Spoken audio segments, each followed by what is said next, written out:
of future possibilities, although not expected this year. One of those is a look at WoW's upcoming The Last Titan expansion, which will serve as the finale to the World Soul Saga trilogy. Another is a look at Overwatch Rush, the mobile version of the hero shooter, although we admit this may not well show up at an Xbox showcase. When it comes to Bethesda, all eyes are on the Elder Scrolls 6. First revealed to be in development way back in 2018, Todd Howard has effectively said that it shouldn't have been shown that early. We realize it's likely still many years away, but perhaps a look at the long-rumored Fallout 3 remake could serve as a welcome stopgap. Elsewhere under the larger Bethesda umbrella, id Software will have moved on to its next project after 2025's Doom: The Dark Ages. Will it be another Doom, a long overdue Quake revival, or something new entirely? And will it even be shown at this year's showcase? And then there's Machine Games, who'll be following up on the excellent Indiana Jones and the Great Circle. I'd love nothing more than a sequel to that adventure, but perhaps a return to Wolfenstein is more realistic right now. Reports of the final part of BJ Blazkowicz's Nazi-killing trilogy being in production emerged early this year, so this could be the year we see the original FPS hero return. Finally, when it comes to Bethesda, surely we're due for a look at Arcane's Blade. First teased back in 2023, the Lyon studio has been pretty silent since. It looks like we're never getting that Mahershala Ali movie, so please at least give us this.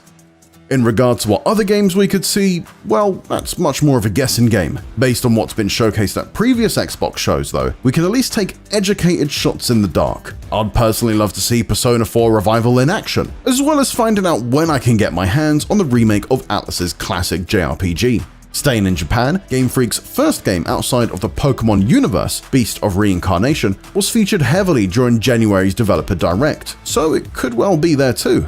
Action-adventure spin-off Resonance: A Plague Tale could well be in line to make a reappearance, as well as ex-Witcher 3 dev Studio Rebel Wolves vampire RPG, The Blood of Dawnwalker. Stealth shooter Mudang 2 Hearts made a flashy debut this time last year, as did Animo, yet another contender for Pokemon's monster-catching crown. There may be no Hollow Knight Silksong to speculate about this year, unless this DLC makes a surprise appearance, so let's throw some random guesses out there in its place. The Witcher 3 Songs of the Past expansion was just officially announced by CD Projekt Red, and while it seems too early for gameplay, you just never know. Ubisoft could also show up, either with a new look at Assassin's Creed Black Flag Resynced, the in-development Assassin's Creed Hex, or perhaps even the rumored next entry into the Far Cry series. But no, there won't be any sign of GTA 6. Xbox has been teasing its next-generation console, Project Helix, for months now, after formally announcing its existence in March. At GDC, Jason Ronald, Xbox's VP of Next Generation, said, "Project Helix is designed to play your Xbox console and PC games, delivering high performance and providing the ultimate player-first experience. We're partnering closely with AMD to define the next generation of rendering and simulation." We were hoping for some more news about it soon, but Xbox has since let us know not to expect anything from Project Helix at the show. What do you want to see at Xbox's Summer Showcase on June 7th? Let us know in the comments below, and for everything else, you're already in the right place with IGN.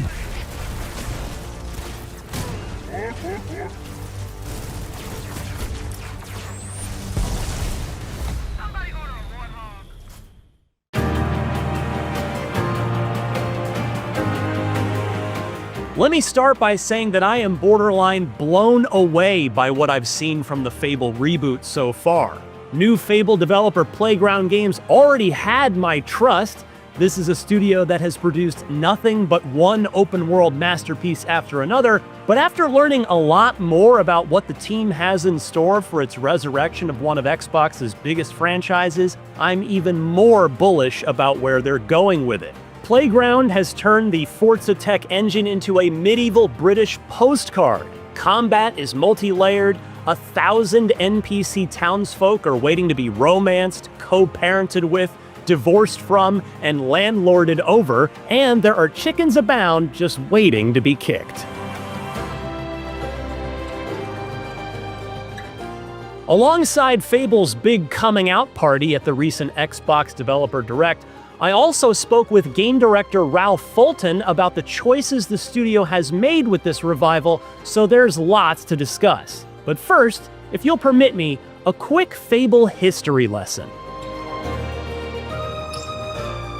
Right out of the gate in the early 2000s, Fable was always fantastic, even if its early days on the original Xbox got a little extra scrutiny because its director at the time, legendary strategy game developer Peter Molyneux, made crazy promises about players planting acorns that would grow into full-size trees over the course of the campaign.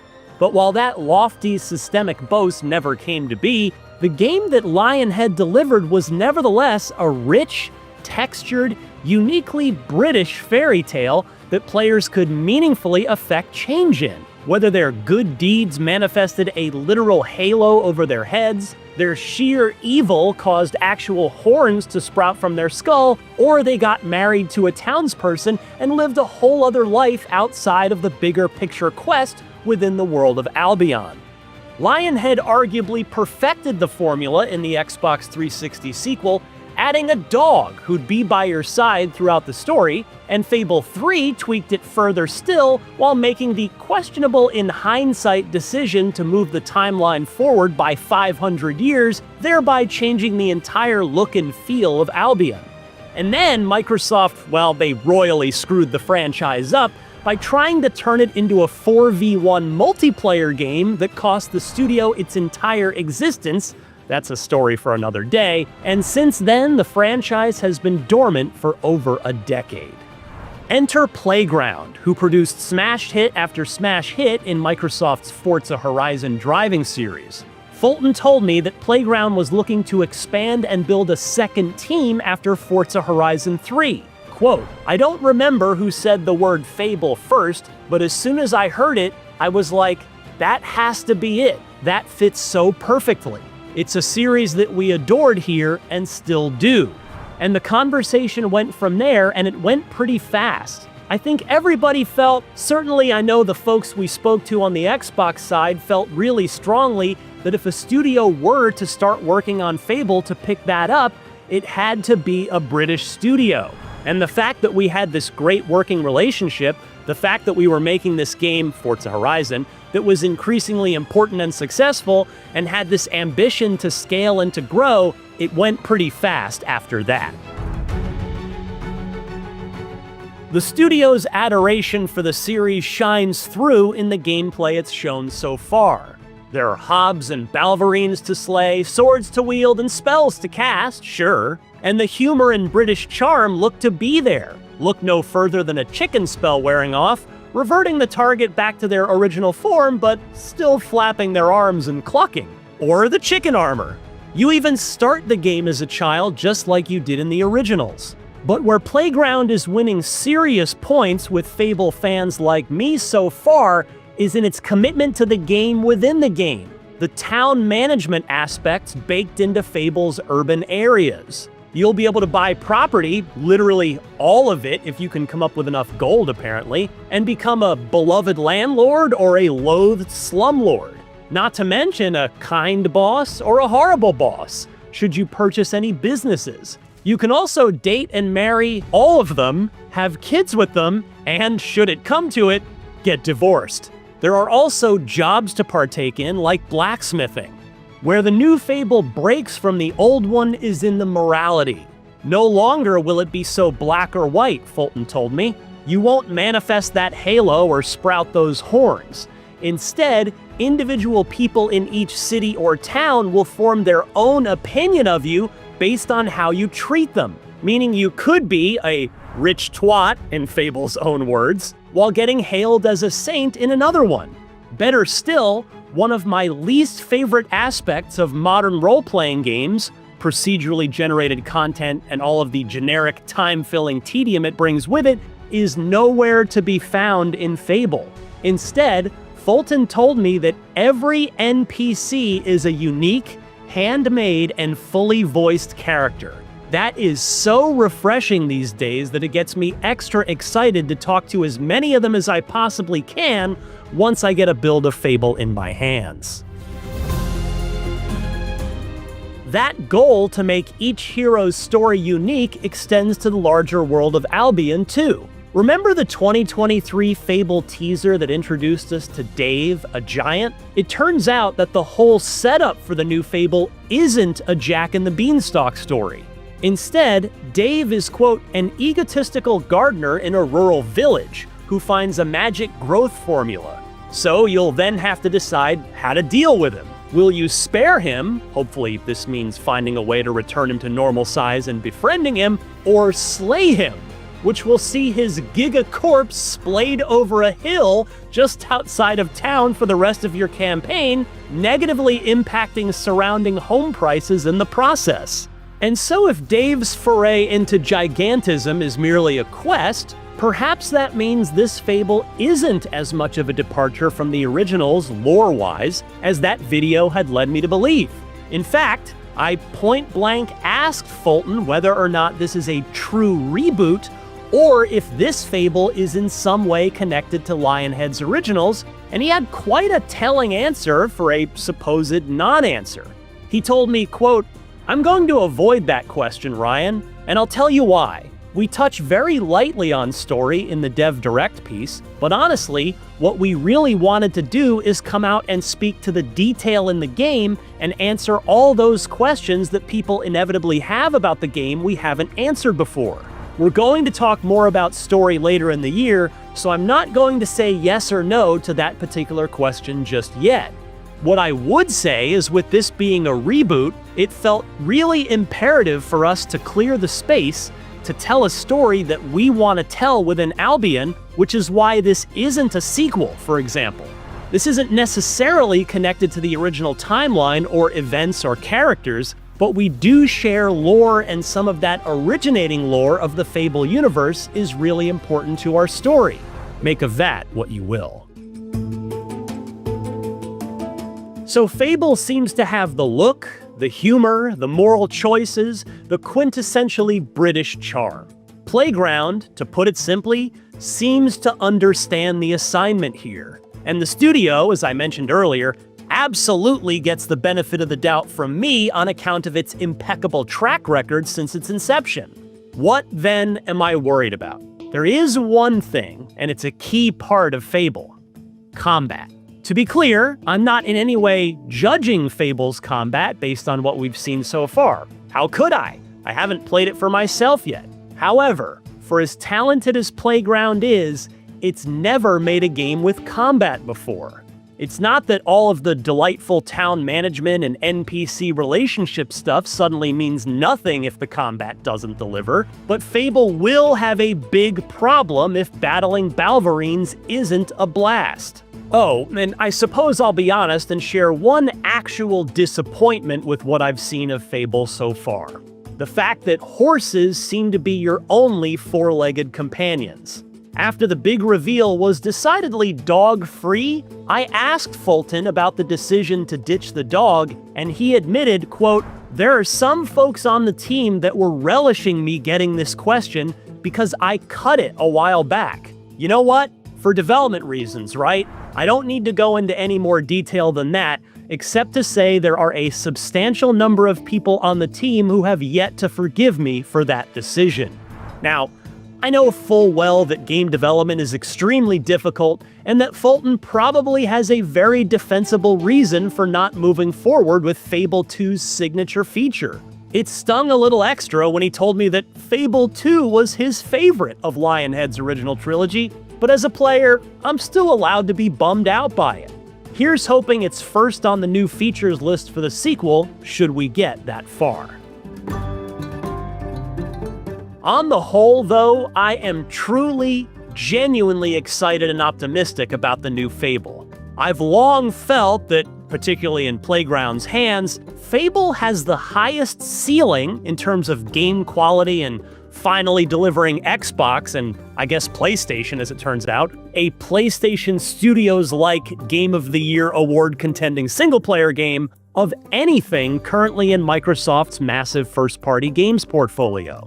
And though we don't yet have a specific release date to count down to, Playground is promising that we'll be playing it this fall, which basically means before November, since it would be patently stupid to try and relaunch this franchise after the better part of a decade in development, right up against the incoming game industry meteor known as Grand Theft Auto 6. Here's hoping that the new Fable lives up to its sky-high potential. For more on Fable, don't miss our live podcast unlocked reactions to the recent Xbox Developer Direct, as well as that 2023 teaser starring Giant Dave. And for everything else in the world of video games, keep it locked right here to IGN. I honestly wasn't sure what to expect when I sat down in front of an Xbox Series X to play an early demo of Halo Campaign Evolved, the just-announced Unreal Engine 5 remake of the original Xbox killer app. And yes, it is a proper remake, not a remaster like Halo Anniversary was. And I'm still not sure exactly how I feel after playing it. I definitely wanted to be blown away by the visuals, in the same way that the original Halo Combat Evolved knocked my socks off back in 2001. Heck, we know Unreal Engine 5 is fully capable. I also didn't want Halo Studios, aka 343 Industries, to mess with too much. Or did I? Would Halo 1 just feel old no matter what? And will PlayStation 5 gamers even care about this 25-year-old Xbox classic when it hits Sony's console for the first time ever, day and date with Xbox and PC? So I went in with a lot of questions, and I left with, well, some answers. Let me explain.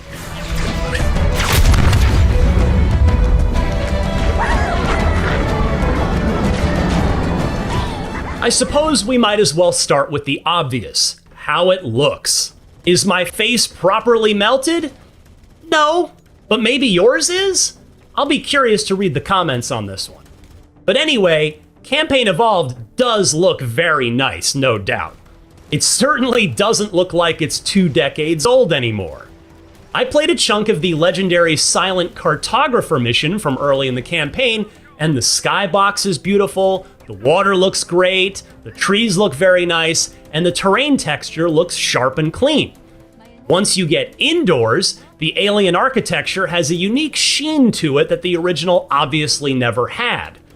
Meanwhile, the weapons all look exactly how you'd expect them to look in the modern era, and the grunts, jackals, elites, and hunters all look convincingly new rather than reskins of quarter-century-old creatures.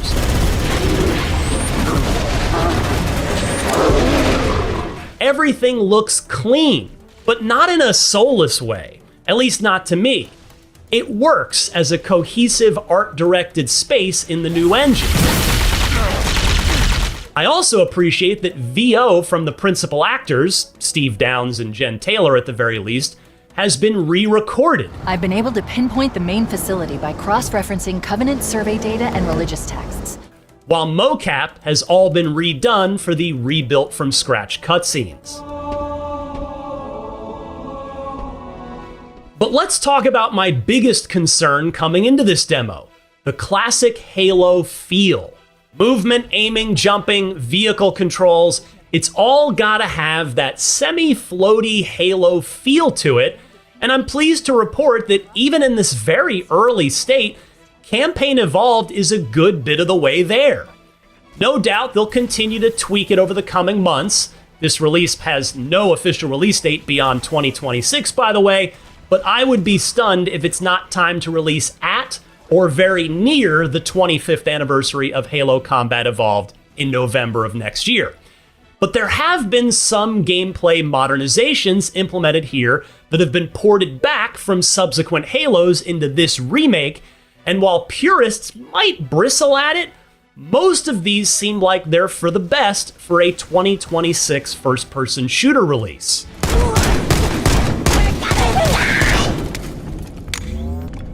Interesting. I underestimated the Covenant's understanding of Halo's subsystems. For starters, vehicles are boardable and destructible now as they were in subsequent Halo games.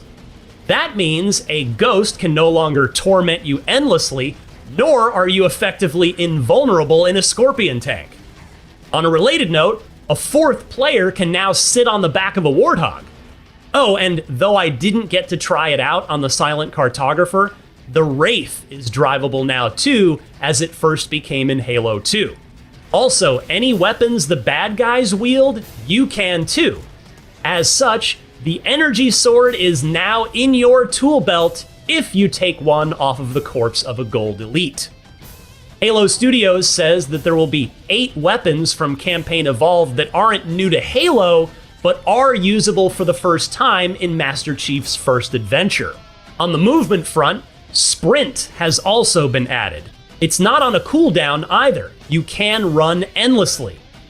I could see this one annoying the Halo 1 purists most of all, but not only do the developers say that you can turn it off, you can also just not use it. I actually found it handy when running back down the beach towards my mission objective after I'd wandered off to go stare at more of the new Unreal Engine 5 rendered spaces. What about co-op? After Halo Studios fumbled that in Halo Infinite, you're probably wondering about it for the remake. 2-player split screen is confirmed, though sadly it wasn't available in my short preview build, and the development team also promises 4-player online co-op with full cross-play and cross-progression support. As for proper competitive multiplayer, though, unfortunately, the answer to that is right in the name of this remake: Campaign Evolved. There's no multiplayer here, which is a shame because it'd sure be fun to see Blood Gulch or Sidewinder or Hang 'em High in Unreal Engine 5 with online crossplay support. I asked Halo Studios about this, and executive producer Damon Kahn gave me an extremely media-trained answer, saying the team is, quote, very focused on recreating the original campaign that started it all, end quote, and continuing, quote, Halo Infinite and Master Chief Collection provide really great experiences for multiplayer, end quote. Well, sure they do. For Xbox and PC players, that doesn't really help new PS5 players fall in love with Halo's glorious multiplayer, though. Presumably, they didn't want to pull any players away from Master Chief Collection for this, and/or adding full multiplayer support would have likely meant that the project couldn't get done in time for the 25th anniversary. But it's still disappointing.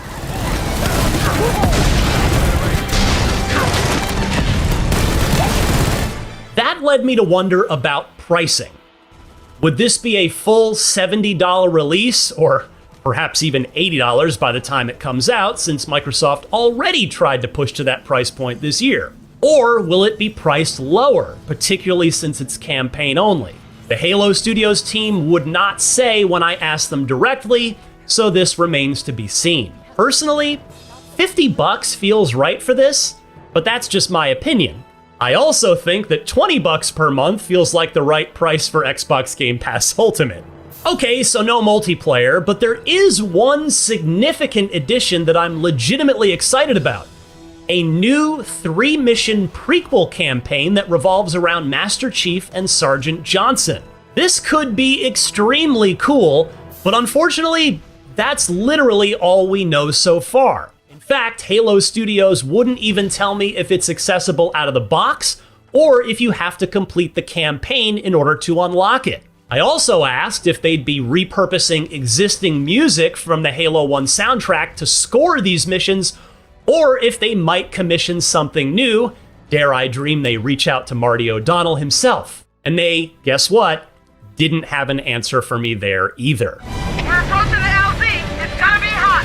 Get set to come out swinging. Getting back to gameplay, I must say that I still had fun hooning across the beaches of the Silent Cartographer and a Warthog, my UNSC Marine buddies in the passenger and gunner seats, helping to mow down Covenant bad guys while I attempted to turn them into hood ornaments with my front bumper. Just like old times. I also manned the gun turret at one point to test out the friendly AI, and it still needs work. In fact, someone on the development team acknowledged this later without me bringing it up, so it's clearly something they're aware of. Honestly, though, it's not something I'm even worried about when there's still probably upwards of a year of development time left. It's the same thing with the frame rate. No doubt some folks went straight to the comments to note any inconsistencies they saw, because I definitely noticed some. And while it's certainly important, it's not something that I'm sweating this far away from the end of the project. The Covenant are putting up a real fight. The cartographer must be here.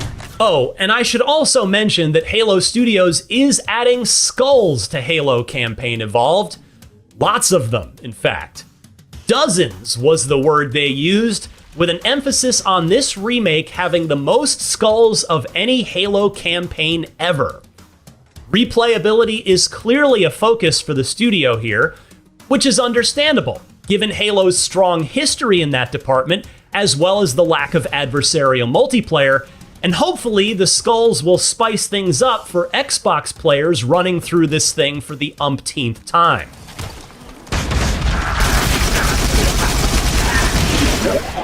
On that note, I couldn't help but wonder if PlayStation 5 players getting their first crack at Halo are really gonna care about this in a way that turns a lot of them into new fans of the franchise. It's a genuine question. I've got a lot of personal history with Halo, so I simply can't answer this one. For somebody with no nostalgia for Master Chief, will those players find Campaign Evolved as compelling as I found Combat Evolved? And if they do, then what? Will Halo Studios remake Halo 2 in Unreal Engine 5? And then 3? 4? 5? Reach? ODST? Infinite? Or will they just port the Master Chief Collection and Halo Infinite to PS5 to catch those players up? I asked the team about this and again got a very media-trained half answer. Quote, "There is an opportunity for us to grow the fan base," executive producer Damon Kahn told me. "We're bringing the most players, we believe, to Halo ever. And so that growth is what we're truly interested in. And again, I hinted before, this paves the way for future stories and Halos," end quote. And so as you can see, I'm still left with many unanswered questions about this remake project. But to Halo Studios' credit, this early demo did answer a couple of key ones about how good it would look and how Halo-y it would feel. So far, so good there. I'm very excited about the new 3-mission prequel campaign featuring Sergeant Johnson, as it will be the first new single-player content in a Halo game in, by that point, 5 years. Can Campaign Evolved relight Halo's spark? That's the biggest question of all, and it'll have to remain unanswered for a bit longer.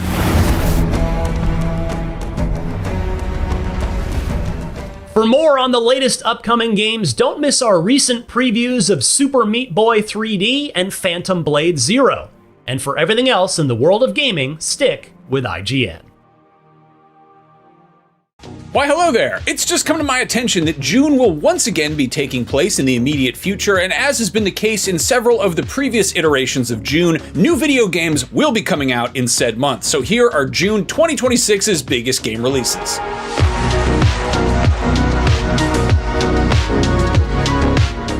Before we get started, the usual disclaimer, we do our very best to make these videos accurate and timely, but stuff does slip through the cracks here and there. Sometimes we screw up because we're human beings, and other times stuff gets announced pretty last minute and we miss it because these videos do take time to make. For instance, 2 massively anticipated games dropped in May with just a few weeks' notice. Subnautica 2 hit early access on PC and Xbox Series on May 14th, something that wasn't announced until around April 30th, way after the video had already gone up, but clearly it didn't matter because it sold 2 million copies in like 12 hours.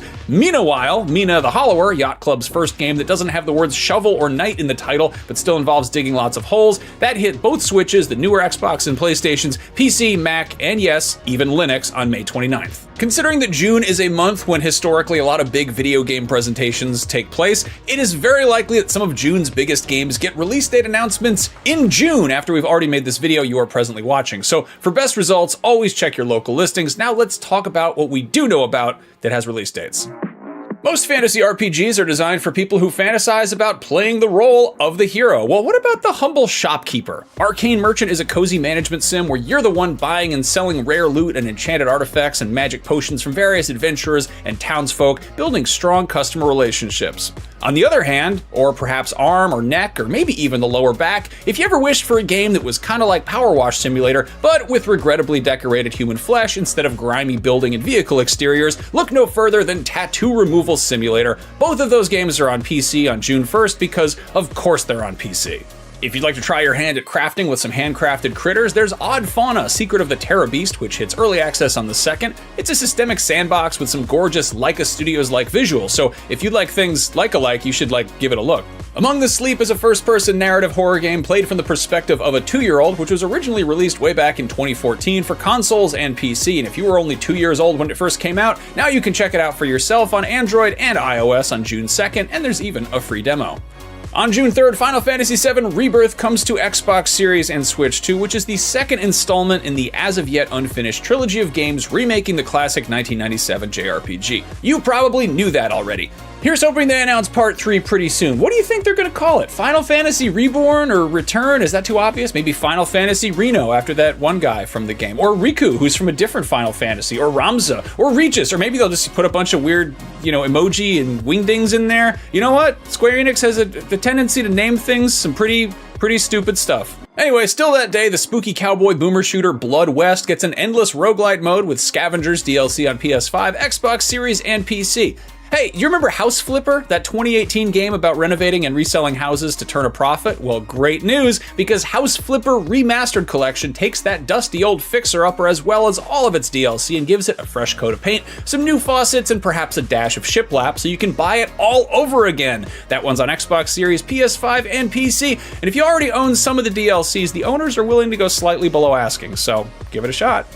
Calx hits PC that day as well. That's a third-person action game with a dash of puzzles and platforming that looks like a cross between Sable and Chants of Sennar and Saros, and I'm always happy to see another game that is clearly taking some visual cues from Jean Giraud, aka Mobius. If you want to do some cozy, whimsical puzzles, you should take a gander at Swan Song, which not only features songs, it also has an actual swan. Imagine that. Even better, not only does this game look finished, it also has a title, which is more than you can say for those other half-assed, phoned-in games about waterfowl. Looking at you, the unfinished swan and untitled goose game. Finish that swan. Title that goose. If you would like to do some puzzles while being startled by phantasms, The Seventh Guest remake is in fact a remake of The Seventh Guest, which is one of those games I remember being so scared of as a kid I was afraid to go near the box in CompUSA. And now, it doesn't look scary at all to me, but maybe that's because since becoming an adult, everything else has become so much scarier in real life than any video game could possibly be. That one's on Xbox Series, PS5, and PC on June 4th. A month before the actual 2026 Tour de France kicks off, Tour de France 2026, the video game hits PS5, Xbox Series, and PC. And if the idea of riding bicycles through the placid European countryside isn't hardcore enough, on PC that day you can also snag Pro Cycling Manager 26, wherein you play as the guy who, I don't know, figures out the budget for shorts or something, gets these guys mineral water sponsorships, perhaps drives alongside them, feeding them calorie-dense food out of the window of a Citroën or something. I don't know what a cycling manager does. If any cycling enthusiasts take umbrage with my good-natured skewing of this comically aerodynamic sport, well, as the Australians say, on your bike. On June 5th, 2026, Masters of the Universe hits theaters, and if seeing it gets you all pumped up about Trapjaw and Fisto and Ram Man and all those other half-naked degenerates, you're in luck because you can go home and play the co-op deck builder Legends Unite on Amazon Luna, which is free for Prime members. That same day, if you want to venture into a considerably darker fantasy realm that doesn't have Orko in it but has plenty of orcs, Gothic Remake hits Xbox Series, PS5, and PC. This is a full overhaul of what is hailed as a classic RPG that I was totally unfamiliar with up until the remake got announced, and I think that might have something to do with when it was released. The original Gothic was released in North America exclusively on PC in late November 2001 during what is possibly the best holiday season in console gaming history. Gothic dropped a week after the GameCube and original Xbox were released, and within the same 3-month span that saw the launches of Halo Combat Evolved, Super Smash Bros. Melee, Grand Theft Auto 3, Devil May Cry, Silent Hill 2, Metal Gear Solid 2, Eco, Jak and Daxter, SSX Tricky, Burnout, and Max Payne 1's console versions. So yeah, I imagine Gothic slipped through the cracks for some other people too. But hey, it's got a remake now, so you can check it out in all of its console and PC glory. Oh, and if you're a purist and you prefer to experience Gothic in its original form, that one's getting ported to both PlayStations and Xbox in late July, which is a little bit weird timing-wise. I feel like usually you drop the original to drum up interest in the remake, not the other way around, but what do I know? I'll tell you what I know. On June 8th, Solarpunk hits all of the newer consoles and PC, which is a brightly colored, vaguely cozy-looking survival game about harnessing the powers of the sun to develop your floating islands. And look, I don't want to be that guy, but how is this remotely punk? I get that it's a play on cyberpunk, which has in turn been spun off into steampunk, dieselpunk, biopunk, decopunk, nanopunk, and so on. Generally, whatever the prefix to the punk is suggests a society built around a corresponding technology, but I feel like the punk part also denotes an implicitly beat-up, grimy, possibly dystopian aesthetic as well. The world of Solarpunk looks not just competently assembled and well cared for to a utopian degree. 20 seconds into the trailer, they craft a f***ing piano and acoustic guitar, which is about as punk as Mumford & Sons is death metal. Anyway, Solarpunk looks like a perfectly pleasant game. I'm just being pedantic. This is what happens when I spend all day jacked into cyberspace staring at a screen instead of frolicking in the sunshine. I promise I will go touch grass after I'm done shooting this video. Voidling Bound is a third-person creature collector that'll have you hatching, evolving, and wrangling some cool little monsters. This game kind of reminds me of Skylanders. If Skylanders was a kid you went to middle school with and then didn't run into until like junior year of college, and they had changed, but like for the better, but they still kind of reminded you of the kid you knew in middle school. I mean that in a good way. It looks like Skylanders grew up a little bit, but also it doesn't look that much like Skylanders. That is on PC, June 9th, with console versions coming sometime later on. That same day, NBA The Run hits Xbox Series, PS5, and PC, which is a 3v3 basketball game reminiscent of NBA Street, but with way less of a dress code and also a bit of NBA Jam because players will periodically do basketball so hard that they start emitting glowing auras like they're about to beat up Majin Buu or something.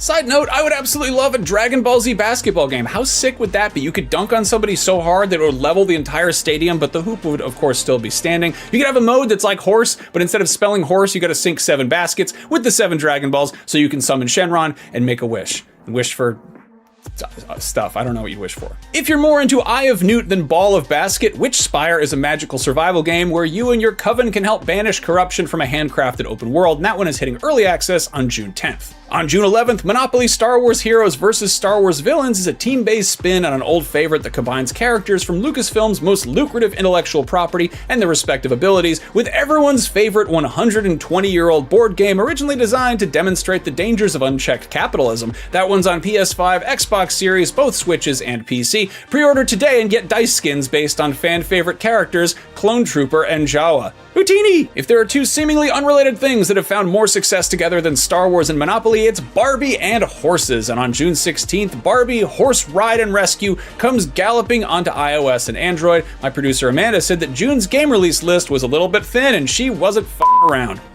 On June 17th, a couple of indie games from either end of the indie spectrum drop. There's iOS, Android, and Switch 2 ports of the 2025 narrative puzzle game And Roger, a very serious game that might make you feel big feelings. And then on PS5, Xbox Series, Switch 2, and PC, there's Dense Attack, which is a much less serious game about a bullet train that does skateboard tricks, which might also make you feel some big feelings, but like big, loud, fun, extreme feelings, not the sad kind. If you rally like driving, you might also appreciate #Drive Rally, a stylized arcade racer about the kind of racing where the cars have to do lots of skidding and steering on twisty-turny roads of the paved and dirt variety. Drive Rally has already done a few laps on PC, but on the 18th it is screeching onto PS5, Xbox Series, and Switch 1.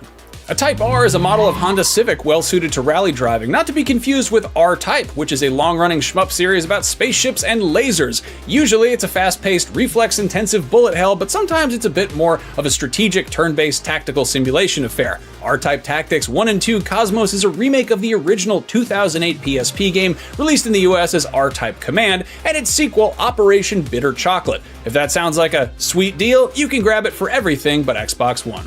Finally, on the 18th, something that is actually brand new is The Adventures of Elliot the Millennium Tales, a brand new action RPG from the team behind Octopath Traveler and Bravely Default, which features more of those gorgeous HD 2D visuals. That one is on all the newer consoles and PC. If you prefer Octagon Battlers to Octopath Travelers, or are just a fan of video games with titles that are like 75% abbreviations, EA's UFC 26 hits Xbox Series and PS5 on the 19th, and after it hits them, it does a few kicks, and then a little headlock, and then it winds up rolling on the floor, grappling with them for a while until someone taps out or loses consciousness, and subsequently their Monster Energy sponsorship. If you want a cozy game about burnout, but also managing a tea shop developed by a super group of indie luminaries whose past work includes the Stanley Parable, Minecraft, and Gone Home, give Wanderstop a shot. That one's already on PC, Xbox Series, and PS5, but on the 23rd it wanders onto Switch and Switch 2, so you can take a break from work and go play it in your favorite cozy, warm beverage serving establishment. On June 25th, Switch 2 owners get a brand new game that isn't on anything else unless you count Nintendo 64 and 3DS and sort of Wii U, and that game is Star Fox. Might be a little bit of a drag for die-hard fans that this is largely a better-looking version of a game they've already played a few times, but keep in mind it's also an entry point to the franchise for a whole new generation of players. Hopefully, it attracts enough new fans to necessitate a 100% brand new Star Fox game, but hopefully those fans don't get so interested in the titular Vulpine pilot that they feel it's necessary to draw pictures of him doing inappropriate things with his woodland colleagues. Please don't do that.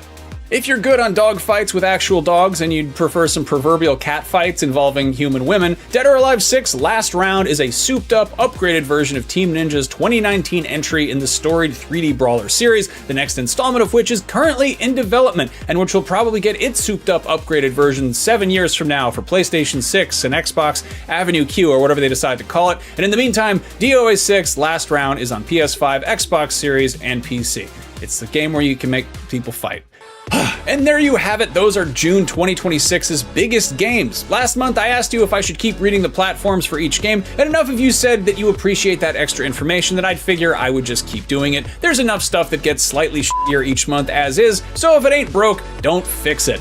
As always, if there's anything we missed, shout it out in the comments and let me know what you're playing. And also, as always, a big huge thank you to Amanda and Chris and Logan for helping this video come together each and every month. And of course, an even bigger thank you to you, wonderful person who's taken the time to watch this video all the way to the end. I appreciate you. I'll be back next month with a look at July's biggest games to hopefully distract you from the harrowing reality that we are hurtling into the second half of 2026. I'll see you then.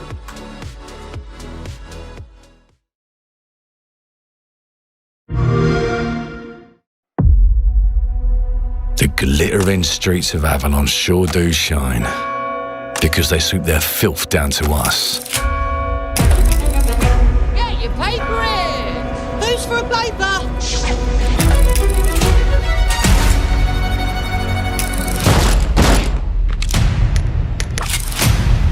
Here's to playing in the mud.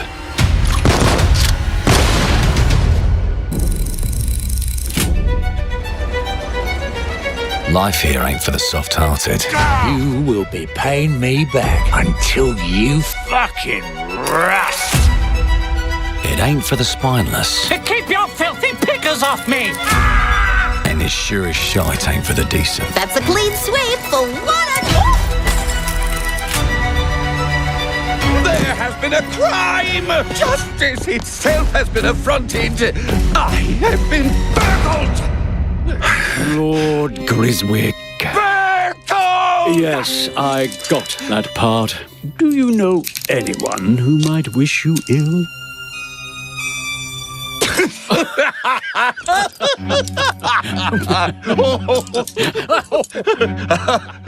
We can't arrest and question everyone. Let's see if we can narrow the suspects down a bit. They were, Trust your instincts, sir. tall, Yes, sir. built rather slim, well, muscular. Was very quick, agile, Go on. with a mustache. No, larger. I see. Quite fashionable. That's the fiend who robbed me. They got my good side this time. Breaking in is the easy part. Your brandy, sir. Getting away with it is the real trick. These candlesticks ain't gold. Worthless and dull, just like you. Nah, I have a customer. How can I help you? I'd rather talk to you, Errol. Sounds like I'll get a better deal. You talk to me first, and him never. Got it? Uncle's a bit touchy, ain't he, Errol? Touchy? I say I'm touchy! There. Anything else you'd care to say to Errol? Brains. If I hadn't seen it with my own eyes, I wouldn't have believed it.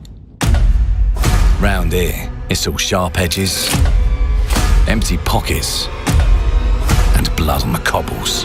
Goodbye, Silas. No! I'll hurt you, you fucking meatsack! I'll leave you with a pissing bed of peaches! You'd either got a gang at your back, or a knife in it. We're family here. Family takes care of its own. Can't put a price on that, can you? Them's in charge. They don't keep order, they keep power. Take this thing into the crucible and melt it. They just want us beaten, broken, and too scared to fight back. I don't want to kill him! That's why it pays to be clever and well-armed.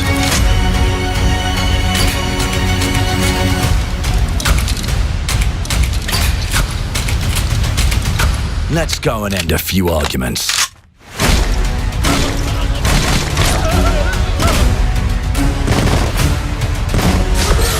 Don't get cocky. They've got a weapon far worse. Time. And if they can rewrite history, they can rewrite us. But look who just found Mummy's keys. Now I can fiddle with time. Put the bullet back in the barrel. Bring the chaos to a crawl. Take a mistake and make it like it never happened. We can change the world as we know it. One choice at a time. And I can even go back and change the past to change the future. And let me tell ya, the hunters don't like it when the rabbits got the gun.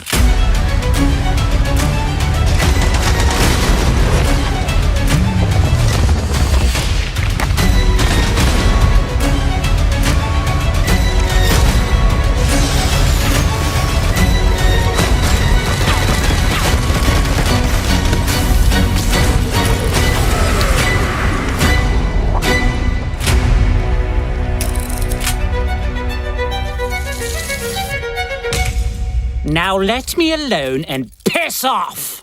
Play it day one with Game Pass.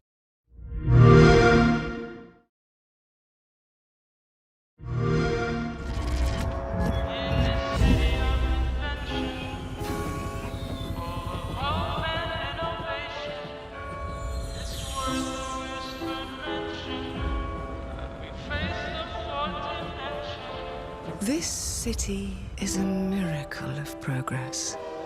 A finely tuned, delicately balanced machine.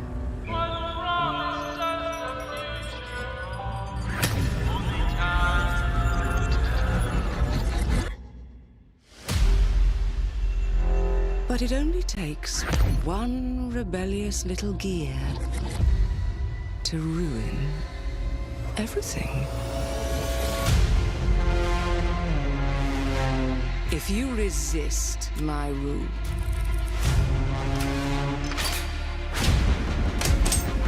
if you alter our past, if you threaten what I have built,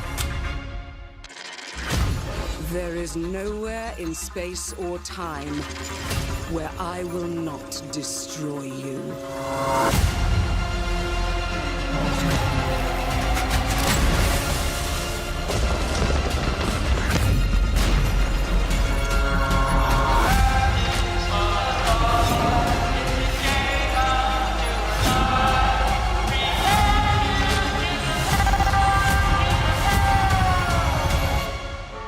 Oh no.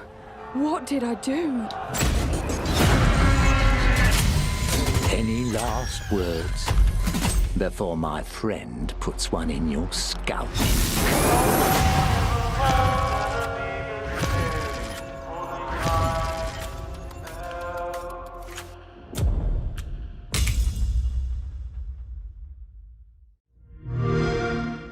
Play it day one with Game Pass.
While The Elder Scrolls and The Witcher are often seen as the benchmark of Western role-playing games, the Gothic series from former developer Piranha Bytes is also worthy of recognition within the upper echelon of the subgenre.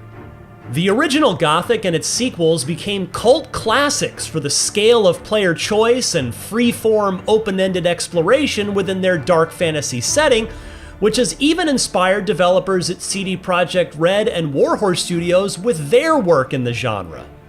With the upcoming remake of Gothic 1, developer Alchemia Interactive is giving the original game a reappraisal not only to showcase its lasting strengths, but also to expand the world and its community of characters to create a more satisfying, consequence-driven setting.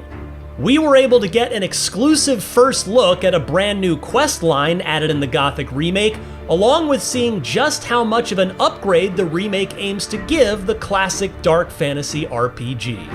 If there's a way out of here, I'll find it. Another one of those. Finally. Just great. Players take on the role of a nameless hero trapped within a mining colony taken over by prisoners. After a magical ritual seals the colony underneath an impenetrable barrier, turning it into a lawless state, the hero is tasked with finding one of the few magic users hiding away from the brewing conflict amongst rival factions. As the hero navigates the world that the prisoners have made within the colony, they'll pick up new skills, uncover ways to take down opposing groups, and potentially find a way to destroy the barrier sealing the colony. The original Gothic was essentially a dark fantasy spin on John Carpenter's Escape from New York, resulting in a notably darker take on a role-playing game in 2001. But the hook that really made Gothic a seminal RPG was its approach to open-world gameplay, which, in 2001, was still finding its footing. Essentially, you're tasked with uncovering the mystery behind the barrier however you see fit.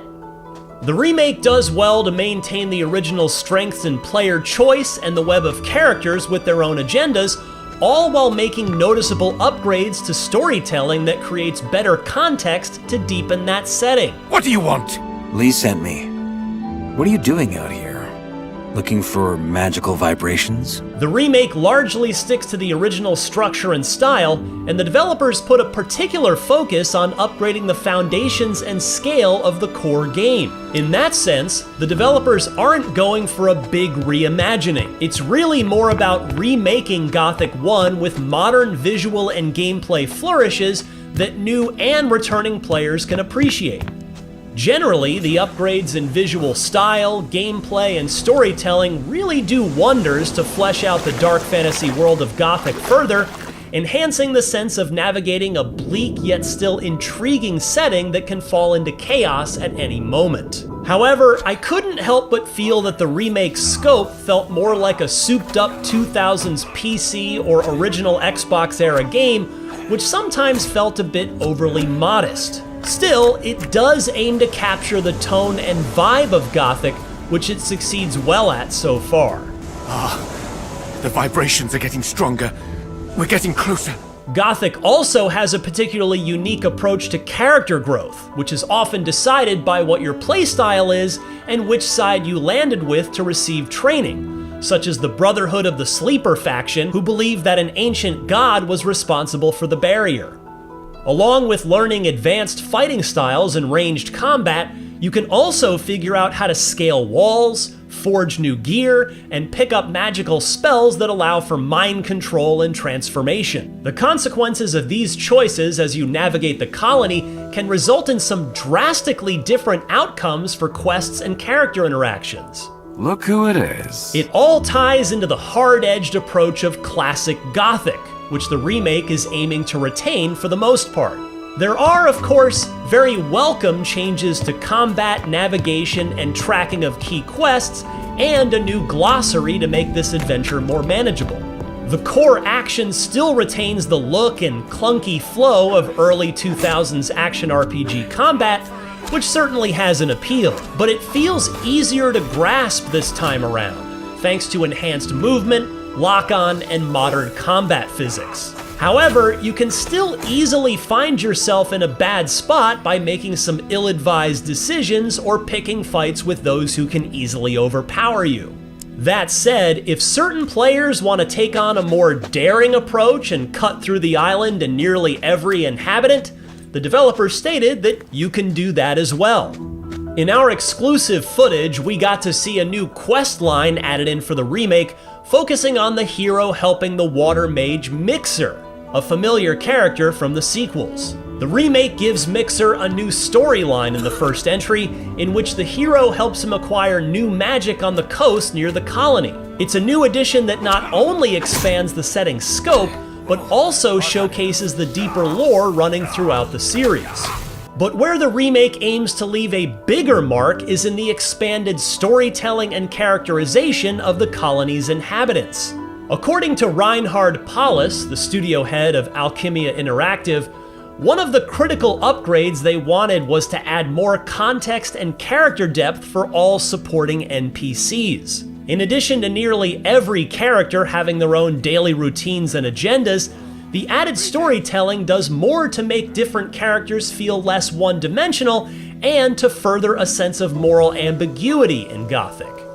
This, in turn, expands opportunities for player choice and the sense of consequence within the story. Do you do everything the mages ask of you? Within reason. Generally speaking, though, yeah, as long as they pay. An especially welcome change happening with the remake is the more respectful representation of female characters.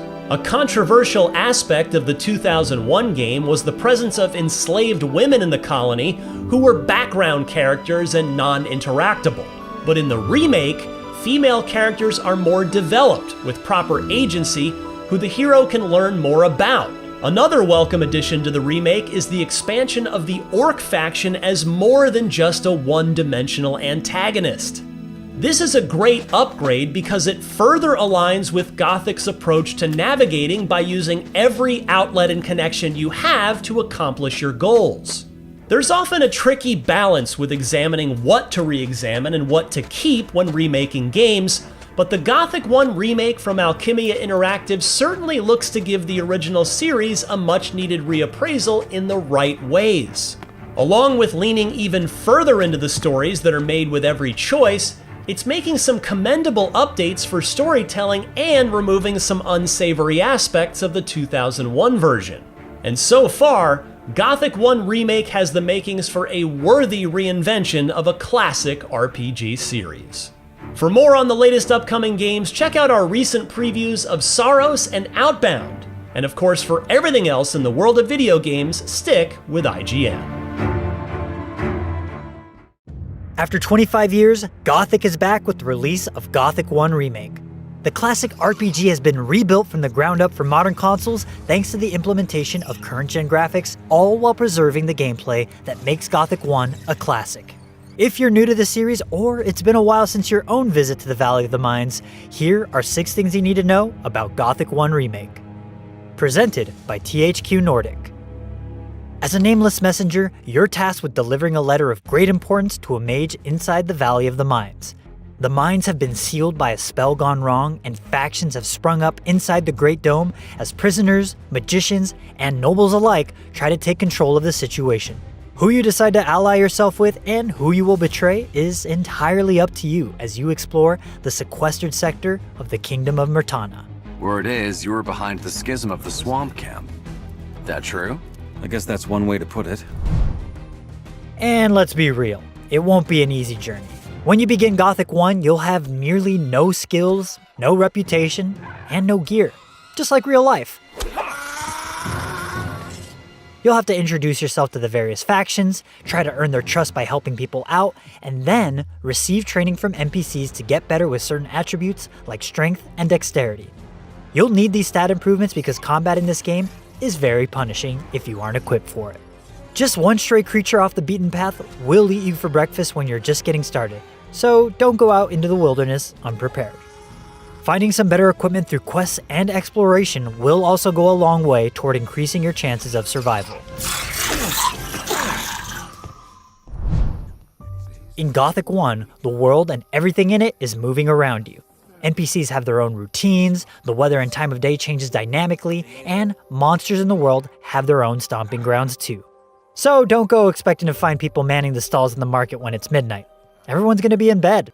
And don't turn your back on someone's favor lightly. You may just find yourself punished for your deeds if you upset the wrong people. Do you do everything the mages ask of you? Within reason. Generally speaking, though, yeah, as long as they pay. It's been 25 years since the release of Gothic, and the team at Alchemia Interactive have been hard at work remaking the entire game from the ground up in Unreal Engine 5. This provides Gothic 1 Remake a modern presentation that's at home on current-gen consoles and PCs, while simultaneously preserving the atmosphere, satisfying progression, and role-playing decisions of the original game. Not only is all the game's original content here, but it has all been expanded upon as well.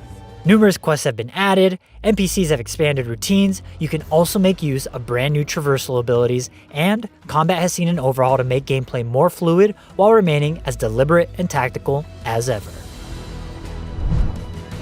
Extra story details have been added to the world of Gothic in this remake, crafted by none other than Nicholas Samuel Lietzau, known for being the project lead and lead writer for the excellent Enderall series of overhaul mods.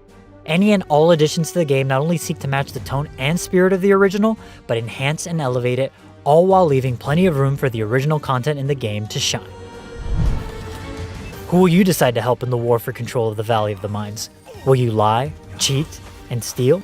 Or serve and protect the people who promise to help you? The choices are yours to make. Gothic 1 Remake is available now on Steam, Xbox Series X and S, and PlayStation 5. For more on Gothic 1 Remake and all things video games, stick with IGN.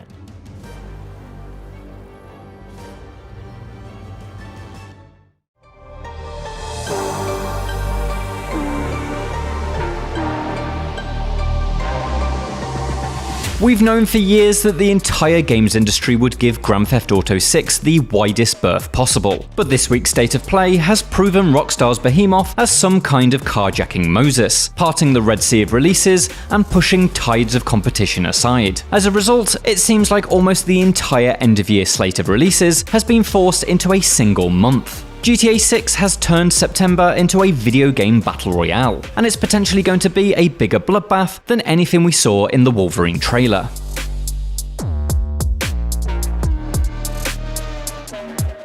There are now 5 of what I'd consider heavy hitters wrestling for space in September. The Blood of Dawnwalker has a head start, launching on September the 3rd, but this massive vampire RPG has only 2 weeks of freedom before Marvel's Wolverine slices its way onto the scene on September the 15th. The following week, there's 3 games in 2 days. Control Resonant and Silent Hill Townfall, both landing on September the 24th, and Onimusha Way of the Sword the day after.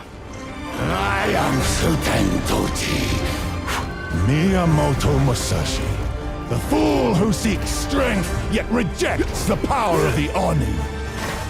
Arriving around these 5 are a number of other significant games that will be fighting for any attention they can get. Illphonic's Halloween creeps into stores on September the 8th, the long-awaited Warhammer 40,000 Dawn of War 4 drop pods in on September 17th, and the Trails in the Sky Second Chapter remake arrives the same day. The console version of Dune Awakening carefully steps into place on September 22nd, and in the first couple of days of October, there's Ubisoft's 3D remake of Rayman Legends, a remaster of Dynasty Warriors 3, and the brand new Ace Combat 8. These skies belong to you, Rex. Go take what's yours. And that's just the stuff we already know about. Xbox's showcase later this week will almost certainly reveal a September or October launch for Gears of War E-Day. Rumours all have us expecting Nintendo to throw an Ocarina of Time remake into the world later this year, and we're still without release dates for Star Wars Zero Company and Halo Campaign Evolved. September stands to get even busier, and the competition even fiercer.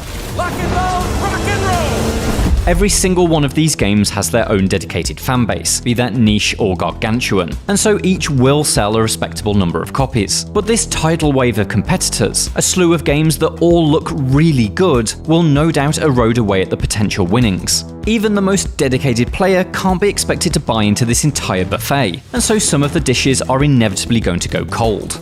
It feels like storm clouds are brewing over Control Resonant developer Remedy, the incredibly talented Finnish studio whose visionary games never quite connect with the size of audience they deserve. FBC Firebreak understandably cost the company. Few people were looking for a merely okay live service shooter in the 2020s, but Remedy has struggled with sales even on its critically adored projects. It took over a year for Alan Wake 2 to make a profit. The company's new CEO, former EA studio head Jean-Charles Godechon, has already said that Remedy's unique approach must be protected, and I can only hope that he can find a way to successfully weather the storm. But while Remedy's struggles paint Control Resident as the most vulnerable of all of September's releases, almost none of these games are guaranteed slam dunks. Marvel's Wolverine will likely enjoy the smoothest ride. The next chapter in Insomniac's Marvel series, it's already looking incredibly good, and it's the exact sort of thing a great deal of PlayStation owners are locked in for. Son of a bitch! While Logan isn't quite as popular as Peter Parker, and so probably not destined to beat Spider-Man 2's record of the fastest selling PlayStation Studios game in a 24-hour period, it's nonetheless almost guaranteed to shift copies faster than a Fastball special. But it's worth remembering those reports of concern over Spider-Man 2's spiraling budget. If Insomniac didn't get that under control for Wolverine, it may need to sell many millions to break even. Not an ideal situation when there will be folks holding onto their cash as they wait for GTA 6. The Blood of Dawnwalker faces its own hurdles too. This deeply ambitious RPG is helmed by the director of The Witcher 3, whose new studio Rebel Wolves includes multiple veterans of CD Projekt Red among its staff. The game looks great, but the busy period poses many threats. Will PlayStation owners want to embark on a 50 to 70 hour RPG when Wolverine is just around the corner? And will Geralt fans, now safe in the knowledge that there's a brand new expansion for The Witcher 3 arriving next year, be willing to give this one a miss in exchange for some of September's shorter offerings that can be completed before GTA arrives on the scene? Debut projects are often a make or break situation, and I really hope that being the first of the September games, arriving after what appears to be the classic long summer drought, plays in Dawnwalker's favour. I'm just trying to save my family.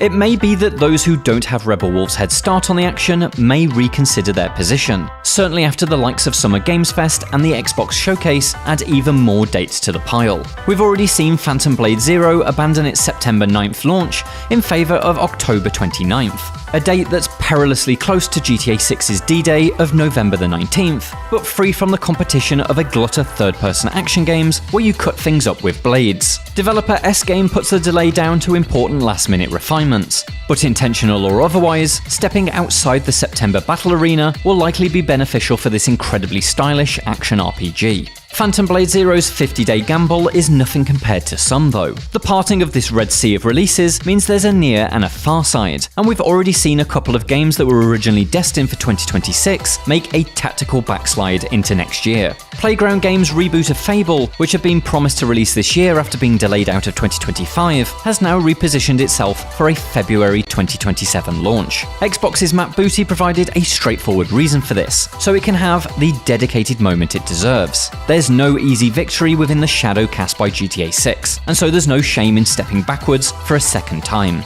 Also backflipping into February 2027 is Tomb Raider Legacy of Atlantis, the flashy remake of Lara Croft's original 1996 adventure. Yes, this means Crystal Dynamics and Flying Wild Hog's celebration of Lara's origins misses its intended 30th anniversary launch, but those few months could buy Tomb Raider a much stronger victory. It also potentially means we'll get 2 outings with Lara next year, as Tomb Raider Catalyst, a brand new game that will push the series' timeline forward for the first time since 2008's Underworld, is also due to launch in 2027.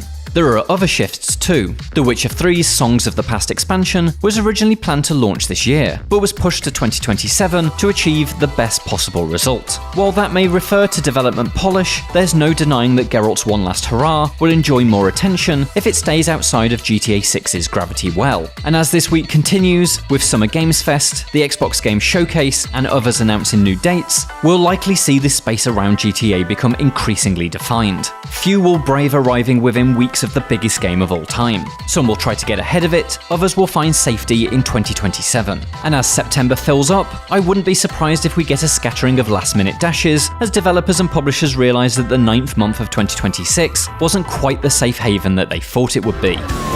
Hey, if you got friends, can you hook me?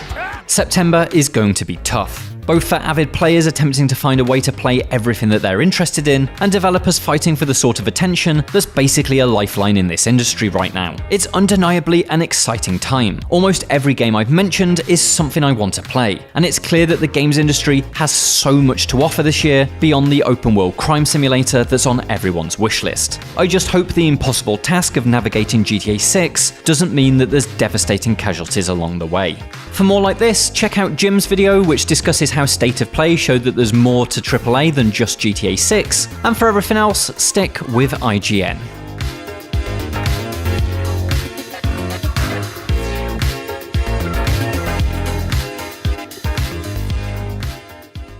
If GTA 6 costs £100, I will eat a bag of raw onions. I swear, it's not gonna happen. They won't do it. But what if they did? Well, let's explore that. I don't want to eat a bag of raw onions.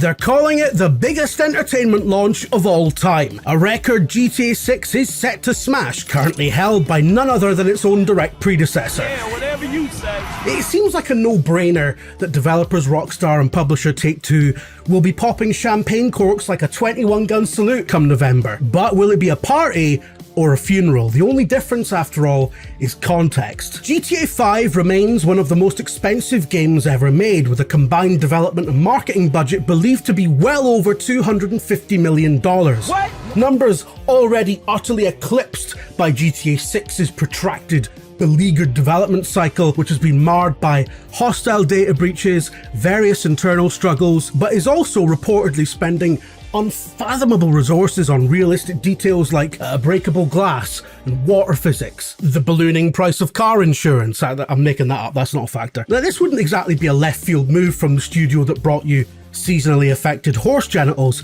so it's doubly unsurprising that GTA 6 is currently believed to be well over $1 billion into its practically infinite budget. And that's before the promised 2026 marketing blitz has even kicked off in earnest. In short, GTA 6 will have to be one of the best-selling games of all time just to break even. To be considered a success worthy of the time and money that's been crammed into it, the expectations are mind-altering. Anything less than 20 million sales on day one, likely considered a disappointment. This thing could make more money than Pablo Escobar and still trigger a load of layoffs because we live in hell. With the global economy teetering on the edge of disaster and a runaway cost of living crisis that's eating every last penny of disposable income out of the average household budget, it won't take much to turn a chorus of champagne corks into a firing squad aimed directly at the games industry's already exposed guts. And so, Take-Two's CEO is right to be terrified. If they get something as fundamental as the base price wrong, the results could be apocalyptic, not just for his company, but for the games industry at large. Despite the eye-watering amount of money spaffed during its protracted development, GTA 6 is going to make money gland over fist.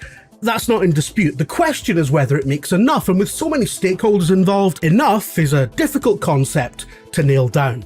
So that's the first problem GTA 6 has. It could do more business than any video game before it and still fall short of expectations. Nobody wants the next Rockstar game to be WrestleMania 32, do you know what I mean? The concept of success in the corporate bureaucracy of a publicly traded company is arcane, ever-changing, and subject to factors completely outside anyone's control. We live in a vast, interconnected global economy that runs on chaos theory. A proverbial butterfly flaps its wings or grounds an oil tanker, and all of a sudden there's a hurricane on the other side of the planet, or a banana now costs $20 in Ohio. You know, had GTA 6 come out during its initial release window, there probably wouldn't have even been a question mark about its price tag. That in itself is kind of unprecedented, but now it finds itself releasing in an existentially frightening year for all tech and creative industries, where the spiraling cost of making and selling computer hardware is killing businesses and turning casual hobbies into expensive luxuries, where middle-class consumers are struggling more and more to justify any frivolous expenses because the energy and food bills they used to barely think about are now all-consuming. For an increasing amount of people, even the now standard MSRP of $70 is out of the question for a piece of entertainment, no matter how hyped or hotly anticipated it is. And the higher that number goes, the more people are just going to wait for a sale. In a world enthralled to the knee-jerk whims of the stock market, any major hit to those crucial first few weeks of sales could be a major problem for Take-Two, and also present a cat among the pigeons in terms of wider industry investment. If the industry is so screwed that even its biggest golden goose fails to lay enough eggs, then what hope does any other project have? Yes, that would be a stupid, unnuanced, self-sabotaging conclusion for investors to draw, but boardroom capitalism is often an arena of bullshit and vibes. In short, perception is everything. If GTA is too expensive, it might miss targets in that initial window of launch week hype, and the consequences of that would be ludicrously far-reaching. However, a diminished short-term performance of GTA 6 might not be an issue, as it will likely, eventually, provide the basis for GTA Online 2.0. Much of the reason that GTA 5 continues to enjoy such longevity as a going concern is because of its ever-growing, ever-evolving online component, and its capacity for printing seemingly infinite money is the reason why Rockstar is allowed to spend nearly a decade plowing billions into the GTA 6 furnace while the rest of the industry simply burns down. But without a reasonably low barrier to entry, the next Grand Theft Auto Online might face an uphill battle for attendance, with its chief competition being its own predecessor that Rockstar will continue supporting beyond GTA 6's release. Now, it's not a given that GTA Online's current players will make the jump. Convincing people to go from an established, content-rich platform to essentially starting again from scratch is an age-old problem faced by anyone cultivating a large online community. We've seen it in hero shooters, we've seen it in MMOs, we've seen it in forums. At some point, growth requires new pastures, but you can't make people eat grass. We've seen the unthinkable happen before in Red Dead Online, once tipped to be a sister or successor project to its GTA equivalent that is now more or less abandoned by the devs because, well, It just didn't have the juice. Now, an online western is a very different proposition to the chaotic urban playground provided by GTA Online, but both projects shared much of their core DNA, and there was no reason to think back then, with the runaway success of Red Dead 2, that Red Dead Online couldn't tap new audiences and do as well or even better than its stablemate. But it simply wasn't to be. It just didn't happen. And sometimes things just don't happen. You know, like Lisa Scott Lee's solo career, you can't have everything. GTA 6's long-term prospects are currently very precarious, which means that Rockstar's position in the industry as a studio whose entire USP is the ability to plow infinite money into everything it does is also precarious.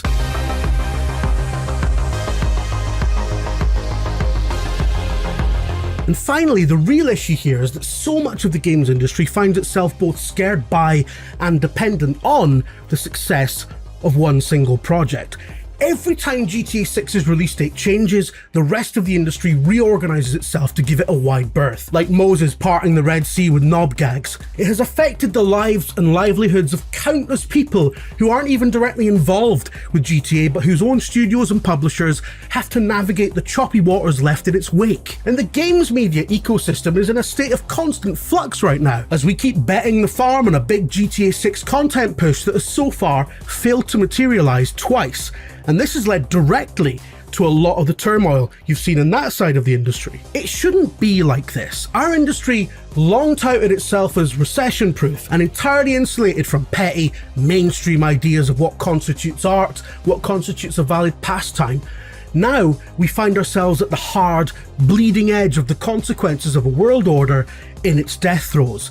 A civilization on the brink. How did we get to a place where the most important piece of media in my lifetime is, as much as I adore it, a willfully stupid game about car theft and blowjobs? Wow, life is really empty. GTA 6, I believe, will be brilliant and do a phenomenal amount of business by any reasonable standard. It's unthinkable to suggest otherwise, frankly, but we live in a time of the unthinkable becoming reality. And on that basis, we need to brace ourselves for the possibility that GTA 6, rather than being the savior of the video games industry, the thing that's going to take us back like a time machine to the good old days, might overshoot and take us all the way back to 1983 and trigger the next big video game crash. Which, as a British person, I plan to do what we did before and simply ride it out playing Chucky Egg. I mean, what video game crash? What the f***'s an Atari? If you've enjoyed this edition of The Trinket Perspective, take a look at my playlist on IGN, it's full of good stuff. And if you think I'm talking rubbish, please, by all means, tell me in the comments. Or not, you know, if you want to be nice, do that as well. It's fine, I won't read it anyway, I will read it. We're not ready. We could all die tonight, we don't even get a choice. I'm Ryan McCaffrey with IGN, and I am joined by my friend Mark Medina. Mark, you made the trek down to Infinity Ward in Los Angeles in secret in the dead of night. Yeah. With your night vision goggles on. Yeah. To go check out Call of Duty Modern Warfare 4. Mm-hmm. It is the new one this year. It's just been unveiled. It is out on October 23rd, and you got yourself some multiplayer hands-on. Yep. Did you not? I did. I played probably like 2 hours of multiplayer just across the various modes, against just other media personalities and creators and stuff like that. It was a good time. So you came back, and your preview article on IGN is headlined, Modern Warfare 4 feels like the first truly next-gen Call of Duty. Yeah. You kind of came away with 9 points, like 9 key differences, 9 key changes, but can you kind of explain what you mean when you say feels like the first truly next-gen Call of Duty? Yeah, Call of Duty's always kind of known to push graphical fidelity and all that kind of good stuff. But no matter how good something looks on PS5, right, it still has to serve the Xbox One and PlayStation 4, right? So even up to Black Ops 7, that has to be able to run on the 2013 PS4 and VCR Xbox One. And so it's one of those things where it's like when you play it, you're like, oh, this looks great. This looks so good. And then you jump into Modern Warfare for the first time and you're like, oh, never mind. No, Black Ops 7 looked not that great. Never mind. This is what looks good. And it's like, it's immediately apparent that they are not having to cater to those older consoles anymore. Yeah, 5 years into the generation, almost 6. Yeah. Actually, I guess by the time the game comes out, it is 6 years into the generation. Yeah. So that is good news that they're finally leaving last gen behind, and it's great that you can see it on the screen immediately. Yeah. That is awesome. Yeah. So what's weird, real quick, sorry, what's weird about that is the fact that we're already having next gen conversations, and this is the first truly current gen Call of Duty, but that has nothing to do with the preview. It's true. You are correct. This is that's a whole separate console watch topic. So you came away with 9 key changes, and I wanted to have you talk through them all for us here. Let's start with, you mentioned movement. So what's the deal with movement in Modern Warfare 4 multiplayer? Yeah, so the big thing people are going to notice with this game, especially since there hasn't been a Modern Warfare in a while, is that there is no more omni movement. What that means is you can no longer sprint left and right and backwards.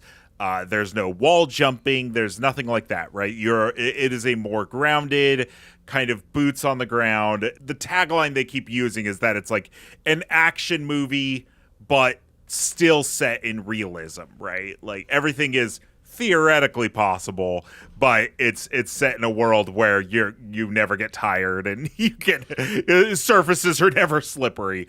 So yeah, but they've made a lot of changes to movement because of this, right? So no omni movement, but there's mantling in different ways than there used to be. So before, you would mantle onto a ledge or something like that, and your character would just climb up and there was nothing you can do about it. They've changed it in a few ways now. One is you can cancel a mantle now. So if you're mantling up and you happen to peek over and you see somebody, you can be like, nope, don't want to do that, and you can mantle out. Another thing you can do is just do a simple ledge grab, which is you go halfway through a mantle and then you're just holding onto the ledge, and you can actually aim your gun over the cover and shoot people while still kind of peeking behind the cover. And then the third thing is that you can shimmy now. So they're calling it a ledge shimmy. So if you're on a ledge, you can now move left and right and reposition yourself, get yourself still in cover, but still be able to do shots. Alongside the mantling is they have a backward slide, so you can do a backward slide that allows you to still shoot your gun. Not totally new, but I think this is the first time you can do it backwards. You can also slide into a ladder, like a ladder climb. So if you're on a roof and there's a ladder, you can slide and your character will automatically spin and grab onto the ladder, and you can start going down. That's pretty cool. And then the last major big thing is that you can climb up poles and stuff now. So if you see an apartment building and you see a pole, you can actually climb up that pole and then almost like Assassin's Creed style vault over to a window and then climb through the window.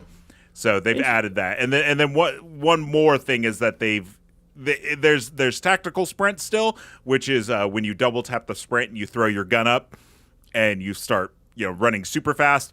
It's now more telegraphed that your character will start to breathe harder and the gun will start to lower. So they've made a lot of changes to movement while still kind of keeping it grounded.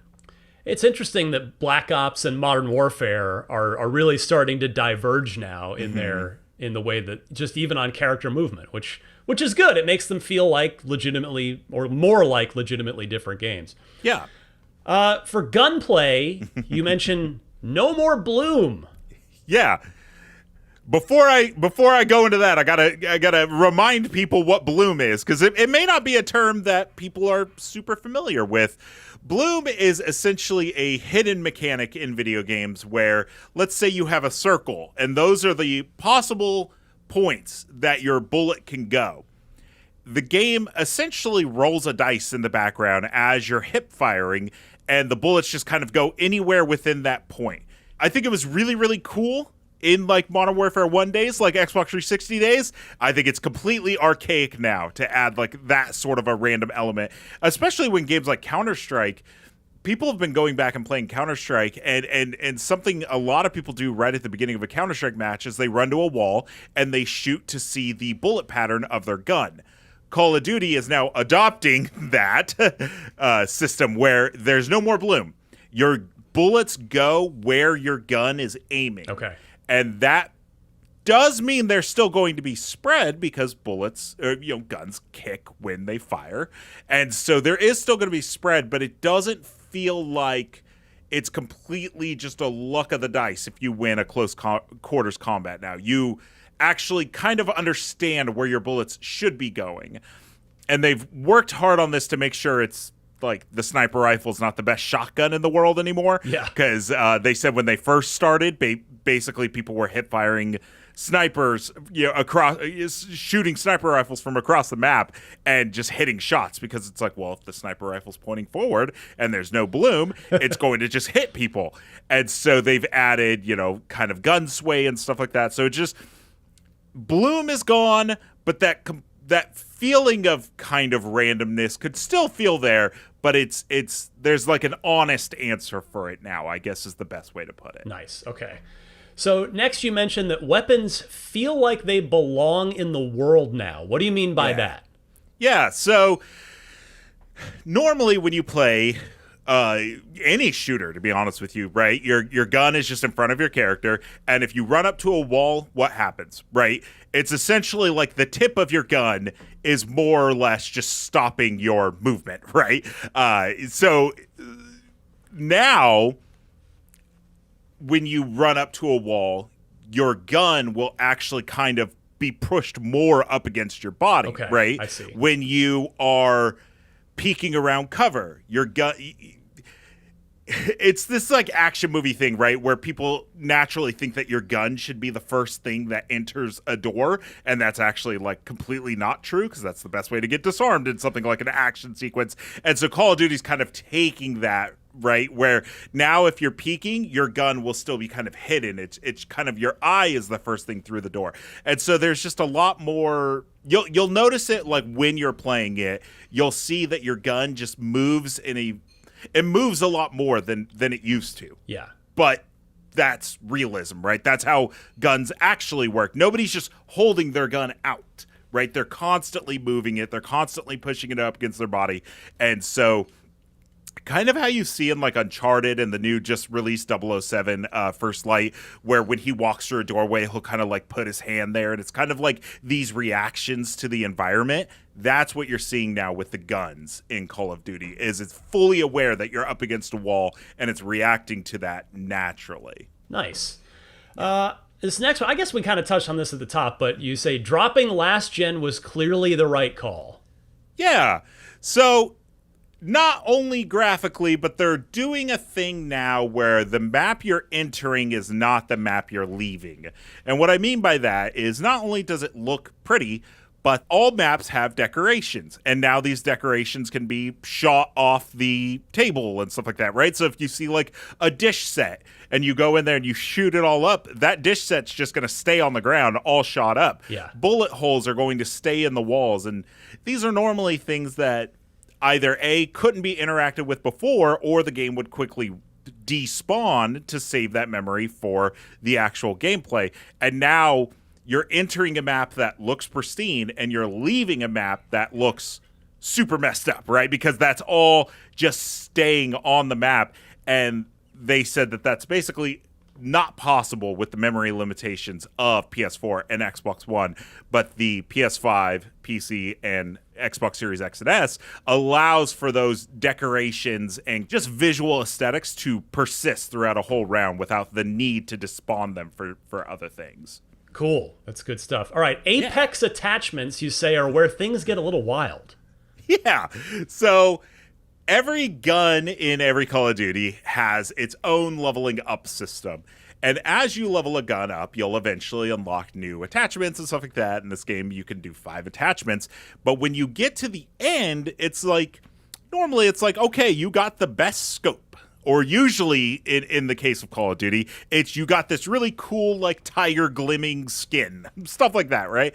In this one, you're getting Apex attachments. They are separate from your normal gunsmith loadout, and they get added, and they change fundamental things about your gun. So some examples are having a pistol that when you go into the Apex mode, all of a sudden becomes a hammer fire pistol that as quick as you can pull the trigger is as quick as the pistol could shoot. Another really cool one was it's a shotgun that they added a strobe light to. So now you're basically walking around with a flashbang in your eyes. So now people are getting blinded when they walk into a room, and then they're getting shotgunned. Other ones is like, adding underbarrel shotguns or grenade launchers. One really, really cool one was taking a submachine and adding throwing knives to it. So the character will kind of move it over and then be throwing knives. So it's that just kind of cool stuff where you're like, okay, I have used this gun a lot, and now I'm actually getting some sort of like actual fundamental kind of special bonus for staying dedicated to that gun. And I mentioned in the preview as well that those attachments will stay after somebody's been killed, right? So if you have a really cool Apex gun, there's a good chance you'll eventually fall victim to that because somebody else will pick it up and use it, and then vice versa. While we're on the subject of guns, talk about Gunny, which you say is basically Gunsmith, but without the headache. Yeah, so Gunny is my favorite thing that they've added to this year's Call of Duty, which is you want to try a new gun or you've been leveling up a gun and you're going through the gunsmith and you're like, okay, this has this kind of sight, but does this kind of sight match up with the actual caliber of bullets that I'm using or the buck of the gun, all these different things. You're like, am I building a good gun or am I building a monstrosity? The pro Call of Duty people are aware, but me, I'm over here on YouTube being like, how do I like make something actually where it's not like a Frankenstein's monster of a gun? And so what Gunny does is now when you go to the gunsmith, it'll say like run and gun, close range, long range, balanced, and you just select it and it goes, okay, this is the gun you want to use. Here are the attachments for that playstyle that you've selected. So then from there, you could be like, okay, but I don't like that scope. So I'm going to change the scope still. But everything else, I trust you with. Or you could be like, I want to do run and gun. And you're like, actually, I don't like what you've built. I'm going to click run and gun again, and it'll build another setup for you. And it's all still just based on stuff you've unlocked, but it gets rid of that, I would say, like, math in between matches where you're like, what's the best kind of... You're just like, no, this is my kind of preset loadout based on what I've added to my gun. And it makes for some really cool but very easy ways to make loadouts and actually stay competitive. Sweet. All right. Quickly tell me about maps, modes, and lots of variety. Yeah, so the game's launching with 12 maps. I would say probably about half of them are from the single player, variations of the single player that have then gone on to become multiplayer maps. And then a few others that are, made from the ground up for multiplayer. And so you'll be on, the streets of Korea. You'll be in a Korean nuclear base. You'll be in Russia. You'll be in New York, Mumbai. It's a globe-trotting game, and the multiplayer kind of lends itself to that. There's one specific map called Kill Block, which is really cool, which is basically they have what they call slabs. And so you play a 10v10 gunfight mode, which for folks that don't know, it's between rounds. You're getting put with a gun that everybody's using the same gun. And it's 10v10 permanent death until the next round. And what it does is the map is constantly changing. So every time between rounds, the map, there's 3 sections. One of the sections might change, or 2 of them might change, or the middle might change. And so every single time you finish a round, not only are you getting a new gun that you have to play with, but also the map is completely different. Cool. And they're really proud of it. They said that there's over 500 combinations, so it's very unlikely that anybody will ever play the same thing twice. But I don't know about that. Yeah. A lot of people play Call of Duty. But then when I asked them about a seed possibility, they said that they eventually might do something down the road where it's like, I really like this combination, so I want to do a custom game and type in these string of numbers, and that's the combination I'm going to get. Sweet. All right, and the final thing, talk to us about Prestige this time around. Yeah, this is where I get my name in the credits for Modern Warfare 4. So, yeah, they have 2 prestige modes in this game, which is Prestige Classic and Prestige Regular. Prestige Classic is your normal, level up to level 55, reset everything, rank, guns, everything gets reset, but you get multiple rewards. You get a Prestige badge, and you get to start over, this time with an XP boost. Now there's Prestige Regular, which is you don't reset everything when you get to level 55, but you get fewer rewards, fewer XP boost on your next trek. But it's for the people that want to say, I've prestige, I've earned the next badge, but I still have all my guns and attachments. And my gripe with them came from the fact that didn't make sense, that regular it should be called Prestige New. So, and they said that they're working on that. So we'll see what it's called by the time it's done. And if you see a big special thanks to Mark Medina in the credits, that's why. Yeah, but basically everybody's first trek to 55 will be the same. Then at 55, you get to choose Prestige Classic or Prestige Regular. Then once you get to 55 again, you get to choose again. Okay. So every single time you Prestige, you get to choose, I want to go a Classic route. No, I want to go the regular route. And the way is because, the reason for it is because they've noticed that a lot of people just don't Prestige because they don't want to lose all their stuff. So they're trying to cater to those people that don't want to lose their stuff, but want to be part of the Prestige conversation. Lots of new stuff in there. Mark Medina, Call of Duty Modern Warfare 4. We're going to get to see more of this at the Xbox Showcase on June 7th, which we'll be airing live right here on IGN. I'll be hosting our live pre- and post-show for that, so come hang out beforehand and then stick with us after for all of our reactions and analysis. Mark Medina, thank you so much, sir.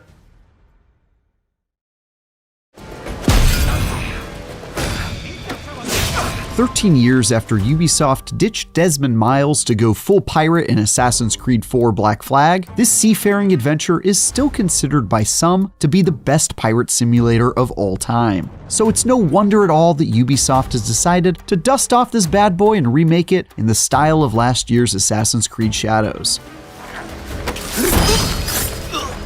complete with all the modern trimmings you'd expect. That includes stuff like drastically improved graphics, modernized combat mechanics to make Edward Kenway faster on the draw,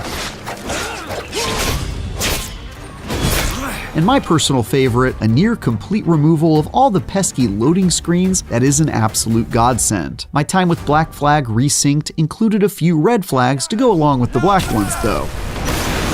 Like how some of the modernizations involved removing aspects of the original, it seemed like maybe they'd be best left as they were, but on the whole, it's pretty hard to be mad about this gorgeous second voyage of one of the best Assassin's Creed games. Many of Black Flag Resynked's best parts come courtesy of the Ubisoft Anvil engine, last seen in AC Shadows. It's been used to recreate Black Flag from the ground up, and that allows it to be every bit as beautiful as more recent Assassin's Creed games. The tropical environment of the Caribbean is a night and day improvement over the original, specifically when it comes to how bright and colorful areas are versus the previous generation's somewhat muted and dark appearance, especially when running around forested areas. Similarly, character models somehow managed to look absurdly better than they did in 2013, while also being exactly as I remember them. That said, I did find many of the characters to be a bit prettier than I expected, particularly when it comes to pirate characters who spend all their time boozing, sailing, and fighting. The cast seems to have been given a Hollywood glow-up and aren't nearly as gross and dirty as you might think. Black Flag Resynced also benefits from many of the other upgrades the series has seen in recent iterations, especially changes to combat that make it faster and more decisive, and to sneaking around that make it a more competent stealth game than the original. Despite the Assassin's Creed series ostensibly being all about sneaking around, it's wild to think that it wasn't until Assassin's Creed Unity that we got a dedicated crouch button. Absolutely insane in retrospect. In the original Black Flag, you could only go undetected when hidden within a group of people or when walking in bushes that automatically put you into crouch mode. Aside from that, your character genuinely couldn't crouch at all. Thankfully, Black Flag Resynced adds a dedicated crouch button so you can go about your business of stabbing enemies to death from the cover of shadows shadow as you please. There are also a few new gadgets in your stealth tool belt, and some that were in the original, but come to you much sooner in this iteration. For example, the badass rope dart that didn't appear until the tail end of the story is now added to your inventory in the opening chapters, so you can almost immediately start yanking enemies toward you like Mortal Kombat Scorpion. Get over here! Which I think we can all agree is just a great decision. If you aren't in the mood for stealth though, one change to this iteration of Black Flag is likely to bring you joy. Those deeply irritating tailing quests have been reworked. Whereas before you'd have to slowly follow people around town unnoticed, paying the ultimate price of having to start over from the beginning if you got caught, now you're provided alternate ways of completing the mission instead. In the one example included in the demo, I decided to sprint right at the two people I was told to follow just to see what would happen. And although the result was sloppy and most unbecoming of an aspiring assassin, I can confirm that I was indeed given separate means for completing my objective anyway, though they were significantly bloodier and less smooth than planned. A pretty great change if you ask me. Likewise, combat has been modernized to focus on player skill, complete with my favorite, a perfect parry mechanic that opens enemies up to be instantly killed if you get the timing just so. As someone who's been honing his parry timing for years in the crucible of Souls-likes and uber-difficult action games, this is one of my favorite changes. Not only does it make you feel like a complete badass when you slap someone's sword out of your face and finish them off with an execution, but it also allows for combat to go faster, something that feels quite needed at times with all the samey boarding combat sections that happen every time you want to pillage a ship of its cargo before sinking it. I also played with the difficulty turned all the way up and found myself dying quite a bit, both in ship-based combat and while swashbuckling. Some of this is surely just the fact that I was playing the remake for the first time and learning as I went, but here's hoping this iteration of Black Flag is a bit more challenging than the original, where I rarely found myself in any real peril. Though this remaster draws on many of Assassin's Creed's more recent entries, it steers clear from the RPG elements found in Valhalla and Shadows, instead sticking to its action-adventure roots like Mirage, and crucially, the original Black Flag. There are still some stats on weapons that can be purchased in shops and some RPG-like upgrades here and there, but Resynced focuses much more on being a competent action game than an RPG, so you won't find yourself stealth assassinating someone and not doing enough DPS to take them out in one strike. I actually enjoy both the more RPG-style Assassin's Creed games and the less chunky action games that the series found its roots in. But if I'm being honest, this one just feels like it's much better suited as a pure action game. After all, I'm a bloody pirate for God's sake. I'm meant to be showing these nautical narcs the business end of a flintlock, not running the numbers on my armor set or doing math on my critical hit chances. Yar, I say. Yar! Some of the streamlining of Black Flag to Resync's action has led to some peculiar choices though, like how you can no longer pick up weapons of slain foes to use in combat. In the original, if you downed a big guy who was wielding a two-handed axe, you could then pick it up and use it to mop up the rest of the scallywags in your path. For whatever reason, that was removed in the demo I played though, possibly to simplify things and keep the action moving along without having to clumsily retrieve a weapon from the ground in the heat of battle. I can certainly see the logic in that choice, but honestly, I kind of missed being able to have that kind of freedom, and it felt to me like one of those wholly unnecessary changes that could have just as well been left as it was. Then again, this feature hasn't been a part of the series in quite some time now, so maybe it's just one of these things that no longer fits in with the Anvil engine. While reliving my time with Black Flag was largely awesome, one surprising revelation is that the entirety of the present-day storyline has been removed from this version. As someone who misses when the Assassin's Creed series actually tried to tell a story within its sci-fi world, it's a bit of a bummer to see them follow in Assassin's Creed Shadows' footsteps of giving up on that aspect of the series entirely. It's especially odd if, like me, you have the twist ending at the end of the original Black Flag burned into your memory. I'm honestly very curious how this remake will be able to cut around that aspect of the story entirely, and worry the story might feel a bit awkward in doing so. That said, the historical story and pirate gameplay is quite obviously Black Flag's strength, so maybe it won't be any big loss not having it around, even if it does feel a bit strange. Perhaps as a way of making up for the lack of a present-day story, Resynced interestingly adds content to Kenway's story that wasn't in the original, some of which I played. This includes whole story sections that focus on Blackbeard and Stead Bonnet, who were only briefly involved in the original version of Black Flag, if memory serves. There are also new party members you can recruit to join your pirate crew, complete with quests to indoctrinate them into your privateering operations. One such quest involved breaking a shipwright out of jail and persuading her to join my team by agreeing to help her with a personal matter down the road. Her name is Lucy, and she's pretty much a complete badass. I think she'll fit in with Kenway and company just fine. After a handful of hours playing this remake of one of the best Assassin's Creed games, I'm pretty sold on replaying through it in its entirety when it comes out later this year. What do you think? Will you give Black Flag a return trip? Let us know in the comments. For more, check out our recent previews of 007 First Light and Mina the Hollower. And for everything else, keep plundering the goods with IGN.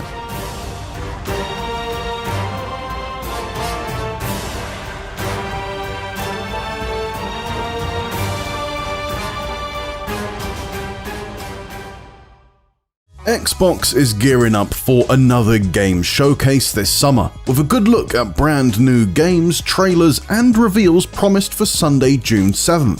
Followed by a dedicated deep dive into Gears of War E-Day, it's set up to be a big day for all those looking forward to seeing what this new era of Xbox has in store.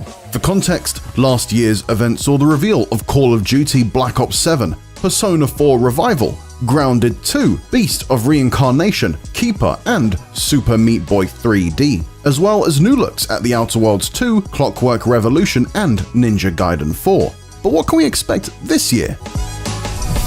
Let's start with the one game we know is definitely showing up, Gears of War E-Day. As noted on the Xbox website, the E-Day Direct is set to take players into the start of Emergence Day, offering new details, gameplay, and insights. The prequel was first teased at last year's showcase, but very little has been heard or seen since. We can expect a lengthy look following the main showcase this year though, as well as presumably finding out its 2026 release date.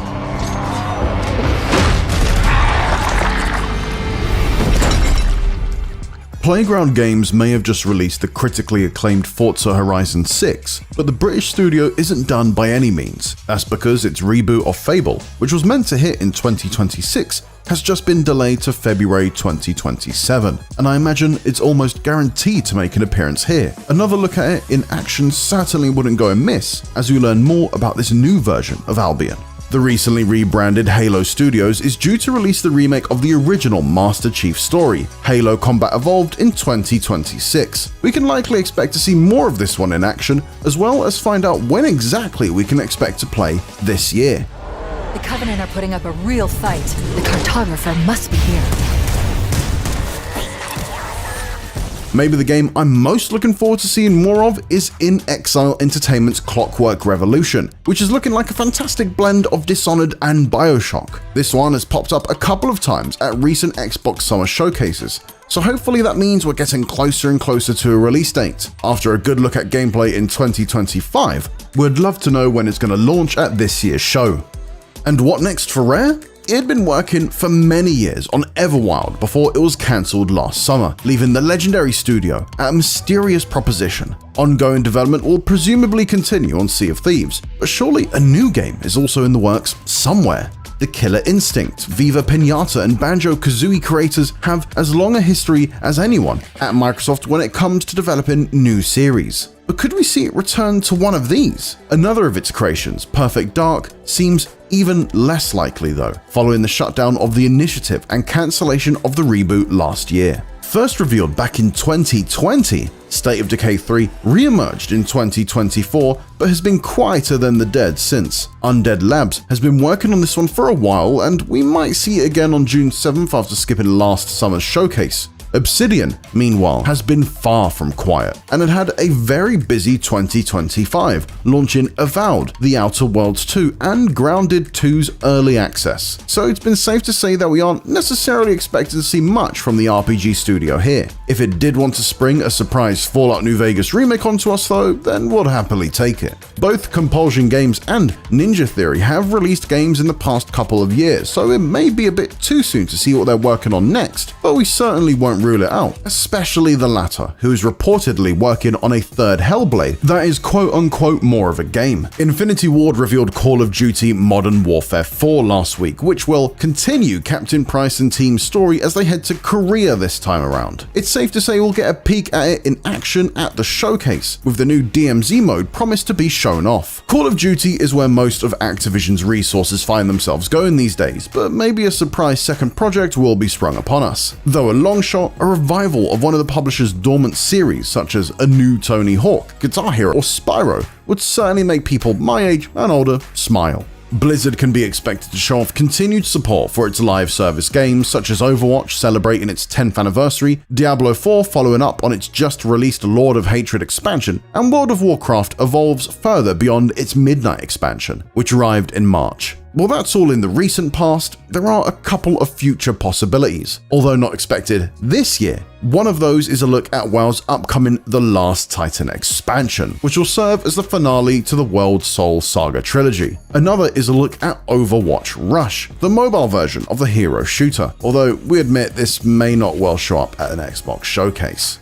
When it comes to Bethesda, all eyes are on The Elder Scrolls 6. First revealed to be in development way back in 2018, Todd Howard has effectively said that it shouldn't have been shown that early. We realize it's likely still many years away, but perhaps a look at the long-rumored Fallout 3 remake could serve as a welcome stopgap. Elsewhere under the larger Bethesda umbrella, id Software will have moved on to its next project after 2025's Doom: The Dark Ages. Will it be another Doom, a long overdue Quake revival, or something new entirely? And will it even be shown at this year's showcase? And then there's Machine Games, who'll be following up on the excellent Indiana Jones and the Great Circle. I'd love nothing more than a sequel to that adventure, but perhaps a return to Wolfenstein is more realistic right now. Reports of the final part of BJ Blazkowicz's Nazi-killing trilogy being in production emerged early this year, so this could be the year we see the original FPS hero return. Finally, when it comes to Bethesda, surely we're due for a look at Arcane's Blade. First teased back in 2023, the Leon studio has been pretty silent since. It looks like we're never getting that Mahershala Ali movie,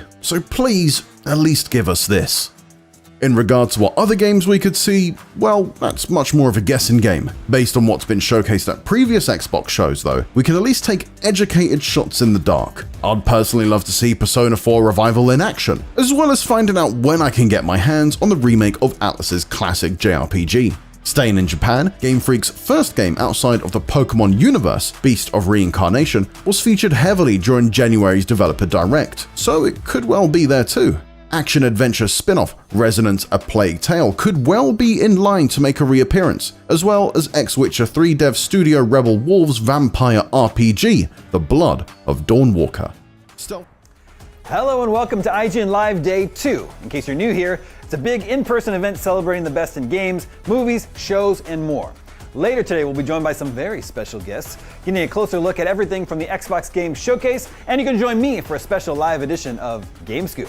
But before any of that, we've got a solid hour of brand new trailers for upcoming games, plus some awesome clips to give you a glimpse at what's in store from some of the biggest shows and movies of the year.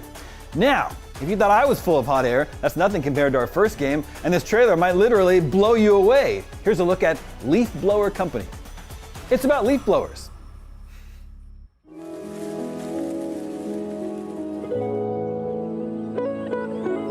Whether you need a roof cleared or a warehouse sorted, I've got you covered. Fill the bin, grab the bag, and toss it to the tarp. That's it. From my garage, I run a leaf blowing business of myself, my cat, and a smorgasbord of projects. Each day is a new mess to be sorted, but my equipment's charged up and ready for the task, rain or shine. Courtyards, playing fields, beaches. Every place has its challenges and quirks. I just relax and let the leaf blower hum. Sometimes it's nice to cut corners with some unconventional methods. There's plenty of clutter to clear out for a busy week, but with a leaf blower in hand, everything looks like leaves.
adventure?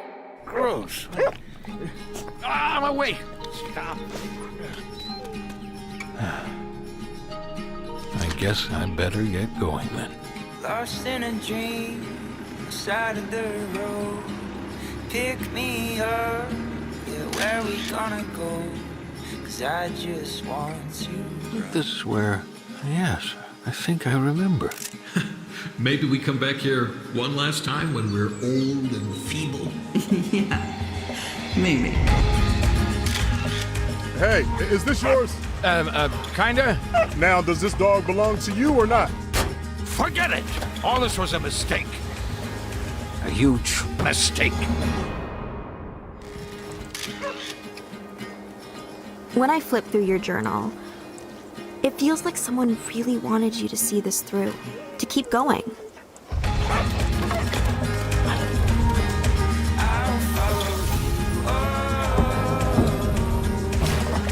There's an aching over my chest. Follow you. I'll follow you. I'm glad you forced me on this little adventure. I just hoped for the best and went for it. Well, I'm glad you did.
Big eyes, incredible hair, and practically stylish outfits.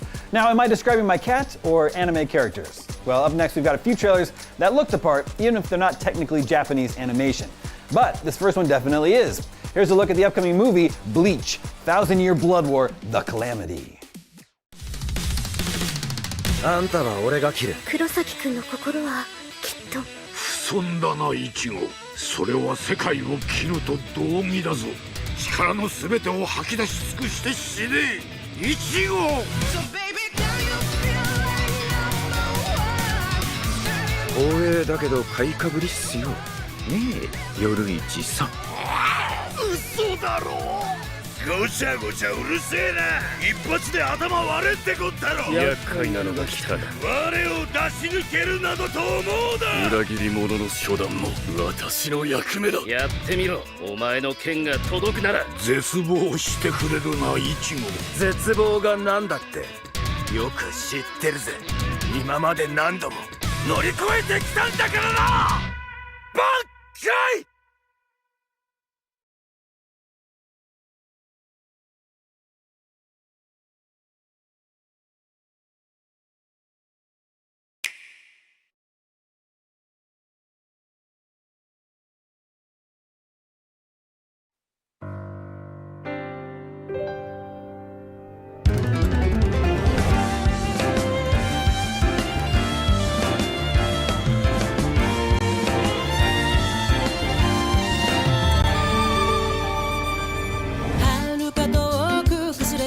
街のかけら風に吹かれ自由な鳥たちとさまよう迷いながら未来を描く奇跡両手を広げ霞ゆく彼方へたどった果てしない道のりと闇を越えあなたと見つけ出した真実光にとらわれた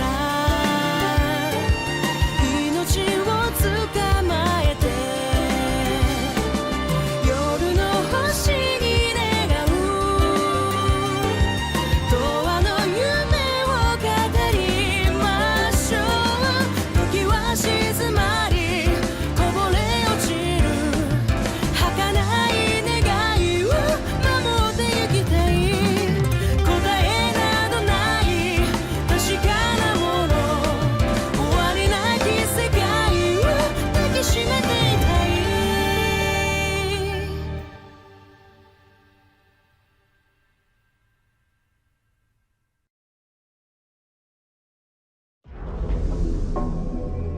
years, I would only revisit this place in my nightmares. Finally, our homecoming. This may be the last time.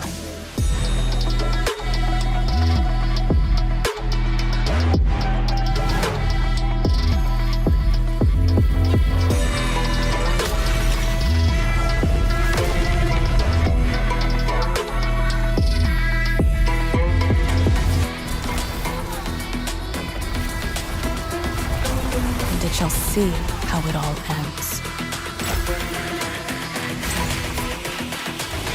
Send them on their way.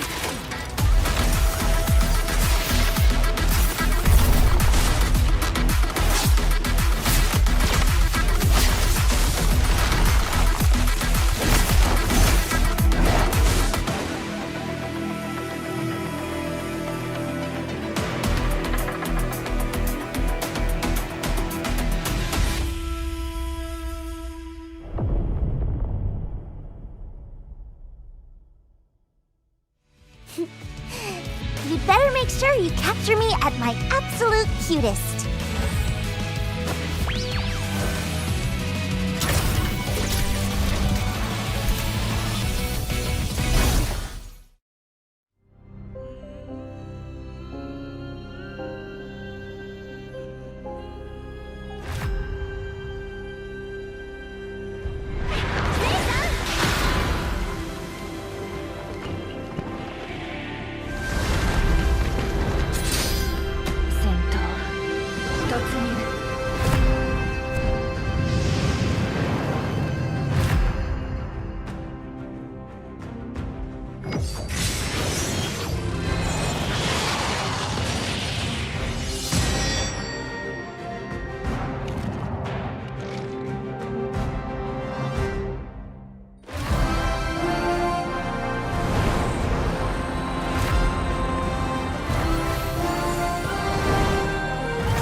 Now, I know a lot of people tune out the mention of sports games, but up next, we're taking a look at some sports-adjacent games that should appeal to even the most athletically apathetic of us. Take a look.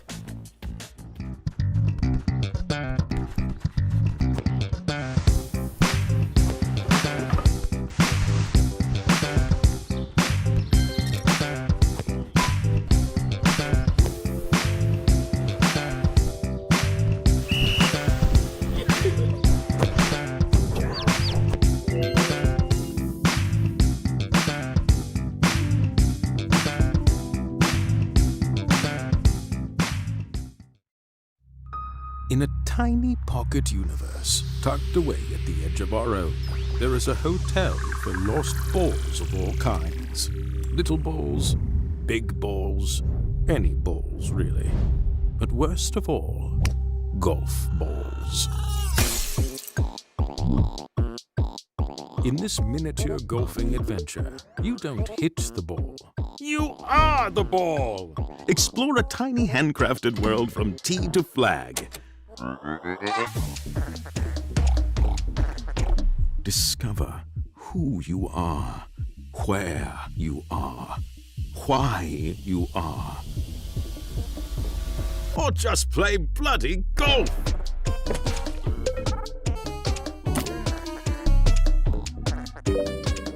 Dozens and dozens of devious holes. Compete in suspicious underground tournaments for glory and pennies. Lots of pennies, which you'll trade with bugs in exchange for fancy hats and accessories. The bugs eat the pennies. You'll race through fiendish heists at the whim of a cosmic magpie, who will also pay you in pennies. Did I mention hats?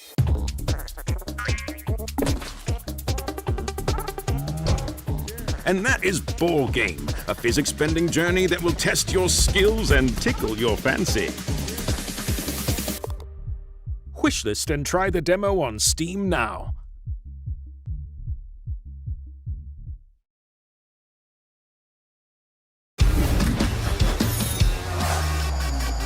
Hot Wheels Infinite Rush offers a lot of variety in the races, challenges and activities. Most of them are found across the huge maps that need to be explored. First, let's play a Daredevil challenge. Daredevils zip across the world and need to be found, chased down and caught to be raced against.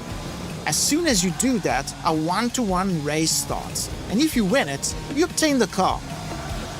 As you can see, it's a tense battle through the gates to the finish line. Next, let's do something more relaxing, a tourist challenge. Every one of them will be a task with a picture to take, with some specific items in it. In this case, a speeder car and the City Burger building. We've got the speeder, so let's jump on the burger and mission accomplished. This was easy, but some of them are more tricky though. Let's switch to a drifter car in real time. I think you can do anytime for a drift stunt. There's a lot of variety among these challenges, as you can see, and we chose the best car for the task. We need to pull out a number of drifts within the time limit without missing the gates too. Precise control is the key to the victory. And finally, a stuntman challenge. Perfect with the Titan vehicle, the heavyweights of the game. Let's smash as many items as possible within the time limit. 4 vehicle classes, lots of challenges types, and that's a lot of fun.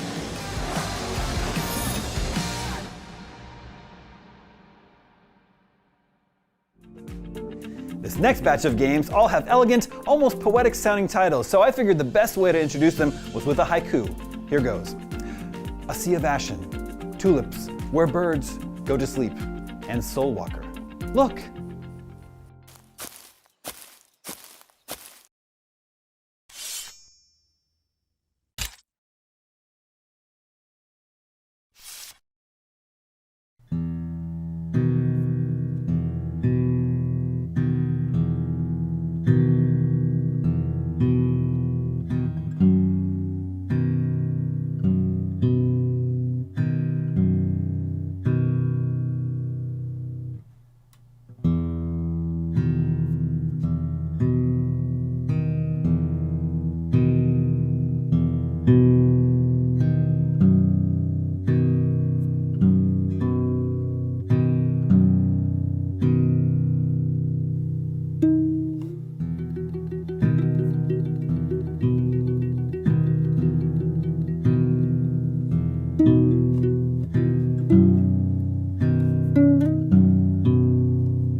Do not be afraid. All right, I'm here to make money. It's a secret mission, you see. You must feel strange in your body. I can help you with that. There's someone above your head. It tells you what to think, what to dream of. Are you in league with the voices? You stupid woman! I'm in control, not you! You understand your kind can't be trusted, right? He is not on our side. He will sabotage us. I'm no coward. I'm a man. And I will do what is necessary. What is needed. Save us, please. Save us.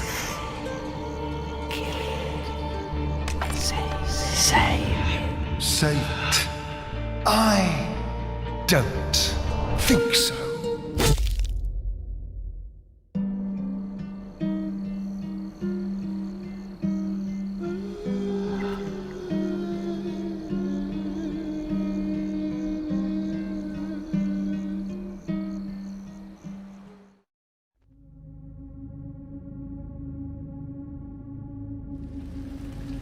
They say, when you commit sins, something sinister is alerted in a world parallel to our own. Perhaps this is what awakens what we know as karma. The wrongs we commit never go unnoticed, observed by the soul walkers that dwell in the void, a place you never want to go. You said you'd never leave me.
Up next, we're taking a look at a few upcoming pieces of software that are more than just games, they're simulations.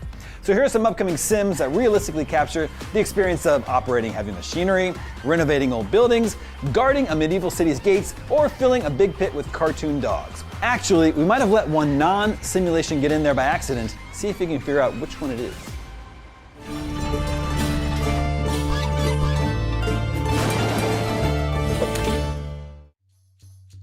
You must be the new guard. Your predecessor's career ended abruptly. Let's hope you learn from his mistakes. For example, when you review a visitor's papers, make sure the names match. If they don't, do not admit him. Next, make sure you check their guild stamps. Forgeries abound. And of course, search all belongings for contraband. Can't risk anything unnatural making its way into our fair city. And if there's ever anything out of the ordinary, you'll find a bit of common sense goes a long way. If you're issued a club, save it for criminals. Don't go clubbing innocent peasants, as fun as it may be. Now, when you do have a prisoner, we always treat them with the same respect we do anyone else in Ramburg.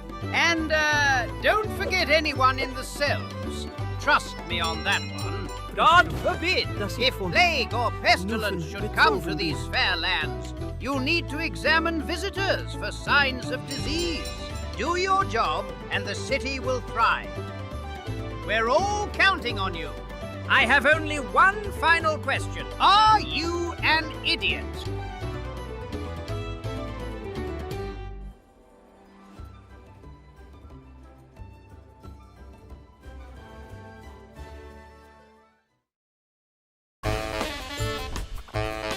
Hi, this is our game Dogpile. It's a roguelike deck builder about merging dogs into bigger dogs. After launching late last year, we've hit 96% positive on Steam, and we've been cooking up a huge DLC pack. But we've decided to give it away for free, today. It's live right now, so here's what just dropped in Dogpile V1.1. First of all, there's new dogs. It's Dogpile, baby. They're funny, they're weird, and they have new shapes to master. Just like in real life, dogs can now be stinky and they can be zoomy.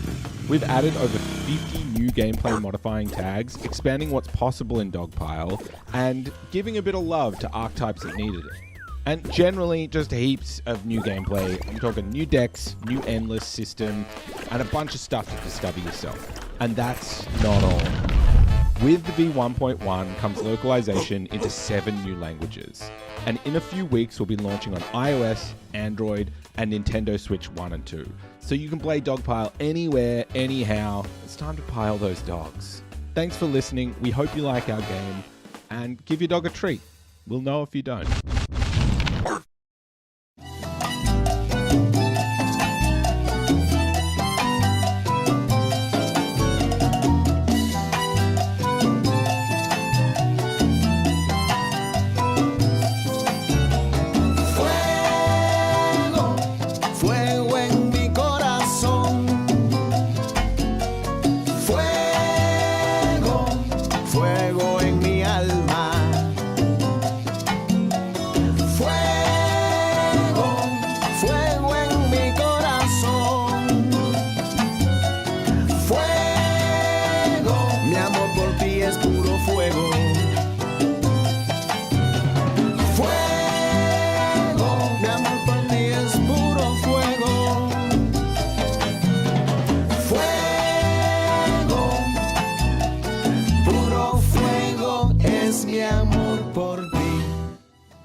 Bus Simulator 27. Ride the sunshine. Pre-order now.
Welcome back, mate. Huh. I can't believe it's you again. After that mess you got yourself into last time. Well, you learn from your mistakes. Anyway, we've got a new job for you. It's a lot harder than it looks. You gotta get it together. The main thing is, no fuss, no rush. And next time, fill up your bloody truck.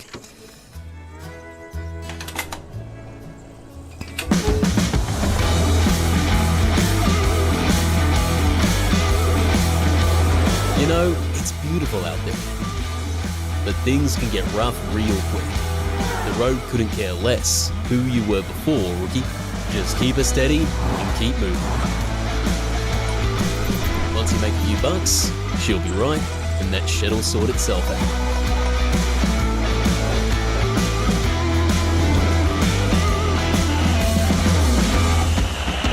You're sleeping there, mate. Wake up, rookie. If you're ready, get going.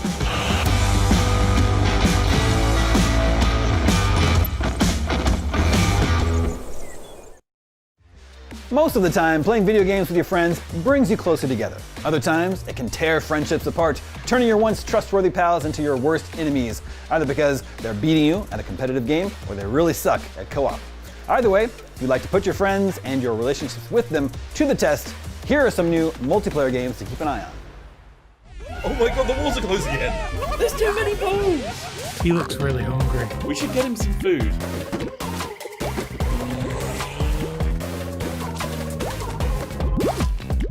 Whoa, whoa, whoa, save some for me! Come on, I'm ready to catch him. Okay, here it comes.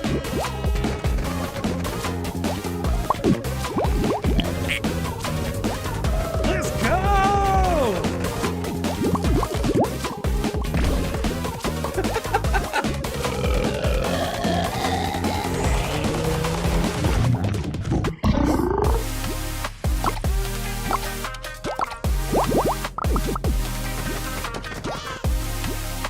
Oh, he's right behind me. He's gonna get me. Oh, ah!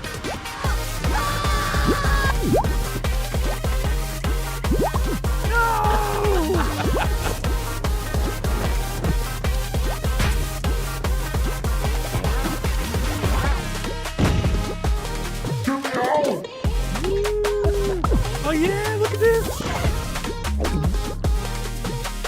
Crossroads!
They made a fool out of you.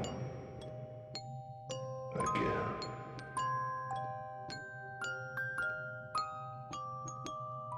Keep failing. And you'll never become Marco.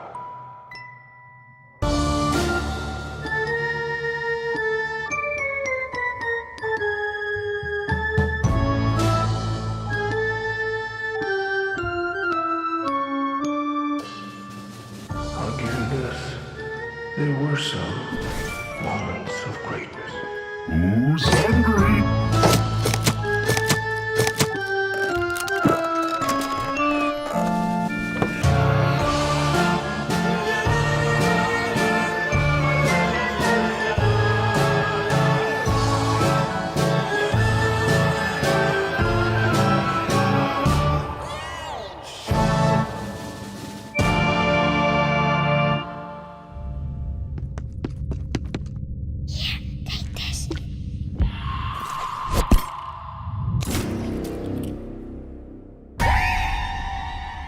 Soon, a new act will arrive, and the stage will change.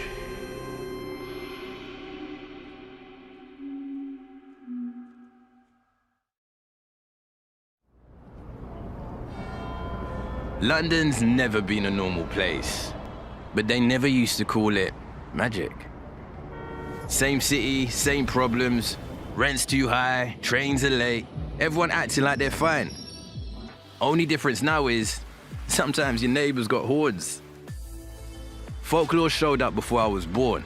Most of us just kinda grew up with it. They say it started in the 1920s, a tear in the world. Something came through that wasn't meant to be here, and they stayed.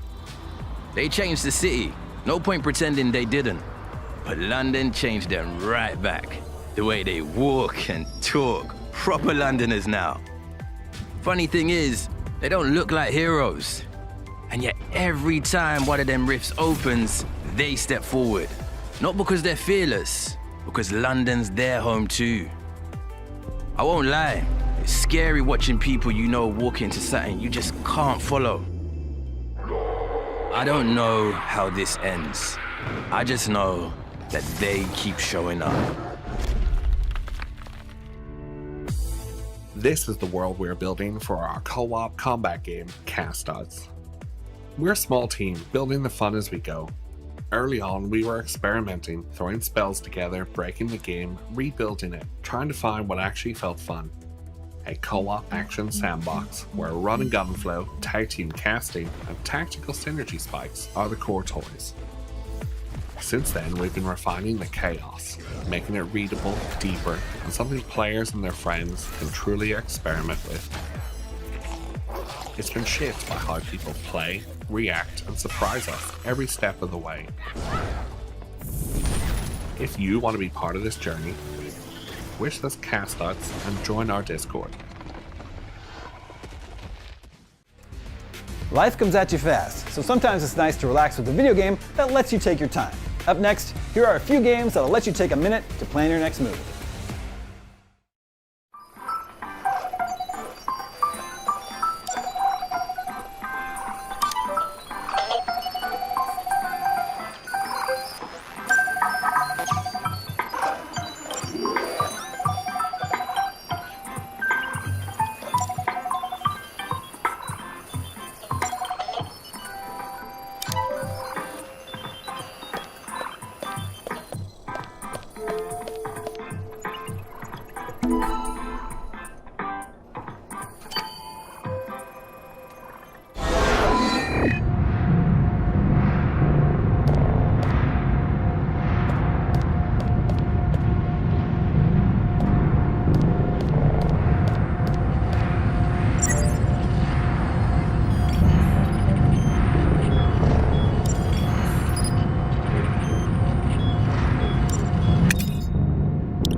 Above village and town rises your mighty castle.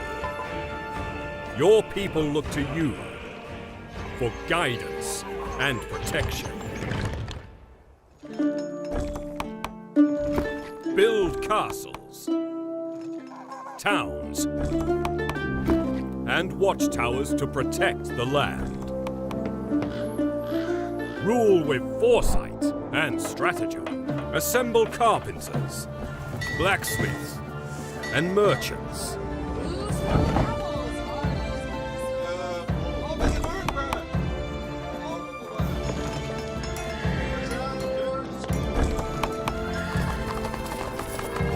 Yes, my lord. Guard the roads and defend the peasants. Uphold justice by the sword. Defend your lord even unto death. And destroy the treacherous knight.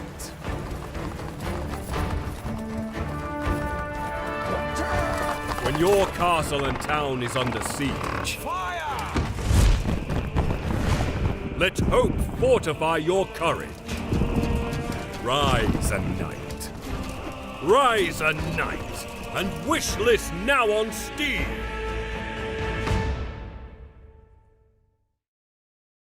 Alright then, Miss Gia, the dangerous smuggler. What is it you figured out exactly?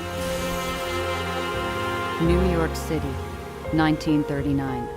A floating metropolis, ruled by the iron fists of the barons. It's an empire of steel, held aloft by the miracle of Aether, a substance that can lift the tallest buildings to the heavens. Dive into an alternate history, where Aether and iron rule the skies. You are Gia, an underworld smuggler, taking on a last chance job that pulls you into a world of betrayal, and political intrigue. Recruit allies and make enemies. Roll the dice, because when luck runs out... Gia, the car! One down, 100 to go. We both know you don't beat Barons by playing fair. Your skills and your companions are your only hope. Save the city, and you just may save yourself. Wowzers! Which ones?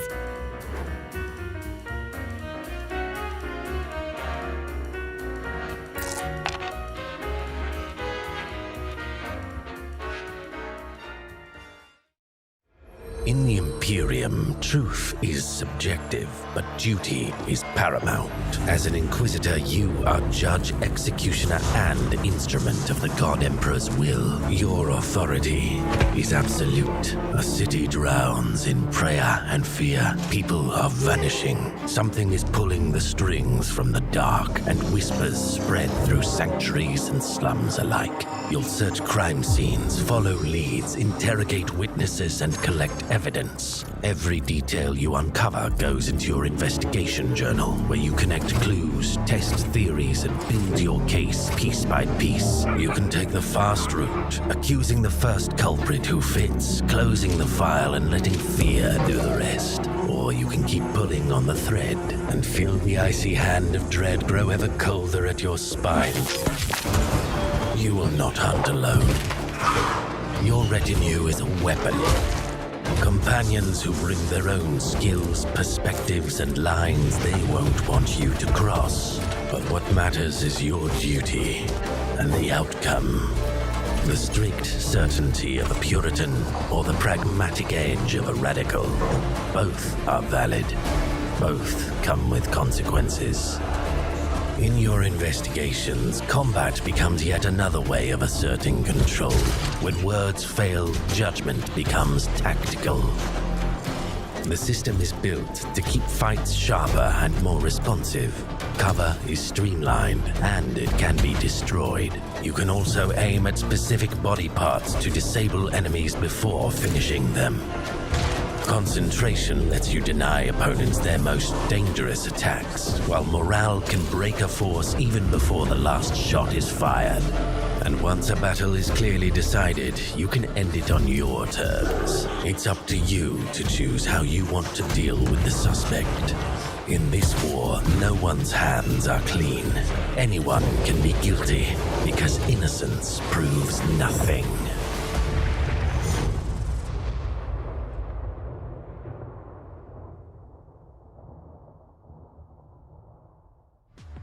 You just got to look at a few upcoming puzzle and strategy games, but if your idea of a good time is things happening in real time, don't blink. Here are some upcoming action games where every second counts. Think fast.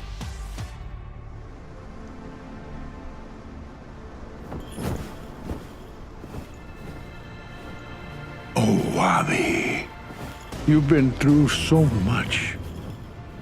Such torment.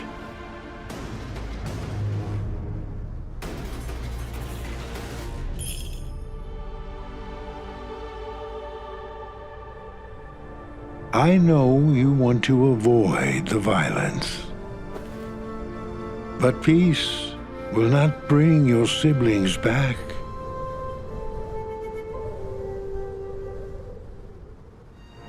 Use your hatred.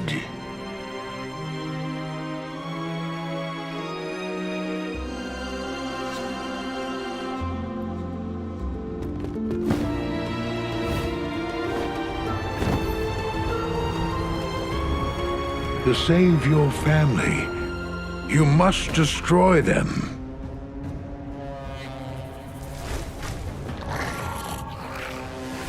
They'll try to stop you.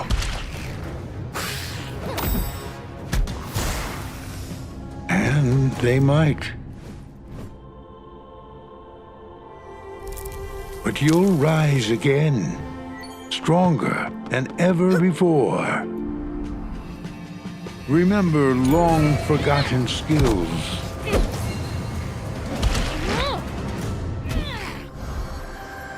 Rewild the world.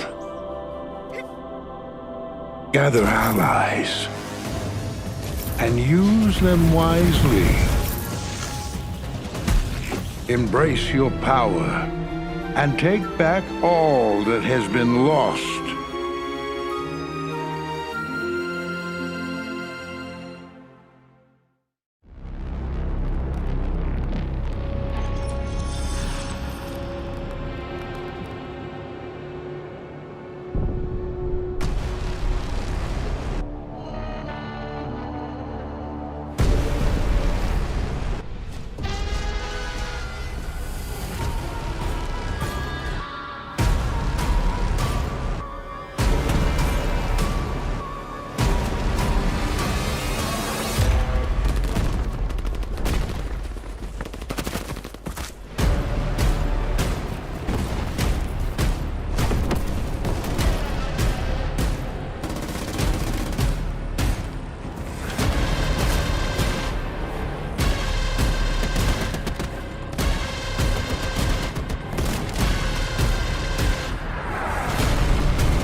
I'm Cornelia Bożyńska, Creative Director at Purple Ray Studio, here to show you Koszmar, The Last Reverie. In Koszmar, you play as Violet, a lucid dreamer caught between two worlds consumed by mysterious sleeping plague. The walking city where people vanish into sleep, and the dream world where nightmares sway. In Radvan, Violet is careful, grounded, and investigative. The city requires her to observe, explore, and listen. Be prepared though. Sometimes curiosity leads to dreadful places. On her journey, she encounters nightmare rifts. Each rift is tied up to a person consumed by the plague. To wake them, Violet must enter the rift and venture into the dream world. But there, rules change. Violet unlocks abilities and freedom that real world will never allow. She is no longer only investigating the plague, but she can fight it.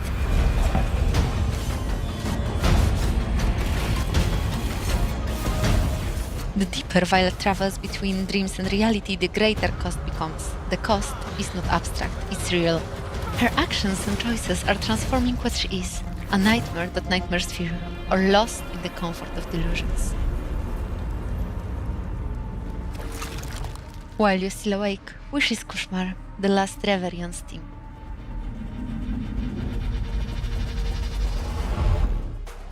That was a look at a bunch of upcoming games, and I think it's safe to say there was a little something in there for everyone. Whether you like fast-paced action, tactical strategy, scary stuff, cute stuff, or if you've ever dreamed of being a bus driver, a shark dentist, or operating a leaf blower. Video games really let you live out your wildest fantasies. Sadly, that about does it for this block of trailers, but stick around, because coming up very soon is the Xbox Games Showcase 2026, and who better to break down what Microsoft might have in store than IGN's weekly Xbox show Unlocked. They'll be taking over right now.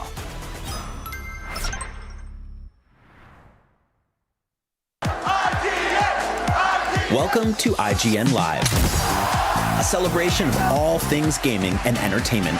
Today, there's the Fire Nation army just beyond the wall. You'll hear from the cast of Avatar: The Last Airbender. We're Vox Machina, and we don't run. And the Legend of Vox Machina. It's time to up. I'm just getting started. Tomb Raider.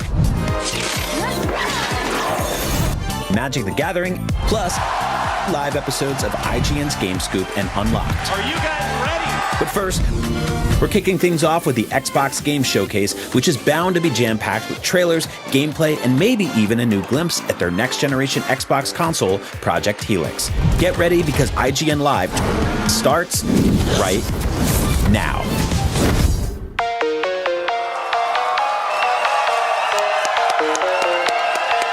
Hello, everyone. I'm Brian McCaffrey, host of IGN's weekly Xbox show, Unlocked. We're coming to you from IGN Live. The Xbox Game Showcase is coming up very shortly.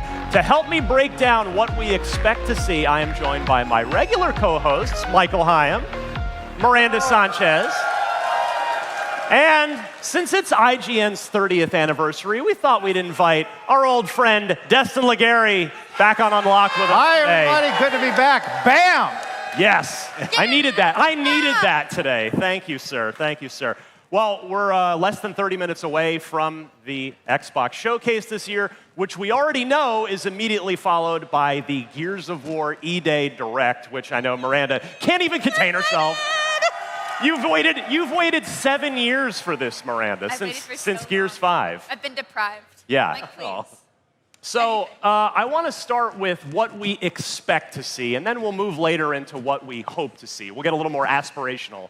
But to start with, I mean, I've got some notes, but I'll go to our guest of honor, Destin Legary, first. All right, Destin, what do we expect to see? What is a reasonable presumption for what we're about to get in 30 minutes? Well, I think we're going to get a beat about Fable and a beat about Call of Duty. Those are like known quantities. So I definitely think we get more. I'm really loving the new setting of Call of Duty Modern Warfare 4. Yeah, guys in the IGN Live crowd, where are we at with Modern Warfare 4? Are we fired up for the game this year? Yeah, after Black Ops 7 last year, back-to-back Black Ops years. Miranda, you're a big Call of Duty player. Are you amped to take a break from Black Ops this year? I really like Black Ops, but I'm a Modern Warfare person. Like, I think Black Ops multiplayer is kind of where it's at for me, but yeah. I really want to see what they're going to continue with Modern Warfare. And of course, just how they're going to keep innovating on the franchise. And I think we have a lot of promise for this next one. So, Destin, what do you think we get from Modern Warfare 4 at this? So like single-player trailer, multiplayer gameplay, where do you think it lands today? I think it would be great to see like one of the story missions because that's been a big focus, the fact that it's taking place in Korea. Even with the 4, they're actually using the Korean spelling of the number 4. So there's a lot of like interesting things that they're doing and leading into whatever that game is going to be. I'm more excited for this Call of Duty than I have been in a long time. I'm in the same boat. Yeah, I've been on a little bit of a Call of Duty lull since Modern Warfare reboot in 2019. But yeah, this one looks like it might hit the right notes. Now, Michael Hyam, Destin mentioned Fable. We just got news. By the way, Fable's the #1 Xbox game I'm personally most looking forward to. I don't know. Yeah, like Fable, a lot of love for Fable out there. So, Michael, you're our resident RPG guru. You wear that badge proudly, as you should. What do you think we might see from Fable today? Because we got the pre-showcase announcement that it's delayed till February. They're basically, I'm not sure we ever thought we'd say this again after the 360 era, but here we are. Xbox has too many games for 1 year, so they're pushing Fable. So, what do you think we might see out of it today, Michael? I think that you're going to get something that tells us more of what the story is about. Because Fable is a long RPG, and we've seen long showcases showing how dense the game is, the kind of gameplay systems they're working with. Those things are exciting, but I think I've got to the point where just give me the game. I've been convinced that this is something that I'm going to be interested in.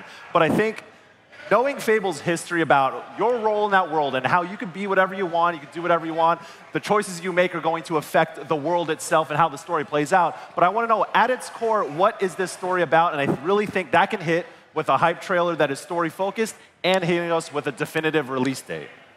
Yeah, February what? That is the question. I mean, we're already getting 2027 release dates this week between State of Play and the Summer Game Fest showcase. Miranda, where are you at with Fable? Are you in or out so far? Oh, I'm definitely in. I think it's, we talked about it previously on the show, how we're like, this is gonna get moved. Like, there's no way. As you said, there are we were right. games. They gotta make space. And I think, especially with how long they've been working on Fable, they really want to give it time to shine. Yeah. And I also just want genuine time to spend with it and like make it my focus for gaming. Yeah. I know a lot of us sometimes are playing multiple games at once. And when you have like a big RPG like this, other things have to get shoved to the side or like take that back burner seat. And I want to be able to do that with Fable, and I think having a February release date really helps for that. But overall, still just very excited. I hope they don't spend too much time on it. That being said, just because they've done a lot to showcase what this game is going to be, at least mechanically, and some like the neat interactions you'll have with NPCs. But to your point, Michael, I think a bit more about the story would be a nice little trailer for them to focus on, at least in that aspect. So we learned in the Xbox Developer Direct back in January that you apparently can't be explicitly good or evil like you could in the original trilogy. No halos, no horns. But, yeah, right. No halos, no horns. That's a great way to phrase it, actually. I'm going to miss that, Ryan. That's one thing that I wish they would have retained with the Fable reboot, but I get what they're going for. Yeah, I mean, I'm going to miss the dog. The dog was the best part of Fable 2, right? And 3. Yeah. But you can earn a reputation in sort of a town-by-town basis. Yeah. We learned from the Developer Direct of whether or not the townsfolk like you. So, Destin, are you going to be a nice guy, or are you going to be like a real pain in the backside? Because it's town by town, I'm going to split the map, and half of it I'm going to be completely evil, and the other half are going to be completely good. Also, as many children as I can possibly have in the game by the end of it. Elon Musk it as far as... Yeah, that's the plan. That's the plan. That is the most Destin answer. This is why you're back. How can I mess with the sandbox? That's what I want to know. Michael, you strike me as you're going to be a good. Oh, I'm always a good guy. Oh, thank you. Yeah. I got a rep in these streets. You know, I'm a very good guy. But to that point, though, I played Mass Effect so many times. Every time I think, like, this is my Renegade run. I'm going to see what this is like. And then I get, like, a little bit... I make, like, 3 bad decisions. I'm like, damn, I feel pretty bad. And I revert back. I reload my save. But I think with Fable, morality systems being more interesting these days when it comes to games, it's not just, here's the good choice, here's the bad choice. It's more like, just make decisions and see where you end up based on that. And I think that kind of moral ambiguity in RPGs can lead to interesting storytelling, but I do think it's more ambitious.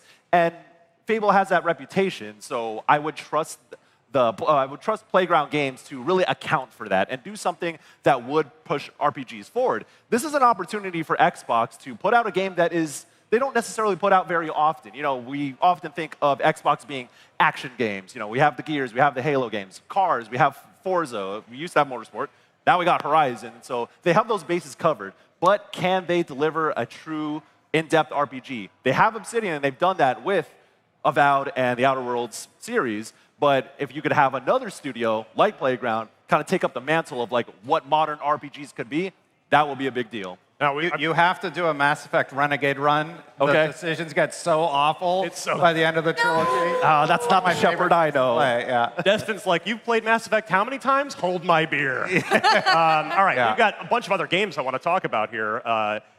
Halo campaign evolved. What's the hype level in the crowd for the remake of the campaign? So, you know, like, we're definitely getting a release date for that, right, Miranda? Like, there's no question. We have to. In the next hour here. If it's not coming out this year, right. Which I'm like, of course it will be. Like, that's like one of the most Forrester things they've had. So I think, you know, it's only the campaign. It's not that long. So. Right, and you and I love Halo so much. Are you hyped for this? Because I can't quite reach maximum hype level without multiplayer involved. I am bummed that there's no multiplayer, but at the same time, this is the game I've played most, like replayed constantly. Like I know the game like the back of my hand, and I know they've changed some things for this. So I'm really curious to see what they've changed when we get into the game. Overall, though, like I mean, I'm excited to play. I'll of course play it. I played a bunch and probably play it like 3 times. But you know, I'm excited for my another fellow co-op run legendary. with your siblings. Yeah, I'll drag them into it. But yeah, I think it's hard to be as excited because it's just such a known quantity, right? Yeah. And like we've had remakes where we've had the glow up for Halo Combat Evolved specifically in such like a really cool way. So this is, you know, cool for the tech to see it in a different engine, but ultimately it's just like, I mean, we know this. Well, while Halo may be a known quantity, something that isn't, that I expect to see today, is State of Decay 3. We've been waiting a long time for State of Decay 3. It's been teased in a couple of showcases over the course of like 5 years at this point. It's been a minute. Michael, you and I think, are on the same page with how much we love that game. What do you want to see? What do you think we're going to get out of State of Decay 3 today? If it's there. I mean, we don't know for sure that it's there. I think, you know what, I am kind of a fan of like the gameplay walkthroughs at showcases where they show you what the moment-to-moment beats look like with those games. And I think State of Decay, because of the kind of people who are interested in State of Decay, they are systems-heavy people who are interested in that more in-depth stuff. So if that's a big part of the showcase, I think that's a W right there. Because like gameplay is the #1 thing that I'm most curious about it. Like how have they refined the series? What kind of modern elements are they incorporating? They've learned a lot, obviously, from State of Decay 2, and it's been so long. Yeah. And so you expect 3 to kind of be this really polished thing out of the gate. And we've talked many times about how State of Decay has always come out the gate fairly rough. That's just kind of the nature of those games, and that's fine for what they were. It took time to get there. But I think State of Decay 3, out the gate, needs to be solid. It needs to have a lot of content. It needs to be polished. And hopefully, like with it being in a showcase, if it is, they can get over that reputation of being a janky game and be like, this is what it is, and it's coming soon-ish. But that's what I want to see from it. Destin, there's been a little bit of a hubbub in the Xbox Online space over the last week or two about what system logos do you show at the end of the trailers for these things. And so one thing I want to ask you is, Forza Horizon 6, it's a 10 out of 10 game, says IGN.com, and a whole bunch of other outlets. 10 out of 10, it's and a whole bunch of players. It's another masterpiece from Playground Games. We know that it's coming to PS5 later this year, so what I'm curious to know from you, Destin, is do you think in the Xbox showcase we get the PS5 release date for Forza Horizon 6? No. Asha Sharma was very clear that she's heard the fan feedback, and I have to imagine that we're not going to see PlayStation 5 logos or competitor logos in the broadcast anymore. That was a decision Phil Spencer had made, I believe, at the time. And It just, the community said they didn't want it. So no matter how we feel about it, she's made the decision to, going forward, not have that as part of the presentation.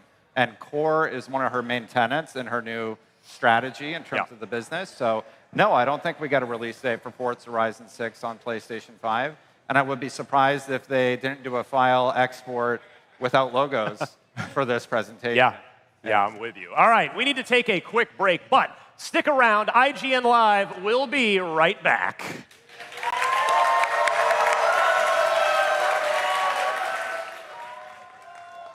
IGN Live is presented by Amazon Luna, here to play.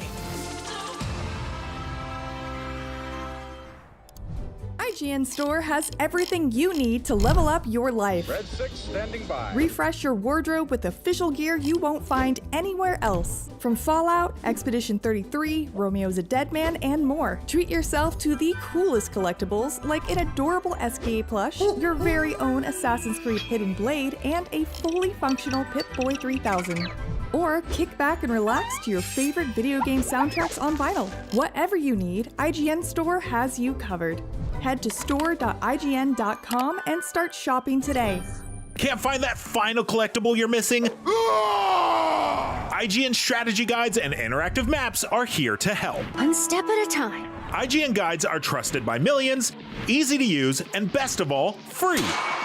IGN has the very best, most complete and accurate guides for Shadow of the Erdtree, Baldur's Gate 3, Tears of the Kingdom, Call of Duty Black Ops 6 Zombies, and so much more. See? It's good, right? Every guide is tested and verified for you by experts. Just search for IGN when you search for guides. Do you want to be the very best like no one ever was?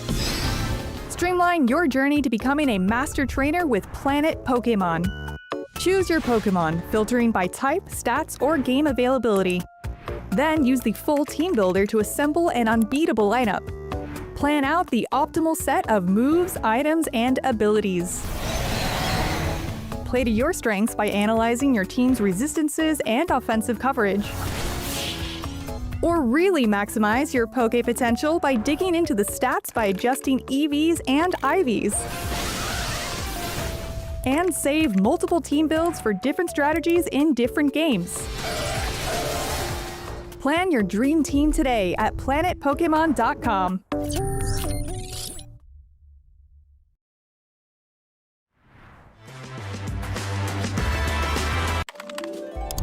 IGN's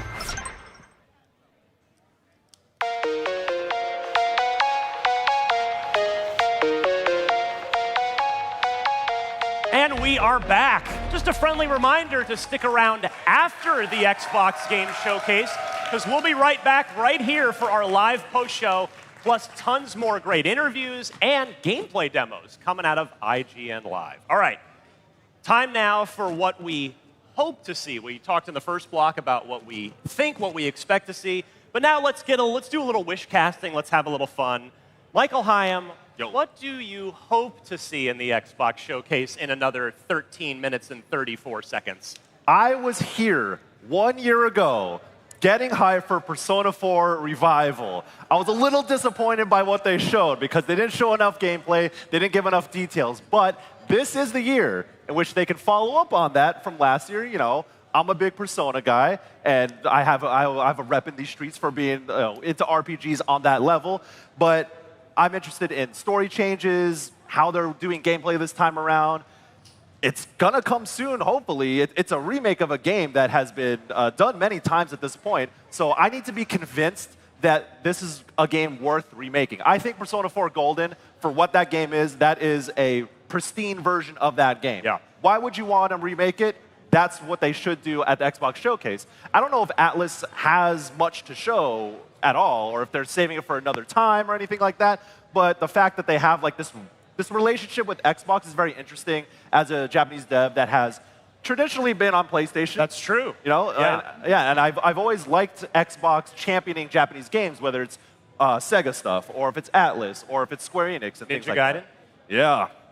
Yeah, and so Persona 4 Revival, I want to see more in-depth coverage, and listen, I'm going to put my clown makeup on if this doesn't happen. But if there is a logo drop of Persona 6 or something, I will get hype again. But my clown makeup is in the backstage, and it's ready to go in case. Wasn't there something last year that you promised some crazy thing you were going to do? And did I? I don't know. We don't remember what it was. We'll go back to the tape. All right, You're gonna be eating paper after something like that. Now, Miranda, you don't have to promise to put on clown makeup or anything, but what do you hope to see that's going to get you fired up if in fact it happens? I want an announcement for Wolfenstein 3, like a proper announcement. I mean, where are them Wolfenstein fans out there? Obviously, Machine Games has been pretty busy, but we've had Indiana Jones for a while now. And I'm like, all right, guys, bring back my boy BJ, bring back his twins, bring back the crew. Like, let's go slay some more Nazis. Yeah. Let's make things better. And I hope that they'll do, like, sort of a mood piece, like, with the announcement and not just a logo. Like, because I know whenever I think of people who just announce games with a logo, I'm like, we have Elder Scrolls. It's like, like I want more than what we got for that, basically, for this. Because I think, again, we kind of know where they would go probably. Yeah. Probably, but if it's not, I would like to have some of that match to this hopeful mood piece that they would have. But Michael, Wolfenstein 3, are you all in if that happens? I would pop off for that. I think that's, there's a lot of things going for it. We haven't seen Wolfenstein in a long time, but Indiana Jones was a great game. Machine Games has a great reputation. They got the sauce. To say the least. Yeah. They have not missed. And so I think 2017 is a long time ago, y'all. I hate to break it to y'all, but 2017 was 9 years ago. And that's when we had the new Colossus. And that game was fantastic. But so much of the world itself around us has changed. And Wolfenstein has always been this sort of commentary on the things that they see manifest in a game that is, fantastical. It is historical fiction. It's dystopian. It's all these different things. But our world has changed so much. And I think Machine Games has proven that they're smart about how they weave those things. I think Wolfenstein New Order and New Colossus are actually very good. There's very good storytelling in that, on top of being a really good shooter. So if they do show 3, I do trust them with that. Yeah, I mean, Indiana Jones and the Great Circle, that was my 2024 game of the year. So it's it's still only a year and a half ago because it came out in December. Yes, so we'll see. It's I mean, I wouldn't rule it out, but it's, hopefully time for an announcement, or just. This is one where I'd be happy to hear about early. Even if it's still a few years away. Just to reassure us that they are going to finish what they started with Wolfenstein. Exactly. All right, Destin. Yeah. What do you hope to see? So we got a really deep look into this, and it's Clockwork Revolution. Nice. Yeah. So I really liked what I saw there. I would love to see a little bit more about it. I don't want them to have a huge section because I don't want to see too much. But the thing about that game that really strikes me is a lot of games we play today, they feel very samey, and that seems like it's doing something very unique and mixing a lot of mechanics that we haven't really seen the first-person shooter genre embrace and attempt to do with modern games. So I would love to see more about it. Yeah, it seems like, Michael, would it be fair to say, based on what we've seen so far from Clockwork Revolution, that it's maybe like almost a kind of a cousin to Obsidian stuff, to Outer Worlds, like sort of that hybrid first-person shooter and proper RPG in one game? Yeah, that's the impression we got. And knowing In Exile, who's developing this, it's like they make games for RPG sickos. Yes. And like Path of Exile, you play Path of Exile. Yeah, a little bit. Yeah. So but to see a lot of those systems or ideas manifest in a first-person game, I think that could be a winning formula, and it's something new from them. It's new. It would be something fresh for Xbox, but also for In Exile. And I miss Dishonored. I got a lot of Dishonored vibes from what we saw previously with it, and there's room for that kind of game again. I know Arcane isn't working on a Dishonored anymore, and I miss that vibe. But that steampunk era with a lot of different technology you haven't seen before. But if you can go deeper on RPG systems in that kind of world, I like you said though, I don't need to see more gameplay because we did get a deep dive. That was 5-6 minutes long last year. But if we could get hit with a story trailer, a release window, that would be cool to remind people at least that this game exists. I've been really a big fan of all the games that have been coming out with boss fights as their show of gameplay because I think it really capitalizes on characterizing the kind of mechanics they want to really throw at you. Because when you get to boss, it's you're putting all the skills you're learned stepping to the up. test. Right. So it's like the culmination of everything you learned up until that point. So being able to see a boss and see how they put that together, I think is such a great display without having to show too much of their story or too much of their environments that they're not ready to showcase yet, just because, spoilers. So I hope that would be a great opportunity for them. Yeah. We mentioned we had Arcane's Blade, Marvel's Blade brought up. Destin, any chance you think we see that? No. I don't. I would love that to see where they're going with the gameplay and the unique art style that they presented thus far. But no, I don't think that's going to happen. What I would really like to see from this showcase is I want to see Xbox sort of showcase why you should invest in their ecosystem again. Yeah. What makes them special? And I don't know, are Gears and Halo going to be able to do that again, or is there something new that they have up their sleeves that will reinvigorate their base and get that new audience that they're trying to capture? Well, I can think of one thing, but it's probably not happening today, and that would be an Elder Scrolls 6 teaser. Oh yeah, that's we're not there yet. I can't. Exclusively on Xbox. Well, that would end like all of LA would just melt. That's the thing is like with Asha kind of like saying that they're thinking about and reevaluating exclusivity on Xbox. Yeah. I mean, like that's important for them to message, and I think it would be really powerful for them to have figured that out by now. I'm not confident they would, because I feel like that's like a really big decision for them to change that kind of trajectory, because it's not just them saying, actually, we don't want to do this anymore. Like, there's like contracts and legal obligations they have to other partners who that they said, yes, we're going to push this out other places. But I think there's still something, to your point, Dustin, about the future that they can at least start messaging. Yeah. I mean, what are we, 3 years removed from Starfield already at this point? Almost. Yeah, 3 years. Yeah. Wow, that went fast. But I think Bethesda is like too big to do that to. Like they have a lot of studios, obviously, but I think Bethesda, in a way, also calls their own shots. And the impression I got when I talked to Todd Howard a couple months back, when I went to go see Starfield's new update and the PS5 release, that pipeline exists at Bethesda, and I think it would be, I don't think it would be smart if they would tell Bethesda, like, actually, you're not doing PlayStation development anymore. Like, that is kind of Bethesda's call to make. But again, like, Xbox has been doing some surprising moves, so maybe something like that is happening in the background, but I wouldn't bet on that. The reporting says that PlayStation isn't going to do PC releases. If they're willing to walk away with $1 billion+ in revenue from their PC releases, maybe Xbox is looking at that and saying, maybe we do have too many cross-platform games. I could see a timed exclusivity. That was where I was for some of these entries, like they did with Indiana Jones. Yeah, but again, probably too early for Elder Scrolls 6. It's still always fun to talk about. But one thing, so for me, what I hope to see, not saying this is going to happen, but we've seen Asha Sharma come in, try to get some wins, right? And I think, to her credit, I think she has done that. She lowered the price most of the way back down on Game Pass Ultimate after it went through the roof last year. Good course correction there. Yeah, and that was definitely very welcome, because quite frankly, I can't think of any other major gaming or entertainment streaming service that has lowered its price. They only ever go up. Certainly my Netflix bill only ever goes up. Yeah. But I wonder if Asha, and today, maybe we get a tiny price cut on the Series X and the Series S, because when she came in, she did address hardware as in sort of her introductory blog post is, hey, this is like hardware is too much. We need to be more affordable.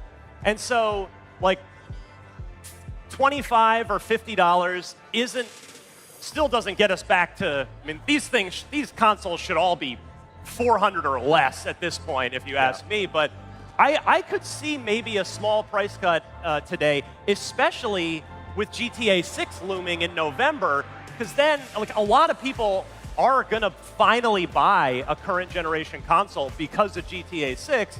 And if the Xbox is a little bit cheaper, maybe that nudges some people to go that way. Michael, am I nuts here?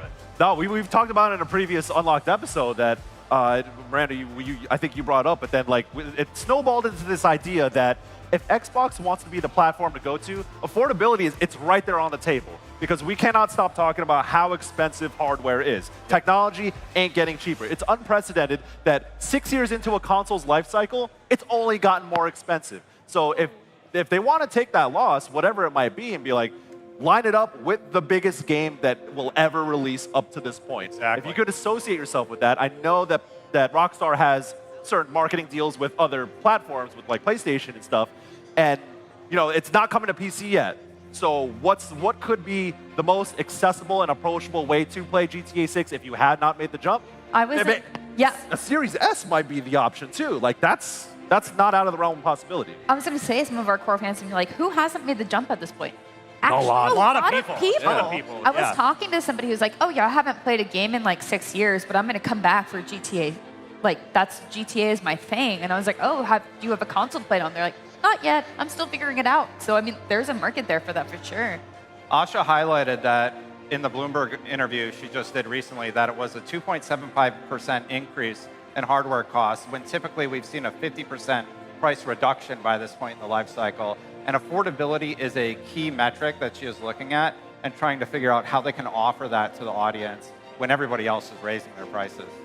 Yeah, so I'm really crossing my fingers for that one because I just think, again, even if, at $50 probably maybe covers sales tax on a $500+ console, but any little bit would be welcome. It'd help. These things, they've just gotten too damn expensive. It's like the rent is too damn high. So it is time. So we'll see. But that's what we hope to see. Now let's see what we're going to see. Oh, it's starting. The Xbox Showcase is starting. Let's go. We'll see you on the other side for our post-show recap.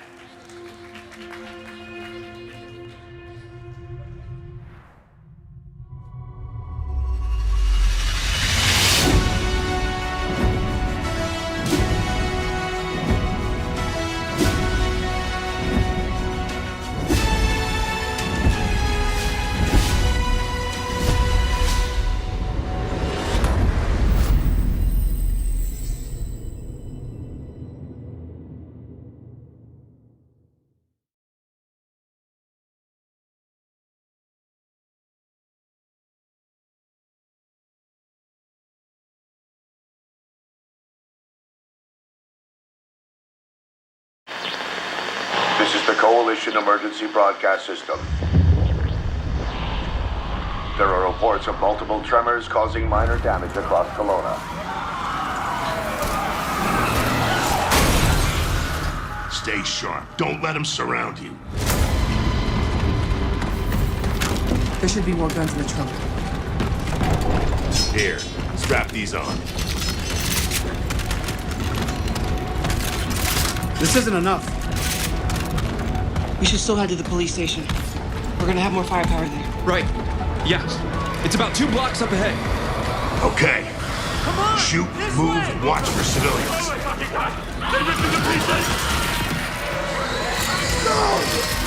Get inside, now!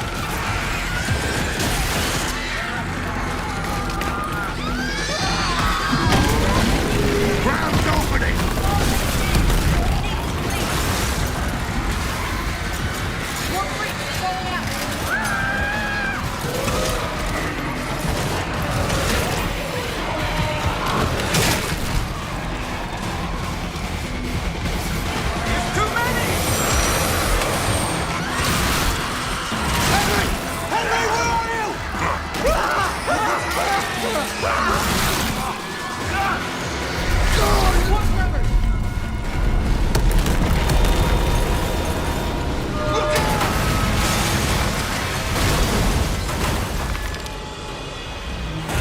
You see that? It was something big! Like huge crab fingers picking up through the street! Just the adrenaline, kid. We need to keep moving through the underpass. People! Let's get moving. Let me see what I can do. I'm at the pan safe. I need backup. These things are all over me. More tremors. Any gears out there? Anyone that can hear this?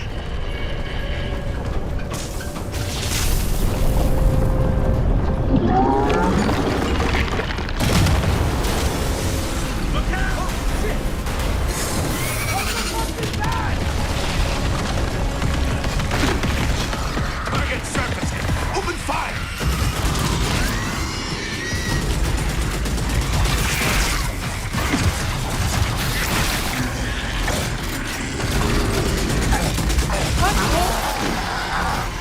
goddamn breach points!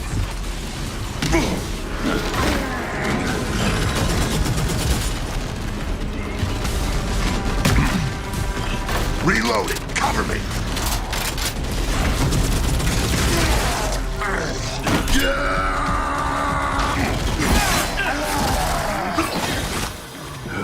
All right.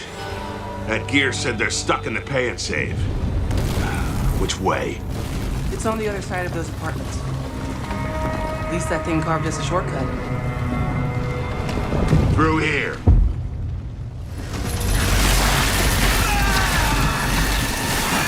Too slow. Oh, bugger! Come on then. Oh. Nice shot. Oh, where the hell did you lot come from? We heard your distress call. Well, you saved my ass. But we need to make ourselves scarce. These fuckers keep pouring in every few minutes. More trappers, watch it! Right on schedule. You guys here? Yeah. Who are you? Where's your squad? Beasties pulled out my squadron a couple of hours ago. We went to protecting some survivors nearby. I was about to get back when I got cornered in here.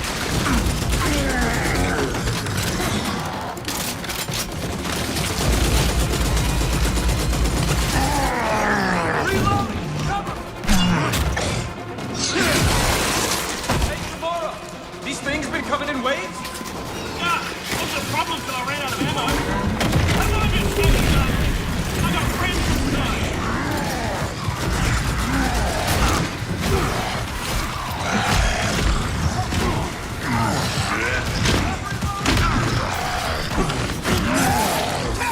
Eat that! Throwing a grenade! They come! Watch back!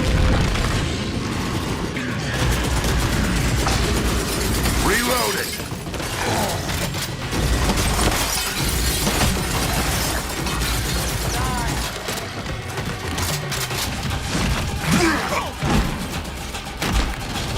Gotta reload! Anyone see him? Contact front! There's no end to these freaks!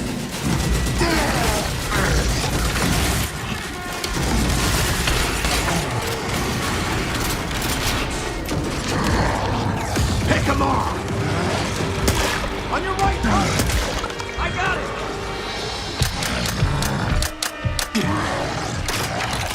Jammed. Damn it.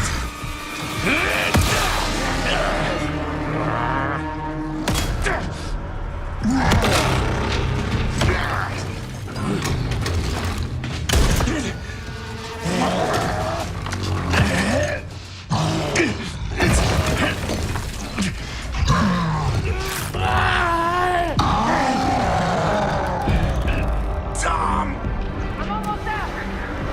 Fall back!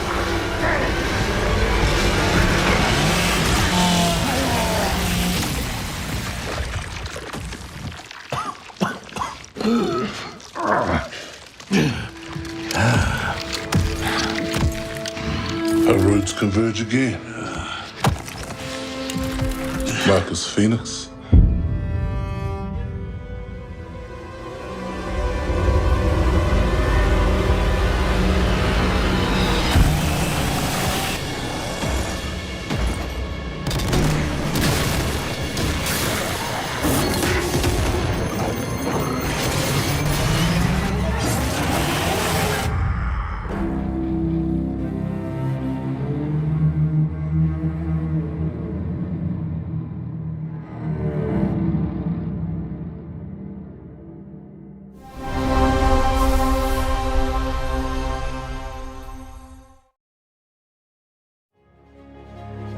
Welcome to the Xbox Game Showcase. For the past 25 years, Xbox has delivered some of the greatest games of all time. Games that changed what was possible, games that brought players together, and games that defined generations. Xbox was built on the spirit of creativity and heart. And as we kick off the show with Gears of War E-Day, it's only fitting that as we return to Xbox, we return to Gears. So today, we're announcing that Gears of War E-Day will be an Xbox console exclusive.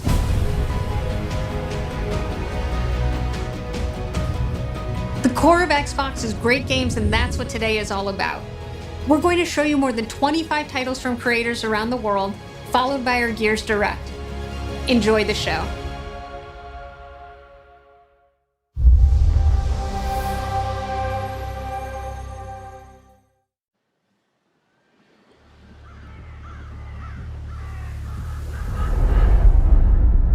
Do I remember the moment my powers came in? Well, I was being crushed to death with seawater and mud and manure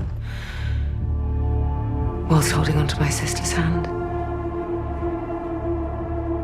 I remember her fingers gripped so tightly in mine that her nails drew blood. Until I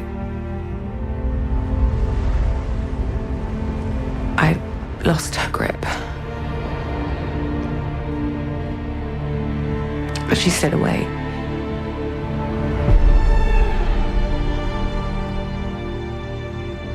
Does stick in the memory a bit, yeah.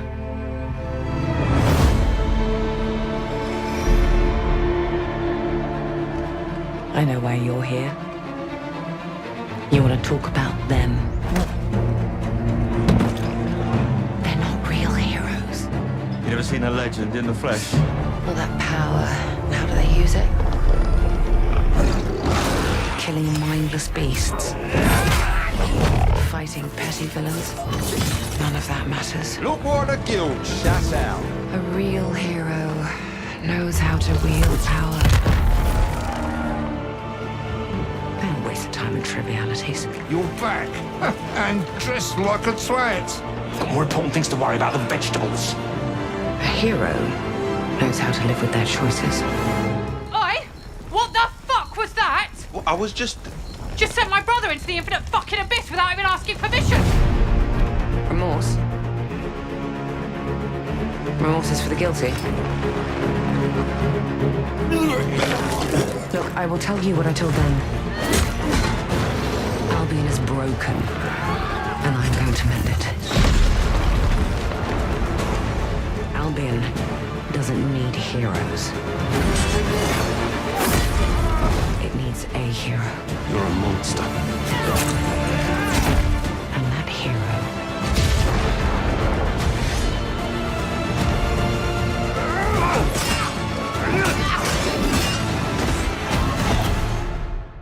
is me.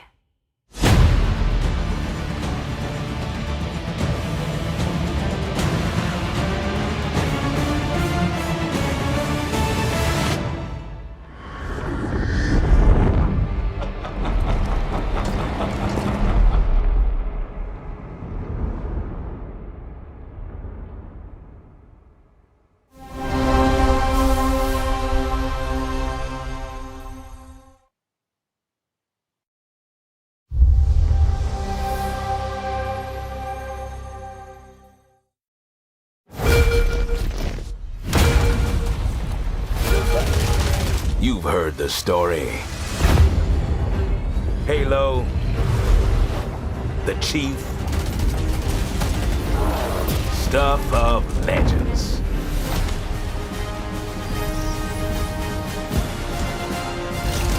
But that's not the story I'm telling today.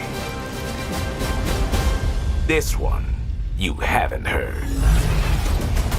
Op started simple enough. Drop in, grab the goods, get out before anyone noticed. Well, guess what? They noticed.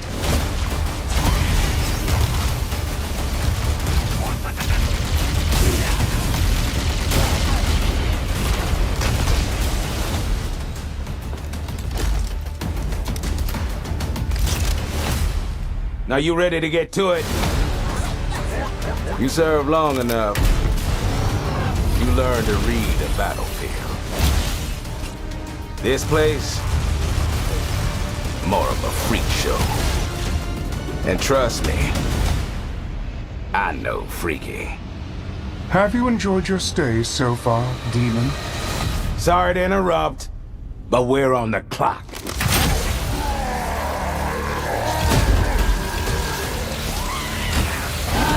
The thing with simple jobs is, they always get complicated. Plans change. Odds get worse. My advice, bring a Spartan.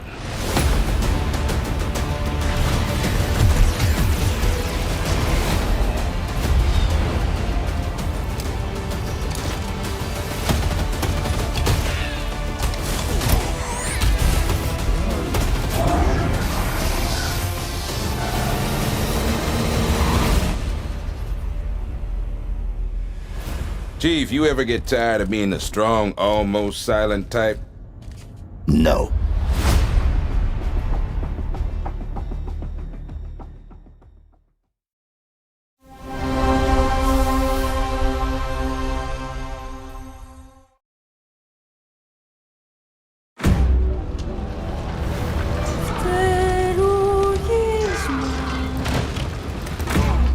There's something on this island.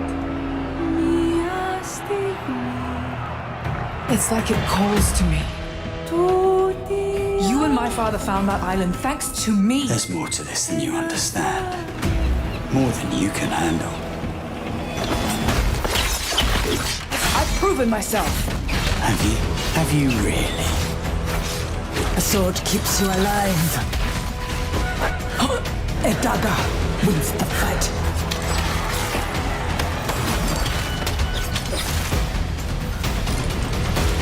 Look at this place. It's mad. The final confrontation is about to begin! Where are the others? This was dead, Lenny. They're all dead. Move! But you couldn't have said, hey, Lenny, you know those ancient death curse rumors? Well, maybe they're true. Sit in.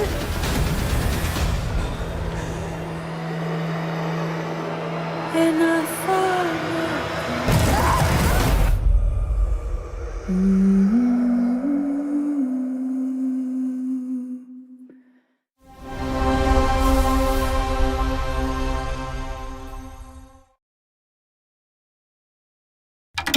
You ever heard of the Midnight Channel? Domino might have been on that Midnight Channel before she died too. Wait! Whoa! Now, where are we? Whoa. Feels like we're someplace totally different. Watch out! Now then, whatever's going on here, we're getting to the bottom of it. To wield a persona is to wield direct control of one's heart. And the heart is strengthened through bonds. Doesn't it sound cool? Someone had to see that. I'm glad it was you. Was that supposed to be him? Good times never seem to last long, do they? I hate you, sneaky, stupid bully jerk! I can't wait! So, shall we? Really? So neat! Come on, don't call me that. All shadows were originally born from humans. Well, then that means Senpai got killed by her other self. No! Get out of here! Don't look at me! Does that mean you're just gonna stuff me back in your head and pretend I'm not real? I can't! I can't! Persona! Alright, which means that we also gotta catch whoever's tossing people in here. I think I'd like to help too. I'm not running away from this. But I have no problem taking down shadows. It's over! So yeah, I'll be counting on you, partner. Then let's team up and catch this jerk. Let's end it! Here! Go! Persona!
friends and I used to argue about what ended the world. A weapon. A virus. Something worse. Started in quiet towns. Empty roads. Places the world forgot.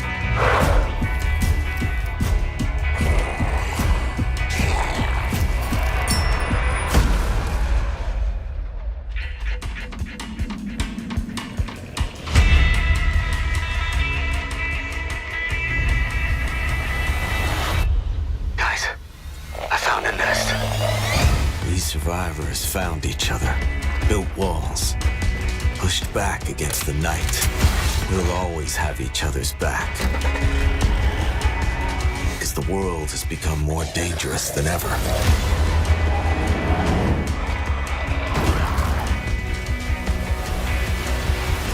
The dead aren't just wandering anymore. They hunt.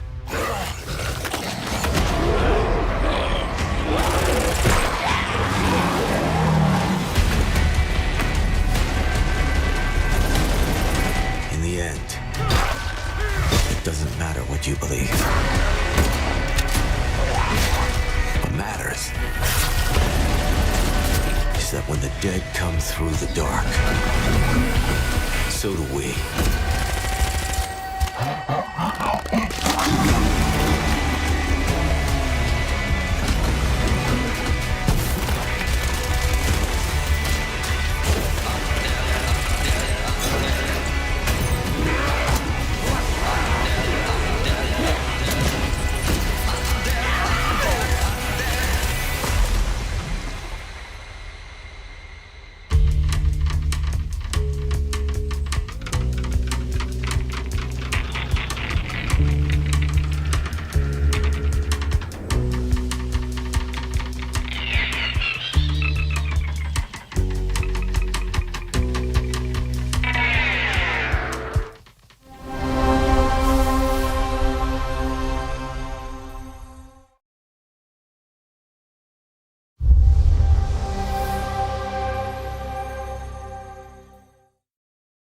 On the Sea of Thieves, there have been plenty of grand adventures. But what if you could make your own Sea of Thieves experience? With our new free update, Custom Seas, you can. Let me explain. You can create new ways to play. Like Rowboat Royale, where small but bloodthirsty crews duke it out in a furious battle to the death. Just remember to watch out for explosive barrels. Oh, I'm sure they're fine. Or Skeleton Snipe Hunt, where the sharpest shooter with the highest score wins. Or maybe you just want to spawn this, and these, and one of those, and absolutely loads of these, and, well, you get the idea. You can create a cinematic masterpiece. With enhanced camera tools, you could show romance, action, or tragedy. Or maybe just show the world from a whole new perspective. Or you could even just create a place to hang. Literally, if you want. Or you could come together for a party. Or maybe you want somewhere you can just kick back and relax. Whatever your piratical pursuits may be, we're giving you your own keys to the seas. There's a whole new world of possibility ready to explore. So dive in and unleash your creativity. The tools are now in your hands. What you do with them is up to you. Just try not to wreck the place.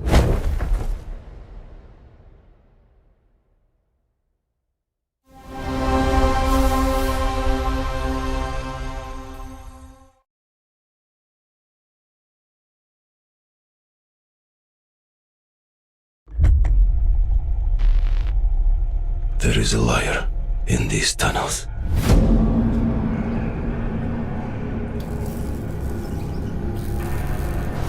They call him Führer. But that is not your name. Your name is Hunter.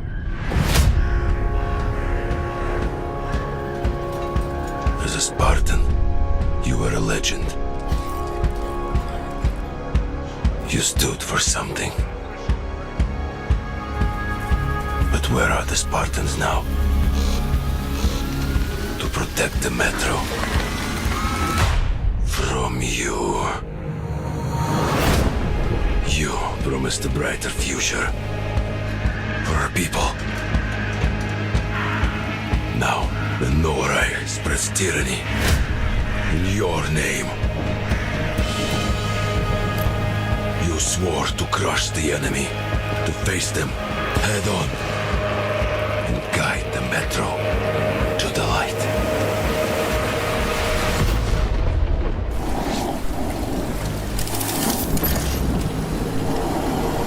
But darkness consumes you.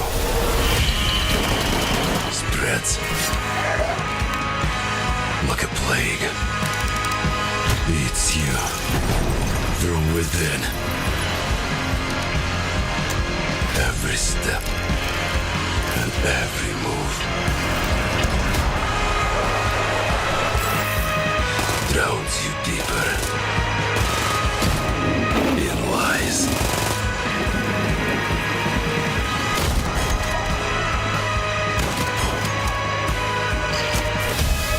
Your lies. And now, Hunter, that legendary Spartan is gone. Turn to ash. I won't stop until the Führer burns with him.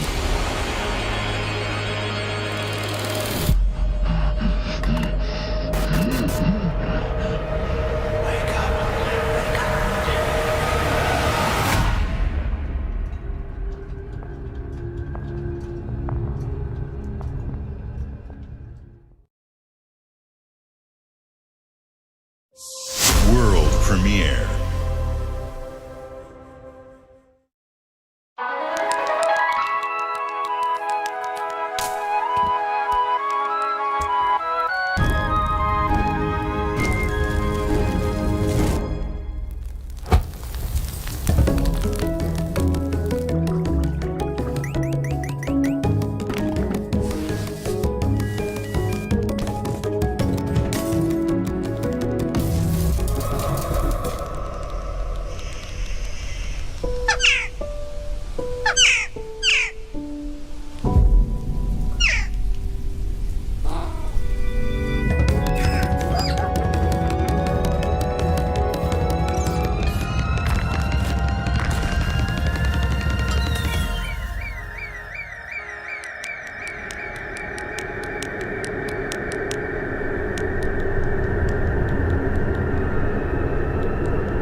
World premiere.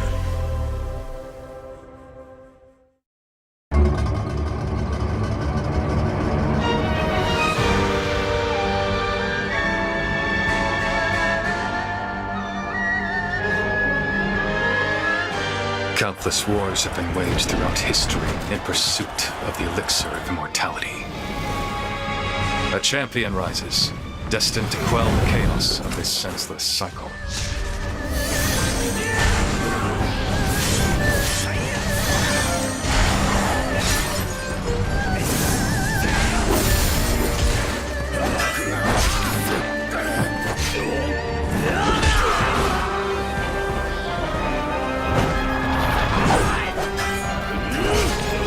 Awaken, Phoenix.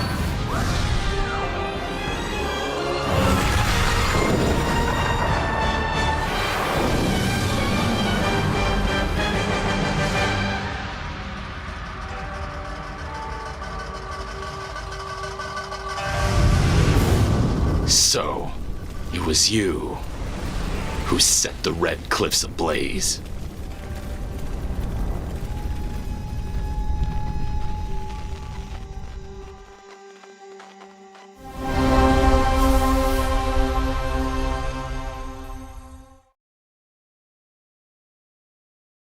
You're ready for the challenge and the reward of opening your very own cult. Nothing can beat us, nothing can break us, nothing can shock us, nothing can shake us. I know it's nothing. You'll be going to beautiful Bedford County, USA, teaming with locals waiting to join our family. You scare me? You don't scare me. You better reevaluate your life choices. You pissed off a random person on the street. You want a trophy? Even if they don't know it yet.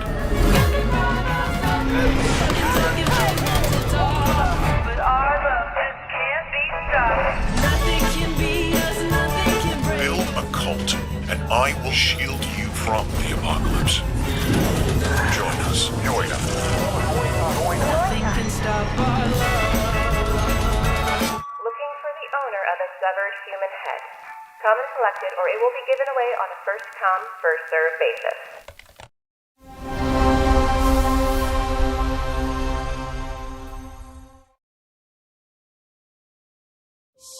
World premiere.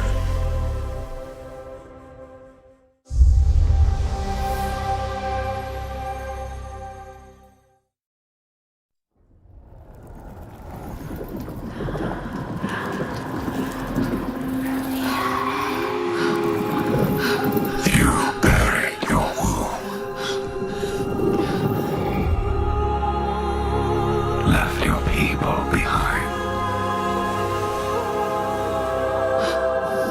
Believing time would see them heal. But what is left in the dark sickens. And some binds cannot be broken.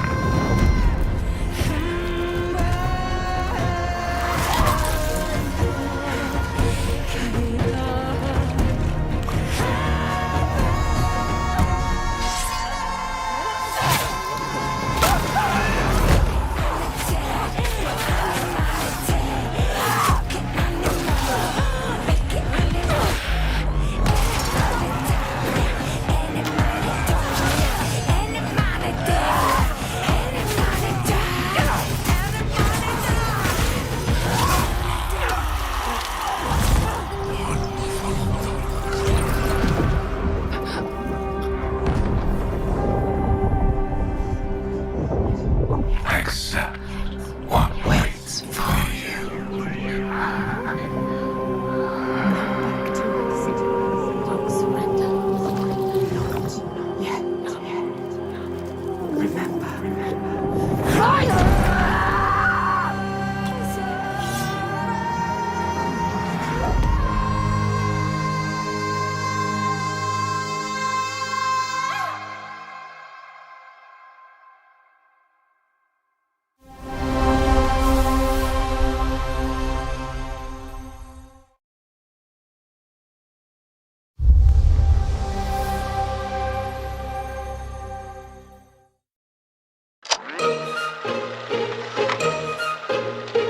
Answer the call of Vault 76. Welcome to the surface, a sprawling paradise. Meet the locals, learn to fish. Doesn't that sound nice? What a hoot! You found loot. This is no time to hoard. Share your stroke of luck with your pals. All aboard. Build your camp as a team. Hey, life's pretty swell. But in this Appalachian wonderland, All is not well.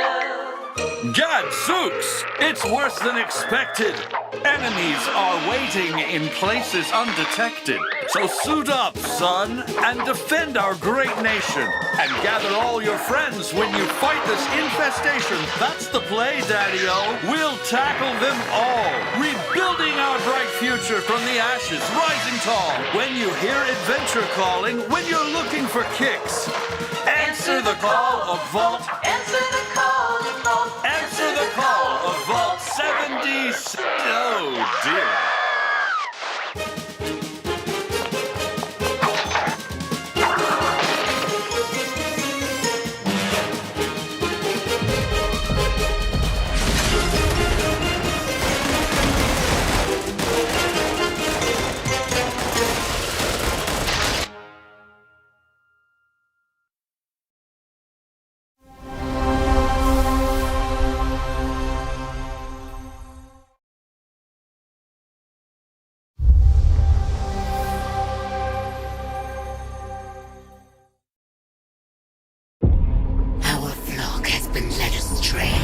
by your acts of defiance. Argent Anor trembles in the wake of your actions. They follow you now.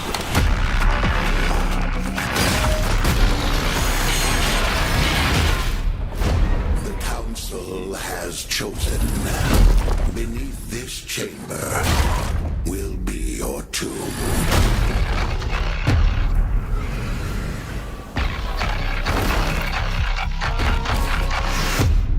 This place is your pain-given shape. It holds many secrets. Only a cleansed soul may leave. I am not your enemy. I am your way out.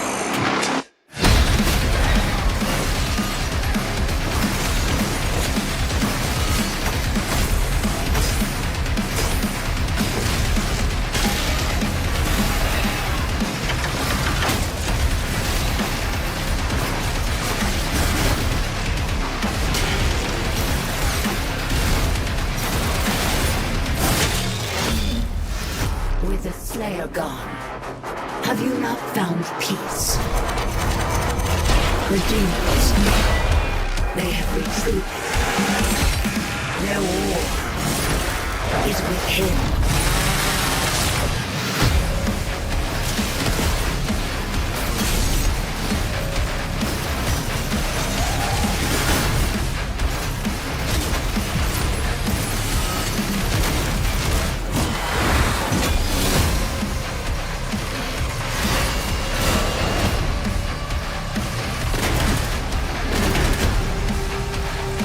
The Slayer is alive, and we're going to find him.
chosen north.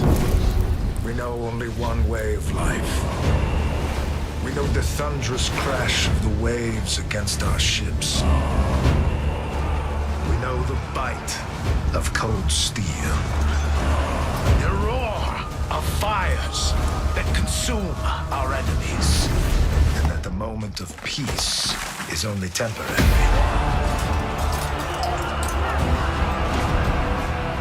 Because Valhalla opens its gates only to the worthy. And the next proving ground awaits just beyond the horizon.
World premiere.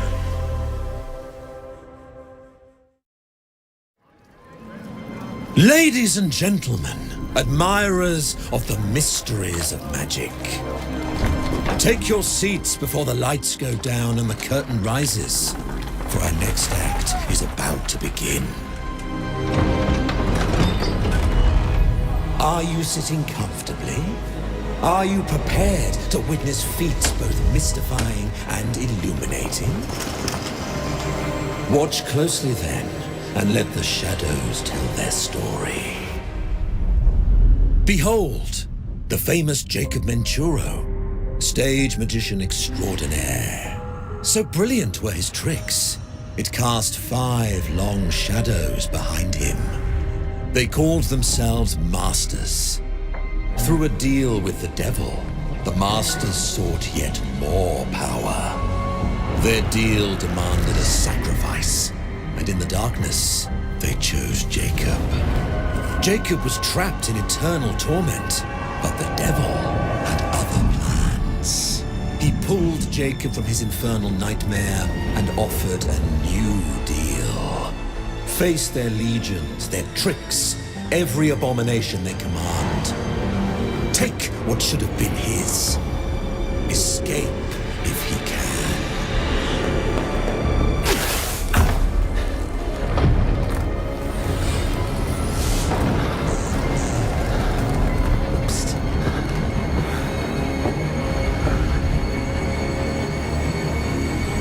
That's your cue. Run.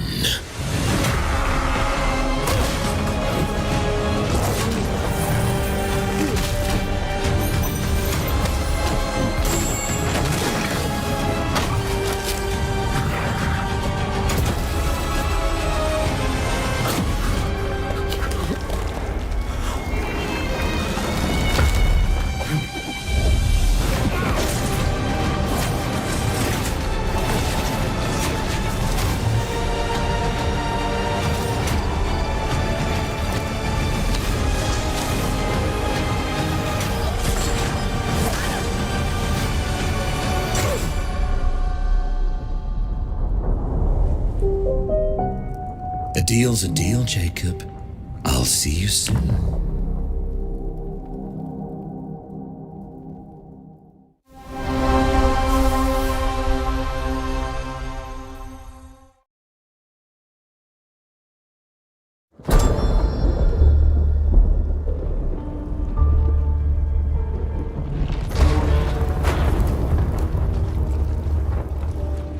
What would you give for victory? Your life? The lives of your sons?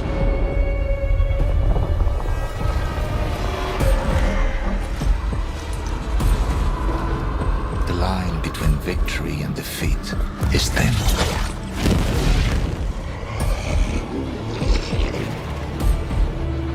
What if you had within you power, terrible and divine, to destroy your enemies, break their will? Would you have the strength? The resolve to wield it?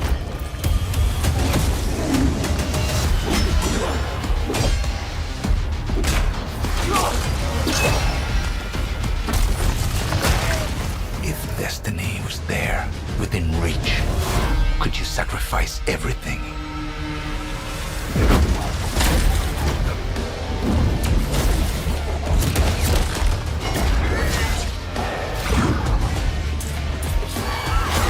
For your country. For your empire.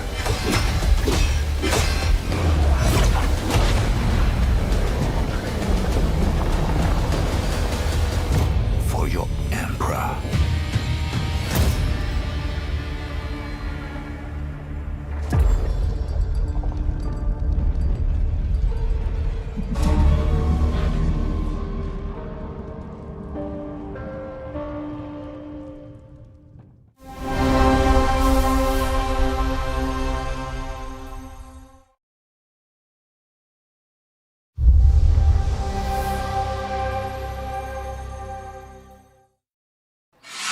Glenumbra's full of thieves. What is it you're after? Don't take this the wrong way, but we've been watching you. You've got talent and a lot of promise. Stop! Thief!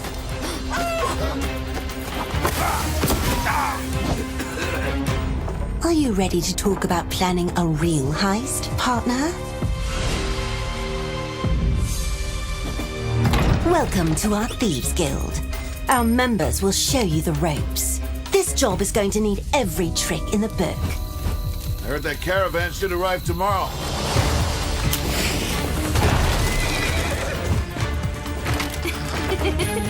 Some jobs call for slick distractions and quick fingers, but you never truly know what's behind a door.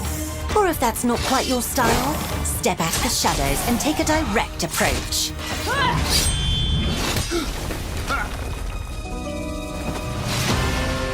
There's other treasure all around the world, if you know where to look and are willing to fight for it. Whether it's fortune, adventure, or danger, the Thieves Guild has everything you need, as long as you're willing to take it. Don't mind if I do. Hands off the cheese. I got here first.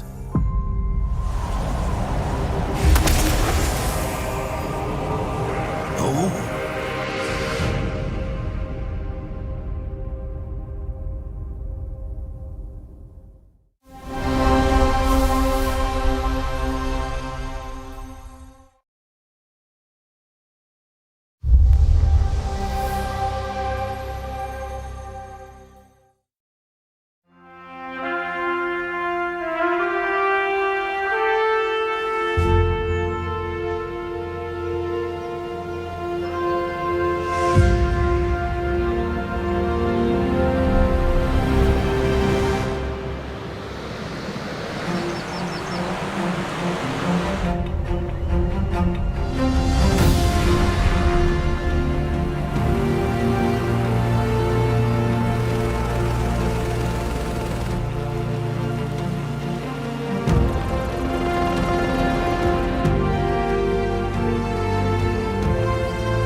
mountain stands here, yet it cannot be seen. The wind passes without a sound. People move within.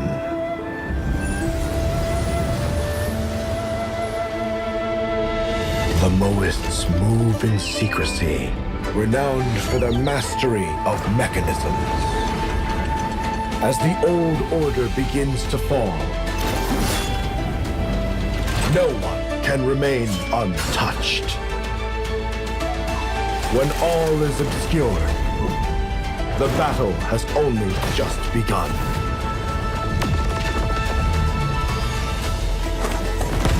Beneath every mechanism, the true game lies in the human heart. This is your game to decide.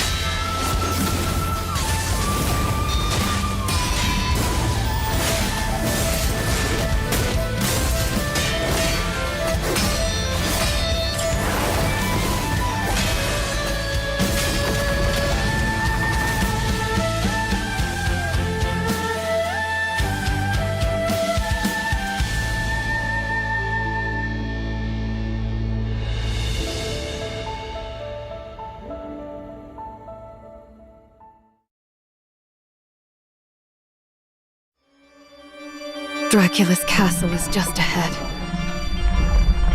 I have come here to destroy you, just like my father, mother, and their allies before me.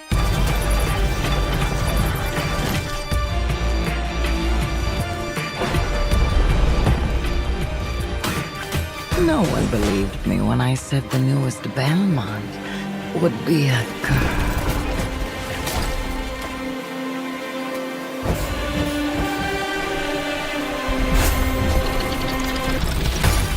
God has given you another chance, Rose. You must use it wisely to better control your curse and strengthen yourself.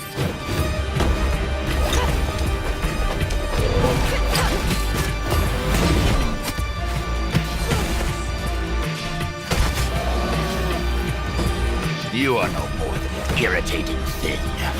What makes you think you can stop me this time?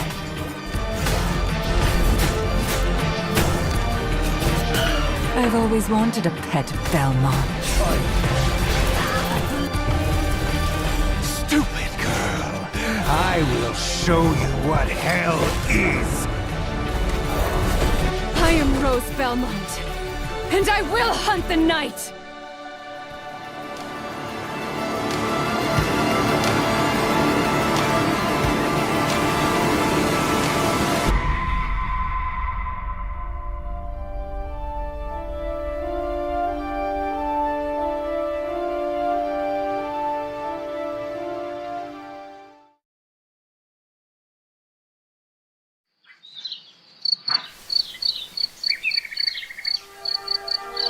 Some years have a color to them.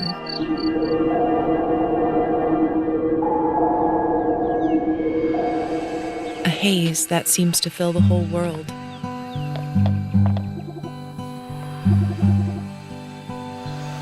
In its glow, you discover wonderful new places. Dear friends you always needed.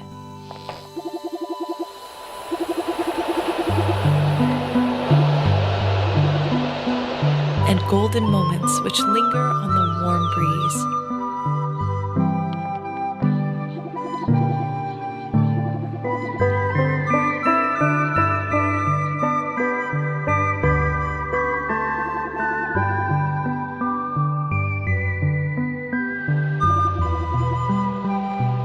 As you live your days as dreams.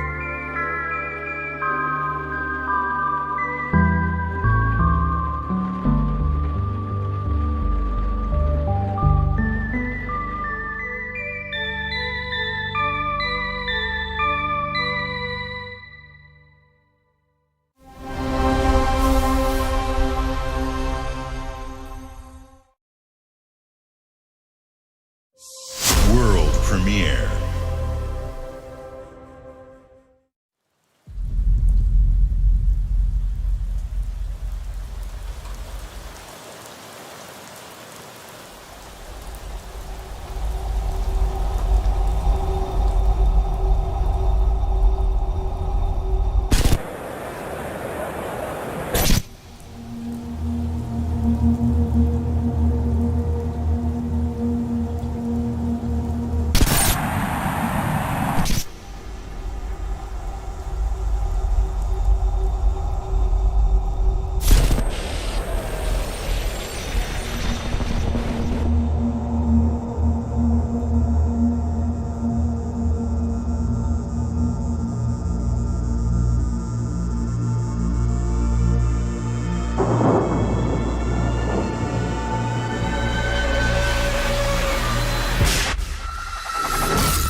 premiere.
It's my kind of night. Alarms are ringing, bullets are flying. What you do that for? My fingers slip. And every copper in the tangle is on my tail. Hooligans, come to order! Piss off! Let me introduce you to some of my esteemed colleagues. Even my schemes have schemes. Me, I prefer to make it up as I go.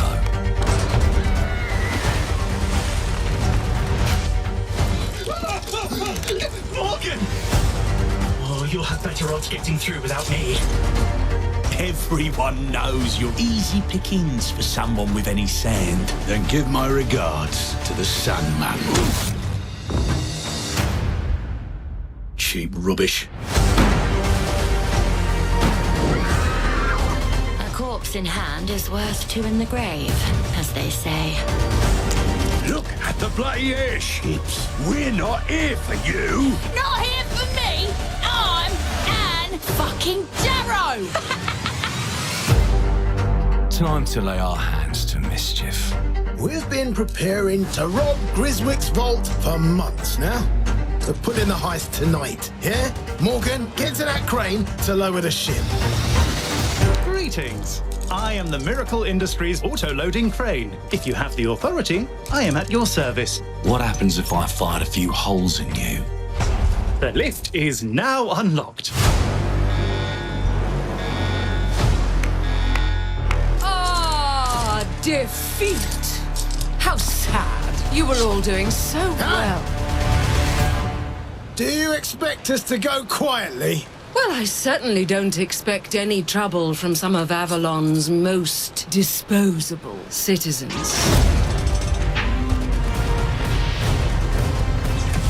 Hello, frightened human. I can get you out of this.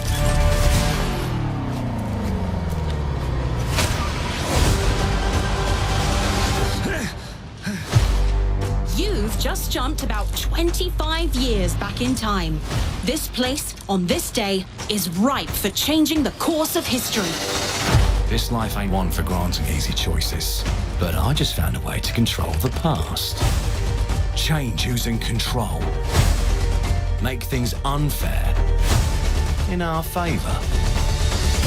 Brought you a little toy with a big mouth. What a proper little villain. A better villain than you'll ever be, you decrepit old soak.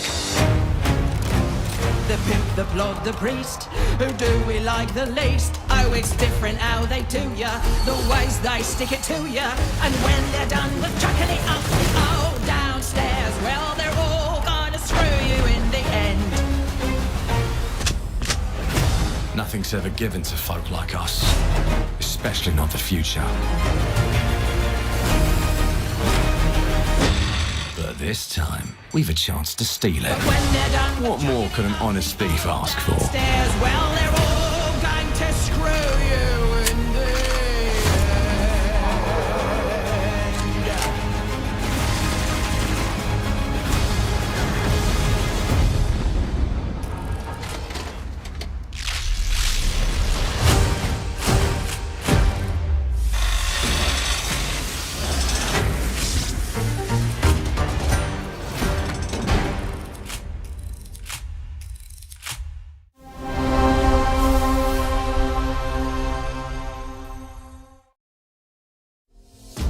Clockwork Revolution is an original experience full of intriguing characters and incredible world building. And it's an Xbox console exclusive coming in 2027.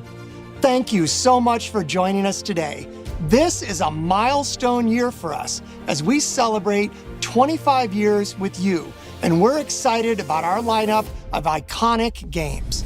Record-breaking Forza Horizon 6, the return of Master Chief, rebuilt from the ground up, the extraordinary world of Fable, full of choice and consequences.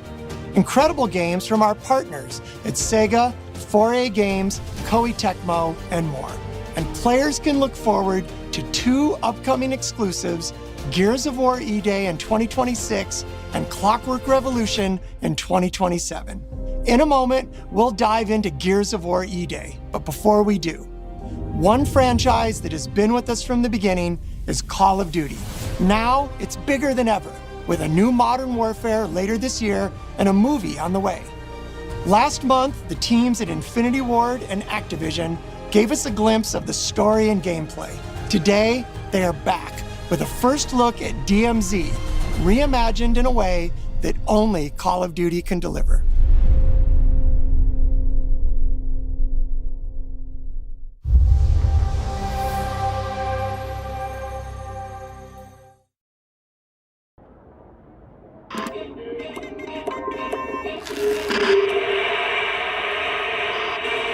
경의하는 최고령도자 동지.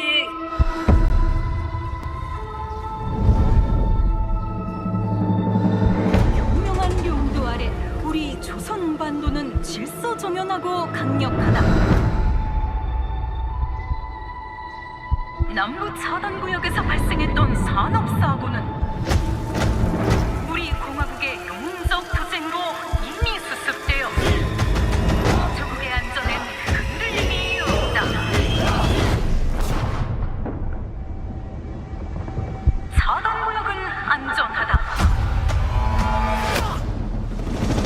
Inside the mall is a set of black files carrying bounty intel on a high-value target.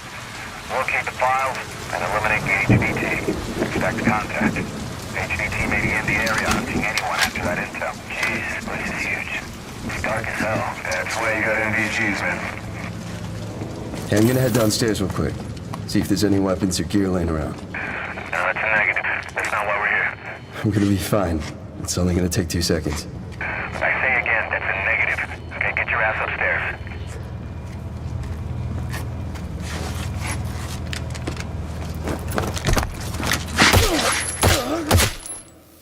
Damn, he's down. Let's go help him. Hell no. That's on him. I told him to get his ass up here. Copy. Where are we at on the intel? Got it.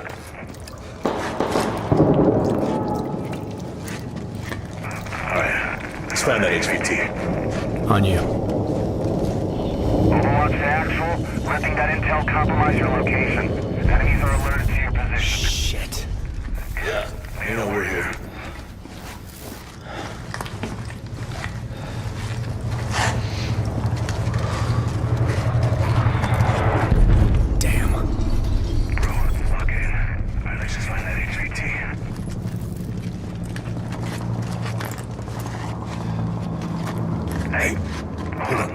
What's up?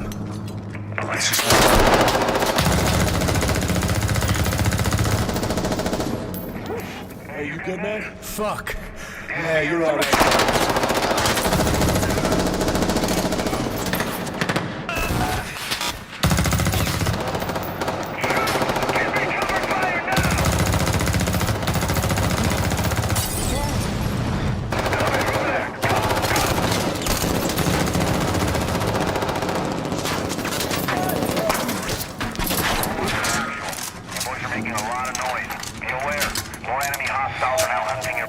Was that the HVT? Hey, fuck the HVT. Let's just go to exfil. Fuck!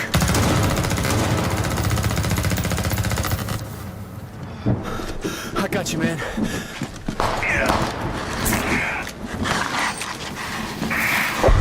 You good? Yep. Let's just get out of here. All right. Let me get some ammo. Yep.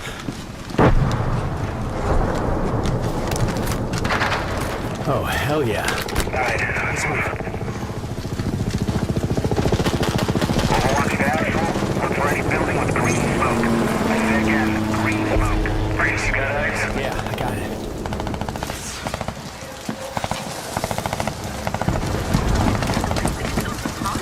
Oh shit. 운석 투쟁로 이미 수습돼요. 적의 안전에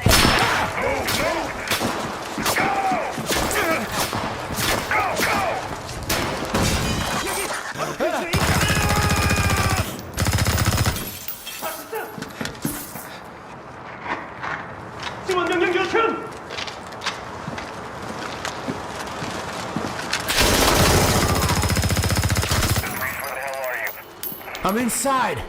Get your ass to the roof right now. Copy. Please have medical. Oh, thank you.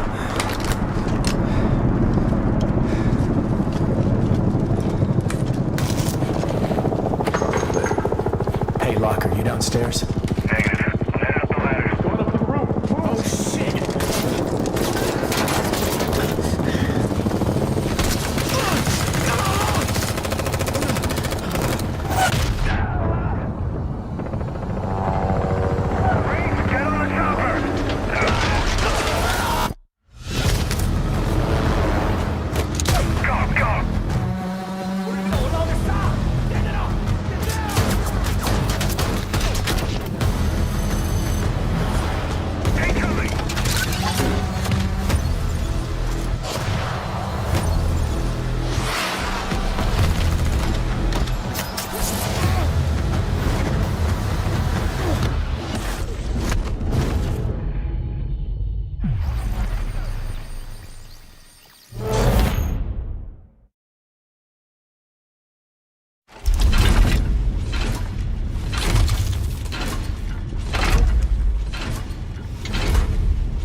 Welcome to the Coalition, here in Vancouver, British Columbia, Canada, home of Gears of War.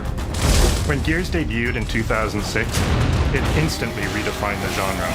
And now in 2026, we're on the cusp of another rare moment. A chance to honor where we've been, celebrate with our fans, and lay the foundation for where Gears is going next. To get there, we're taking it all the way back to the day the world changed and the fight began, Emergence Day.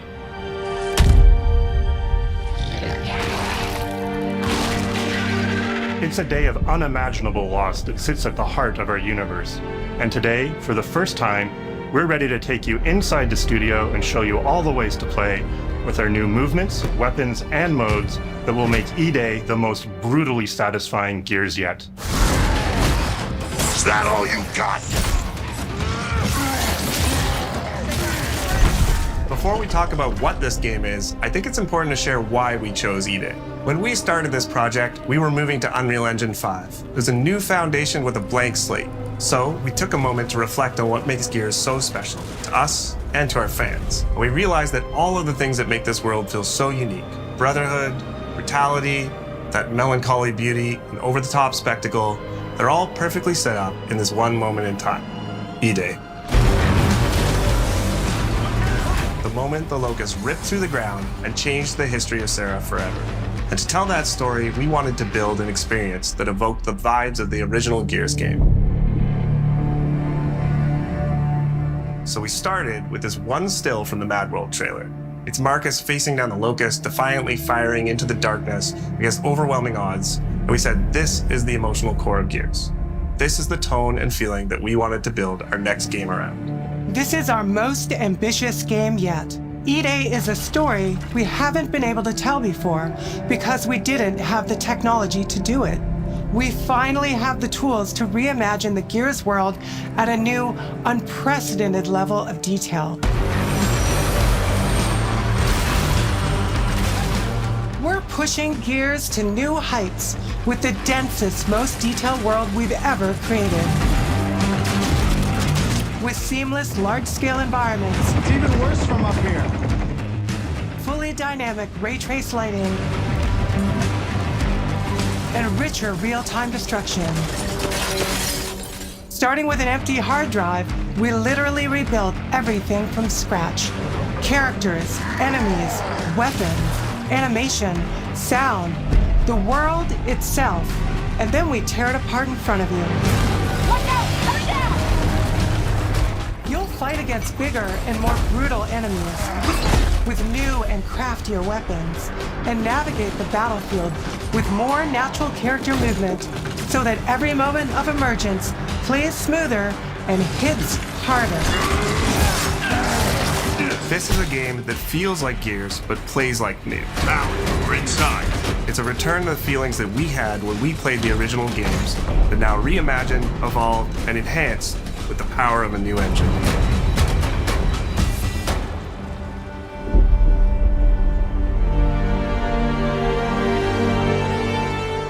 E-Day is set before the events of the original Gears of War.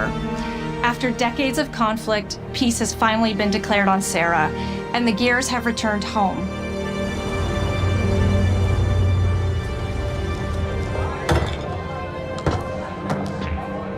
Love you, baby. Marcus Phoenix and Dominic Santiago are young veterans trying to adjust to civilian life while grieving the loss of someone they both loved. Carlos Santiago, Dom's older brother and Marcus's best friend. To Carlos. To Carlos. Best fucking brother anyone could ask for. Carlos died in combat in a moment of sacrifice before the war ended, and without him, Marcus and Dom's relationship is distant. The emotion from our refinery kept power. With the world just barely on the cusp of peace and our characters coming to terms with their new reality, the Locusts emerge and change everything. The Coalition Emergency Broadcast System.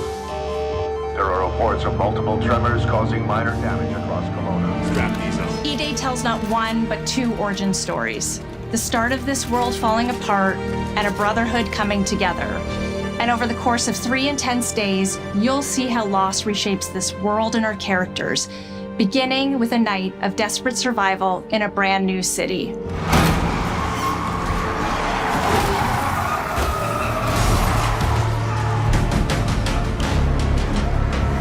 We decided to focus our story on just one city, so you could really feel what war does to people. When we started creating Kelowna, we wanted it to be more than just a backdrop. We wanted to feel alive, like it was another character in the story, packed with layers and personality. Kelowna used to be all about innovation and discovery.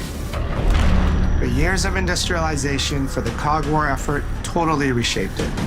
With such a rich history, it made sense to lean into that classic Gears retro vibe.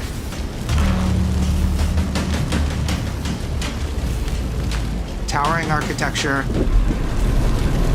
robust vehicles, and grounded technology. Kind of like those gritty industrial cities from the 1970s. We also looked right outside these windows at the mountains, the ocean, and local landmarks to help give Kelowna its unique style.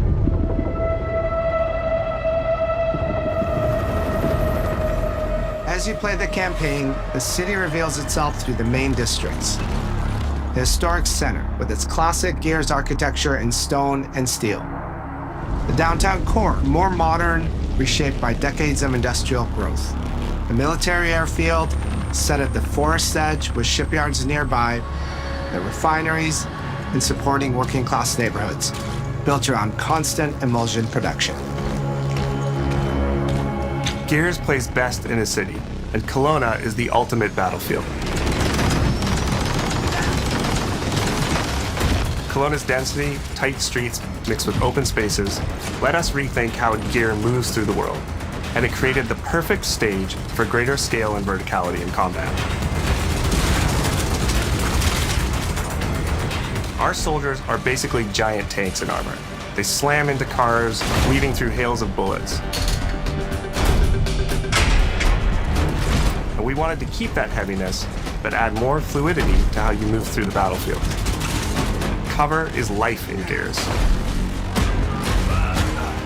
And we've completely rebuilt our movement and cover systems, with smoother transitions and a bigger range of cover heights and shapes, including new low ground cover. This all allows us to create more complex and organic feeling spaces than ever before. From Sprint, you can now slide, which lets you quickly get under objects, slide around corners, or transition more smoothly into cover from a run. And we added the ability to jump, which really opened up this citywide battleground. We get to play with more verticality, climbing walls and vehicles, or clearing gaps in crumbling buildings to reach new flanking routes. At the heart of our gameplay is still that great Gears combat puzzle. A mix of unique enemy combinations, tactical weapon choices, and your ability to read and move through the arena. But now you have more choice than ever, and we get these peaks of almost action movie sequences. You can throw yourself off a balcony, land next to your buddy and revive him, scramble through cover, slide under a truck, and hit safety on the other side. We get these amazing Gears playgrounds, small and large, where all these elements come together, and the city is filled with them.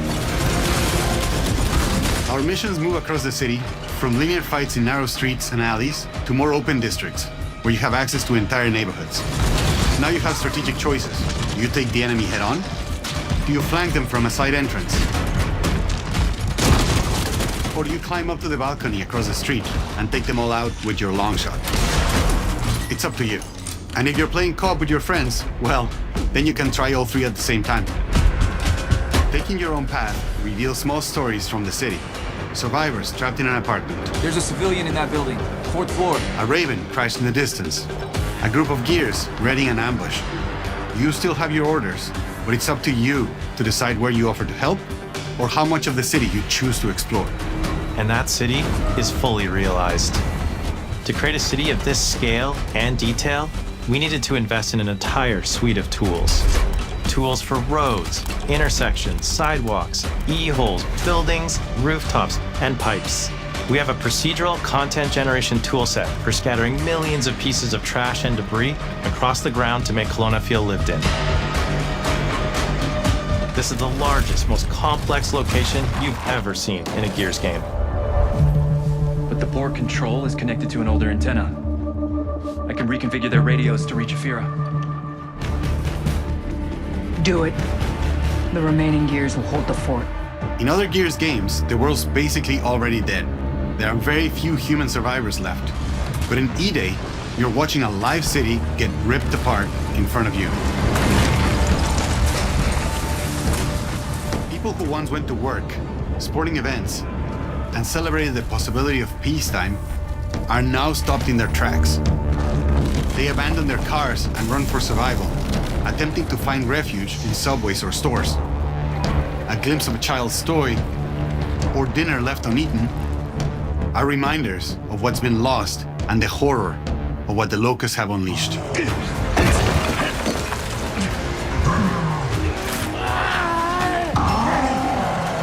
You'll experience the locust decimation at all scales in E-Day through our customized destruction technology.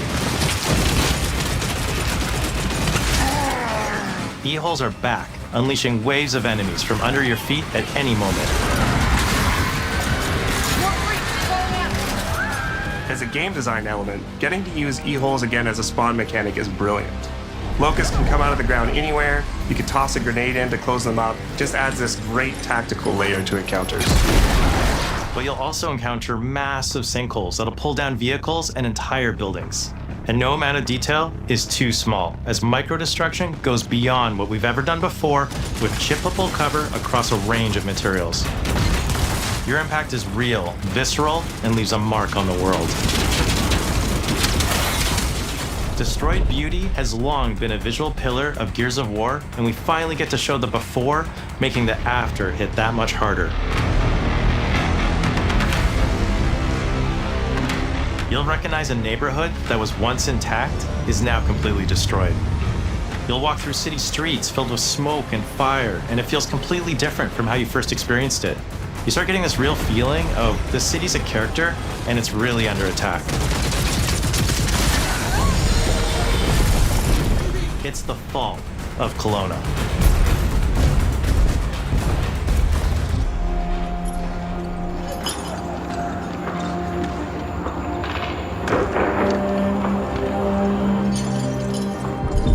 E-Day is an intentionally intimate story. There's this colossal event going on in the plot, but the actual characters and the journey they go on is where you get to explore themes of burden, of loss, and of loyalty. The whole world of Gears is about characters. It's the nightmarish monsters from below versus the soldiers that hold the line in a war for survival. You okay? No way this is real. It's pretty fucking real to me. On your feet. This was our opportunity to focus on what makes Gears characters so special and what makes our enemies so iconic. The entire campaign is played from the perspective of our new squad, Bravo. As the invasion breaks out, you'll meet Mags Carter, a former Gear now sweating it out at Kelowna's emulsion refinery. Now, why don't you come talk shit when your balls drop? And quit going through my stuff. And you'll also meet rookie cadet Lucas Reyes.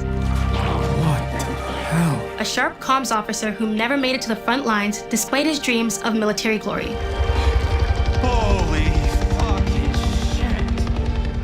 Megs and Lucas, together with Marcus and Dom, are 4 soldiers thrown together, fighting through tensions with each other while fighting the Locusts, ultimately forging their bonds in battle.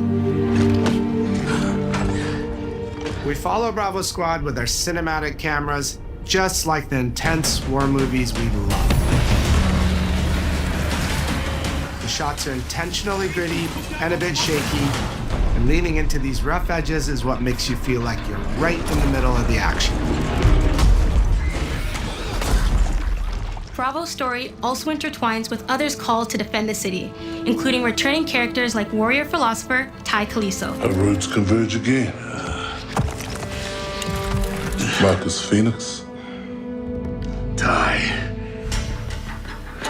And fans of the books will finally get to see the hard-ass Raven pilot Gil Gettner in-game for the very first time. Let's go and fuck this mess. Marcus and Dom are absolute legends. You can spot those strong jaws and thick necks from a mile away. But if you go too realistic, you lose those unique features that make them stand out.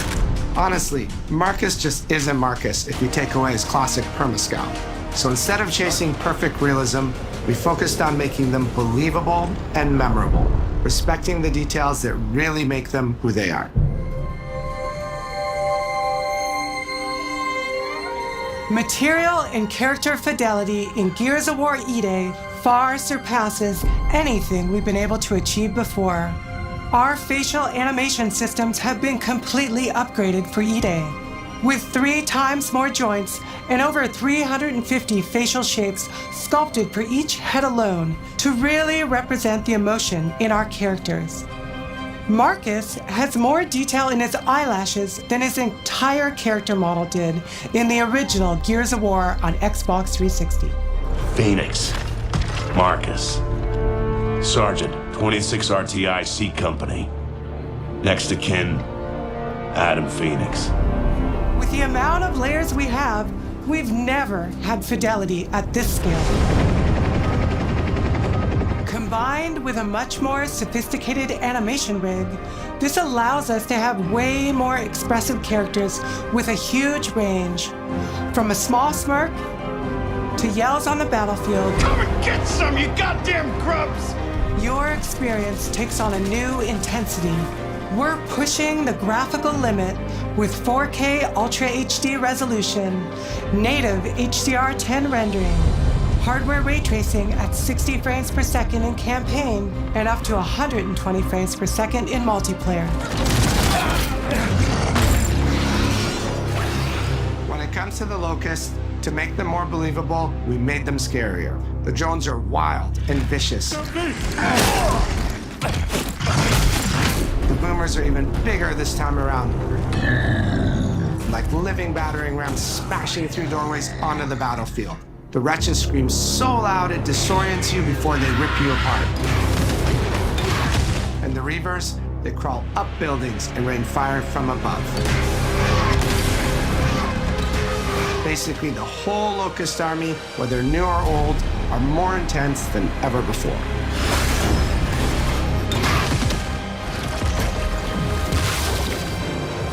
So what now, Marcus? We save everyone we can.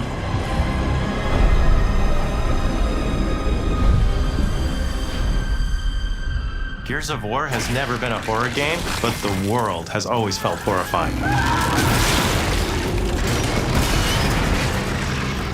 And with E-Day, we lean into that even more. Our new gore system means damage feels meaty, responsive, and satisfying.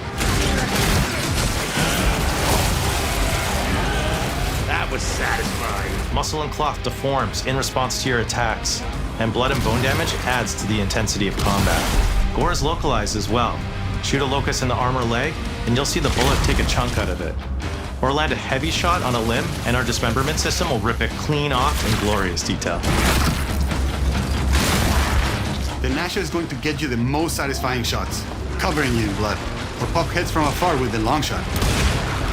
We've revamped our favorite weapons for E-Day. And of course, we also have some fun new ones for even more brutal ways to tear your enemies apart. The new Gut Puncher grenade launcher is a cog weapon that fires armor-piercing explosive rounds. Quick fire a round to let it explode, or hold the trigger to control when it detonates. That means you can place a well-timed explosion behind an enemy protected by cover, or with practice, master its long-range eco closing potential. The Incinerator is our new shotgun. You can see the emulsion literally melt the skin off an enemy's body. Before, you'd probably get into a grapple if an enemy came charging at you. Now, you feel the power of getting to incinerate them when they get close. And of course, the Lancer.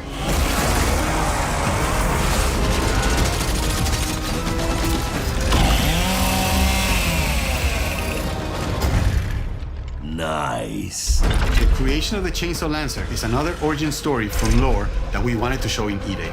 From the moment that Ty grabbed that chainsaw to rip through a locust at the superstore, to a prototype kit bash on the front lines of the invasion, all to deliver on that gratifying moment when you finally get to slice a grub in two.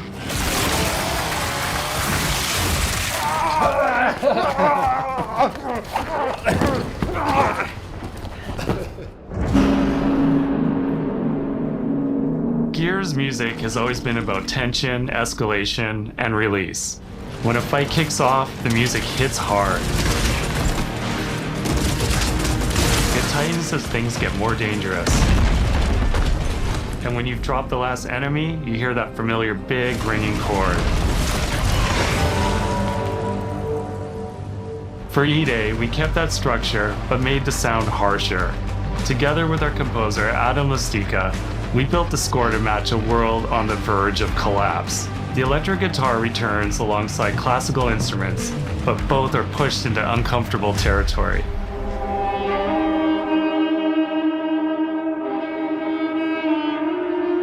Like dragging a bone saw across a cello, creating dissonance that never fully resolves.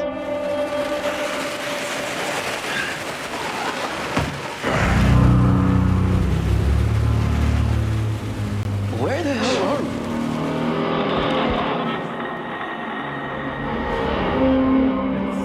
And then there's the sound design.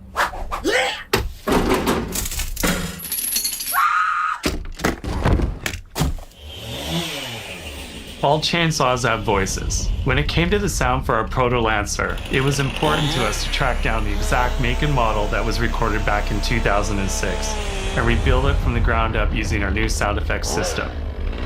This chainsaw has a 14-inch blade with that signature meaty yet intimate sound, and when it revs, you can hear all the gnarly details. In terms of how you'll experience Kelowna, I always think about our acoustic system like this. I'm walking down a street and I hear the sound reflecting off the walls around me. Then I step into an alley and everything immediately tightens. I come back out into a wide space and the sound opens up again, almost like a cathedral.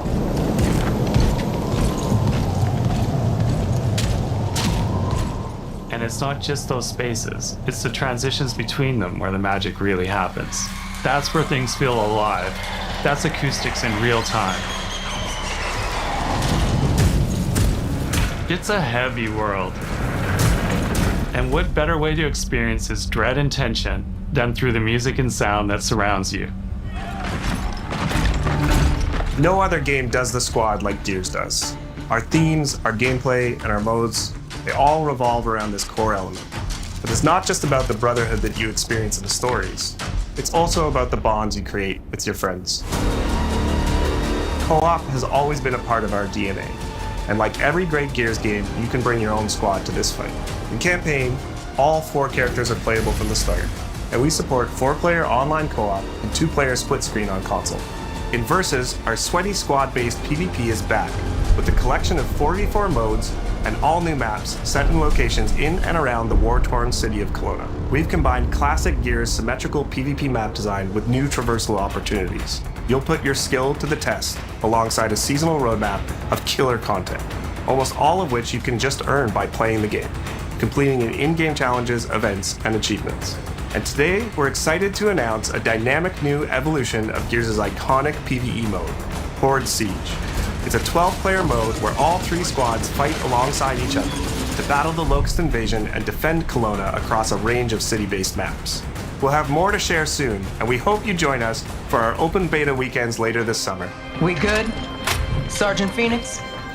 Guess we're back to it.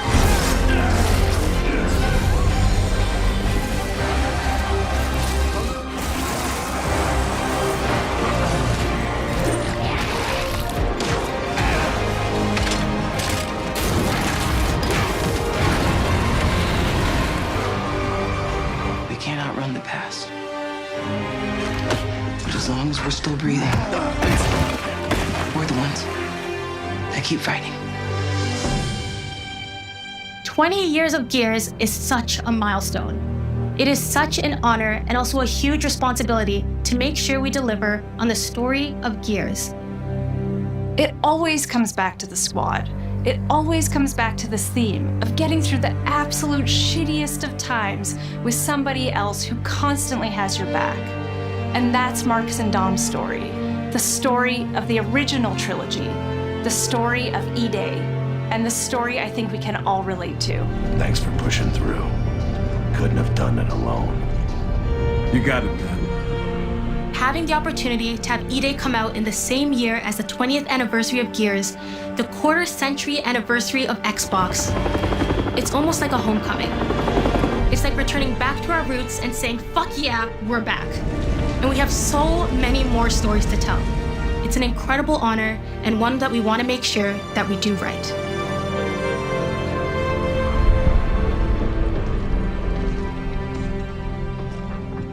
Ty. What a nightmare. Untouched by nearly 80 years of war. Destroyed in 2 nights. For us, the heart of Gears has always been about the bonds you make in the darkest of times. Inside the studio, we rally around a simple phrase: never fight alone. It guides how we build our stories, our gameplay, and our world. It's how we work as a team and the commitment we make to you, our fans.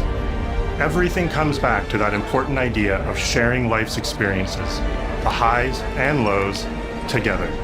And E-Day is the best expression of never fight alone that we've ever made. Whether you'll be picking up a Lancer for the first time ever, or you're as battle-hardened as Marcus Phoenix, there's always a place for you in the Gears squad. when Emergence begins on October 6th.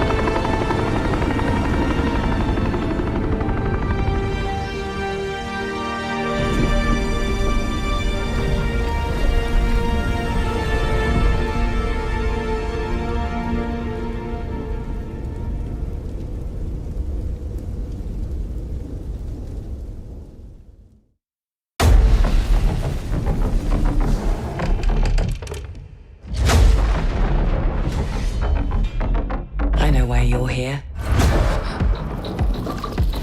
Ladies and gentlemen, take your seats.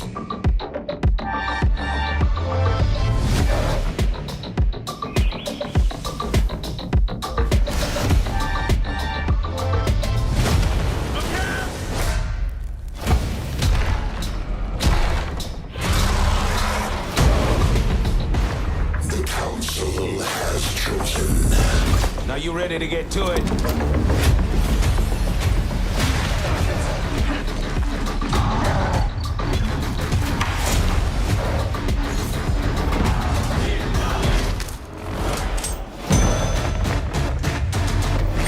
Do you expect us to go quietly? I've proven myself. Have you really?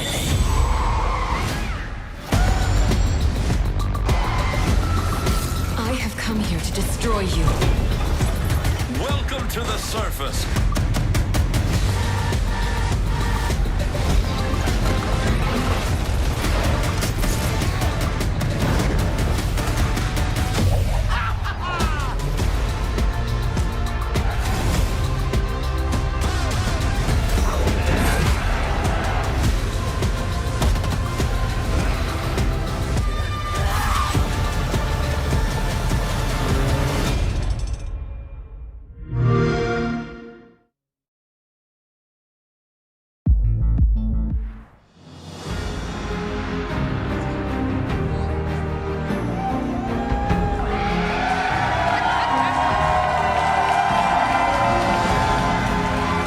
Hello once again.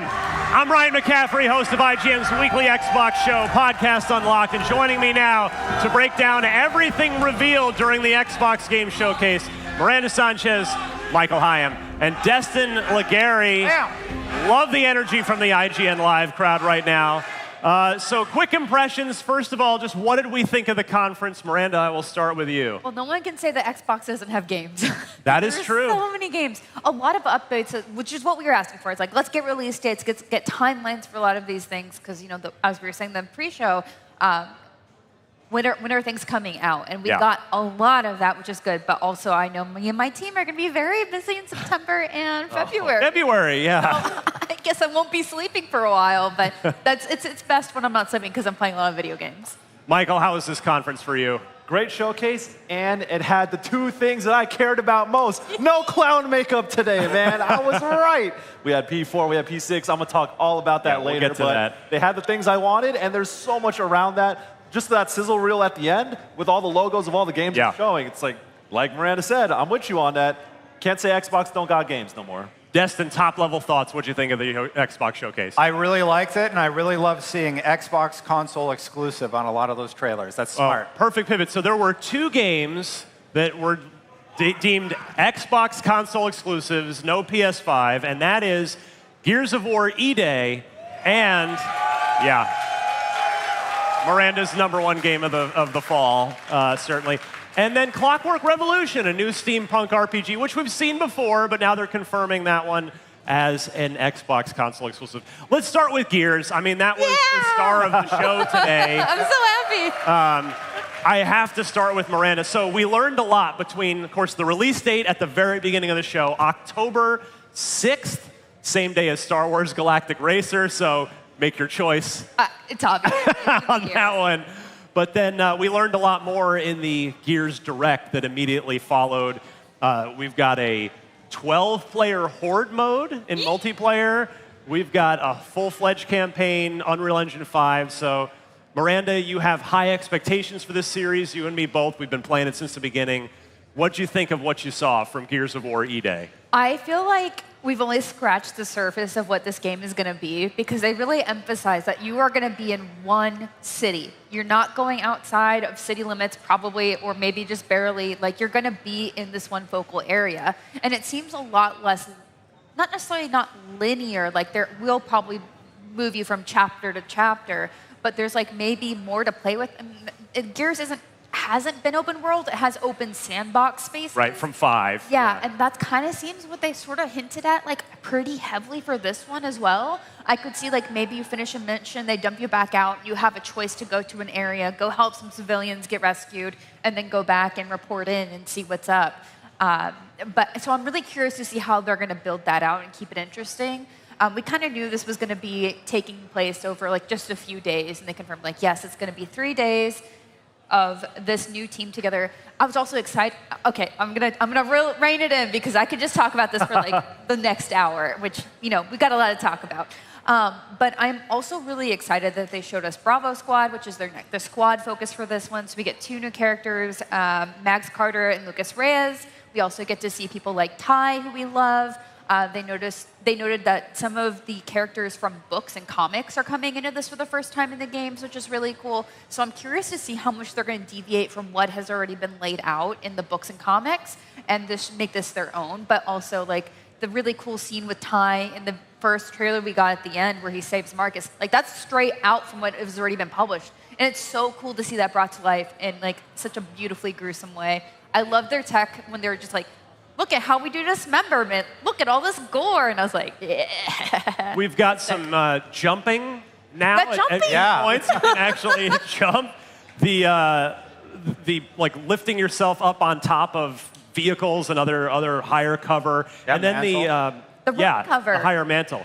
Yeah, go ahead, Miranda. Yeah, I was gonna say the low ground cover is so cool. I was like, I'm geeking out over like new kinds of cover, and I think because it is obviously a cover shooter and so important, and they were emphasizing how they really want to use the destruction of the city to really help with that, and it just makes sense. Yeah. And jumping. I guess when you don't necessarily always have all that armor, you can jump a bit more. What's the hype level in the IGN live crowd for Gears E-Day after that? Yeah, I mean, it looked real good. Appropriate response. Yeah, real good. Destin, Gears. I love the movement stuff that we were just talking about. The fact that you can slide under something or climb over it. You can kind of zip around. The fact that you can lay down behind lower cover. That's something that I think the Gears franchise really needed. It needed that modernization of the base mechanics, and we saw that with the movement changes. Yeah, even the active reload is now, you don't have to look into the top corner of the screen. It's just right there on your reticle. Gears heads know. Did they ever hit that? Did they actually get the active reload at any point? I think they did. What's up with that?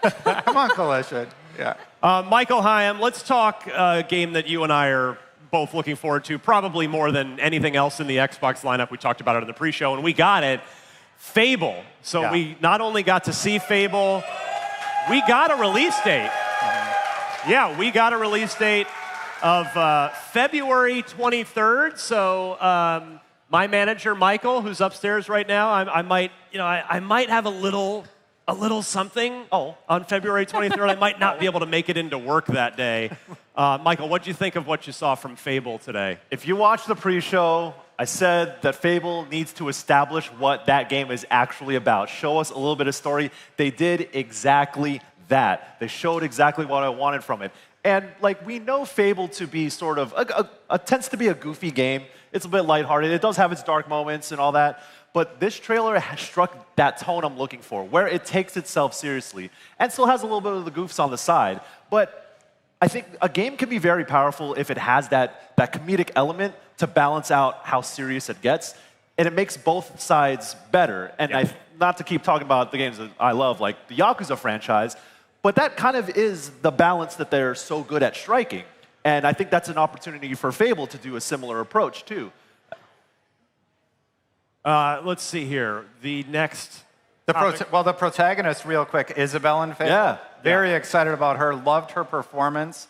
I think she was doing really good at showing another story beat and one of those vignettes that we get about the main protagonist. So I want to see more from her. I want to see more about how the gameplay is going to interact with these story elements and the outcomes of our decisions for each of these beats. Destin, before I move to Miranda here to hear from her thoughts on Fable, you were on Collector's Edition watch while we were back there. So Gears and Fable both have very, very expensive, like top-level Collector's Edition. Yeah, so Gears is $299. You got a cool statue with it and a ton of skins and whatever. But the statue is really good for Gears. That's the most expensive one. Fable is $200. Oh, a bargain. Very much. And you get early access with all of these, like up to 5 days for Gears and Halo. Halo has a $200 collector's edition. We'll get to that. But Fable's in that pile also. Miranda, Fable. I know you're into it. And what'd you like about this trailer today? I agree about Isabel. Just really cool. And I like getting to a deeper look into some of the conflicts that we'll be seeing in Fable as well. Just, like little bits of it. But, I think, once again, the humor lands, the look of it lands. Like, I really just want to dig in. And I'm glad that we got a firm release date, so that way I can put it on my calendar and plan around it. So we started to go talk about Halo. Let's do it. So I'm on record. I did our first preview of Halo Campaign Evolved. I got to go up to Halo Studios last year. It was a while ago. It's been a bit. And they invited us up, pretty early in the process. And if you read that preview or watched that preview, I came back kind of not crazy excited about it. Like, this looks nice. Would love to have the multiplayer. But for my part, and I think we all felt this way, my hype level went up today. Definitely. Because they leaned into these 3 new prequel missions featuring Sergeant Johnson. Miranda, what I love Johnson. There was a lot of stuff in there. We saw outer space ship stuff. We saw a fuel rod cannon in there. We saw brutes in there. So, what do you think? It's interesting because we have 2 games that are basically going back and adding more, right? Yeah. So Gears E-Day is how do you innovate on something that already has established things going forward? And same thing with Halo. We know what comes here. So we're like, hey, that wasn't there before. But I think the way they're getting around that was I think it's meant to be some sort of Covenant research ship or something. And so it might have things that you wouldn't have seen in Halo 1. And that's kind of how they're maybe explaining it or leaning into that a bit. And also just unique enemy types, right? Different armor we saw in there. Some of them looked really sleek. Some very sleek Covenant. And so I think maybe that's what they're going to kind of lean into. And I'm all for it. This just looks so fun. Destin, I know you have a very technical eye. So what did you think of this showing of Campaign Evolved? It seemed like it's looking a lot better visually than the last time we saw it. Yeah, they've definitely done some cleanup on the graphical aspects, but for me, I was mostly paying attention to those story beats like you were discussing, because I'm curious if we're going to learn more about John 117's relationship with, Sergeant, and what was that like? Because we know at the end of Reach, he goes into the casket. So what's the story point we're going to be at? The casket? It's a cryopod. He's not dead. It's the Hush casket that level's called. Anyway, But anyway, really looking forward to what story elements they're going to add, because there's so much they could go into. They could talk about the Gray Team. They could talk about Chief, et cetera. And I know you mentioned a $200 collector's edition for this, but it's the regular, just buy the game, $50. You get a statue with the collector's edition. You get a statue, but you also, if you get the very fancy edition, you get a replica of or you get an art book that is a replica of the original game manual. It's nice. A modified version of that, which is so cool. I'm a nerd for that kind of stuff. You get up to 5 days early access, the art book, you get the Hungry Buzzard short story, like a comic in there, and digital manual, 5 skins, 6 weapon skins, and the Foundry weapon pack. Yay. It's a laundry list. We've got a couple minutes before we take a quick break. Let's get to the other console exclusive, Clockwork Revolution. Michael Hyam, thoughts? Just like the Fable showcase that they had, story was the main thing. What is this game actually about? Again, with Fable, we saw all the gameplay before. Clockwork Revolution, when we saw it last year, very gameplay focused. Now, we know what the game is about. And I like that. I like the tone they're going for, the scale they're going with, and even with some of the gameplay they showed in the trailer, there was how do you manipulate the environment? How are you going to use some of your skills? That was interesting as well. But I'm just really digging the kind of honored to dishonored. in a way. Yes. Where it's like, it looks just like a Dishonored, and not in a way that's like imitation or anything. It's like, we're using this aesthetic in our own way and building a full world around it. I'm really impressed with what we saw with this, and I was already looking forward to it, and showing off the different characters. So giving it the personality it needs. Yeah.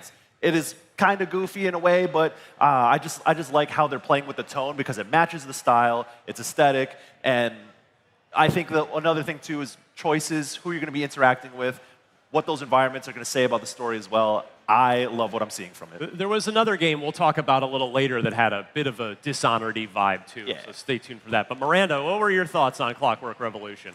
At this point, I just want the game. Yeah. At first, we were like, coming in due time. We saw that at first, we were like, again? And then they shifted, and they're like, oh, they got us. Yeah, we got God on that one.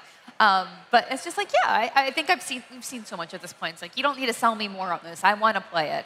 Yeah, I want a gun in one hand, powers in the other. You know, like, it seems so cool. It's just, you know. The thing about this one that fires me up is we know In Exile is a really talented role-playing game development studio, and I guess I don't have the spreadsheet in front of me to prove it, but it sure seems like this is the highest budget game that they've ever made. So they've got a lot of resources, and we get to see them just kind of go nuts with the full extent of Microsoft's deep pockets backing them up on this one. So it's going to be a good one next year, and we've got plenty more games to talk about, but we need to take a quick break. While we're doing that, why not check out the IGN store? It's your destination for new and exclusive apparel, gear, vinyl, and collectibles. Hey, if you're a Fallout fan, you need to check out this wearable Pip-Boy 3000 replica and so much more. Head to store.ign.com right now. All right, we will be right back with more recaps of the Xbox Game Showcase here on IGN Live. Stick around.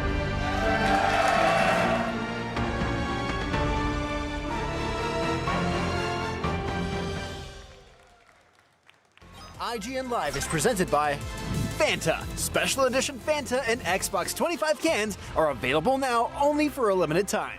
The average Cinefix movie list features nearly 100 different films and approximately 25 minutes worth of wall-to-wall deep dive analysis. To simulate that pace for this 30-second ad, we're featuring 26 different films, and before you say it, no, that math does not check out. We're not math people, we're movie people. We can't even count down from 10 without ending up at, like, 96. Subscribe to IGN Movies and TV for more Cinefix movie lists. Bad at math, great at movies. Can't find that final collectible you're missing? IGN strategy guides and interactive maps are here to help. One step at a time. IGN guides are trusted by millions, easy to use, and best of all, free.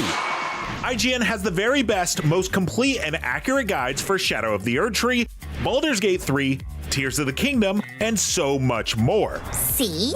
It's good, right? Every guide is tested and verified for you by experts. Just search for IGN when you search for guides.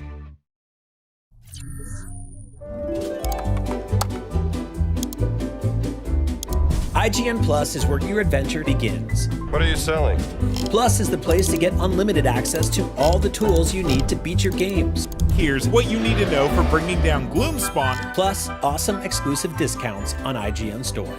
Maybe this would tease open your money pouch. Plus, ad-free browsing on IGN.com. Plus, unlimited game help tools like premium interactive maps with your own custom map markers, filters, marker notes, and more. This will come in handy. Plus, access to sweepstakes, giveaways, and free game keys. Wow! Exactly. Want more? Head to IGN.com/plus and start your adventure today.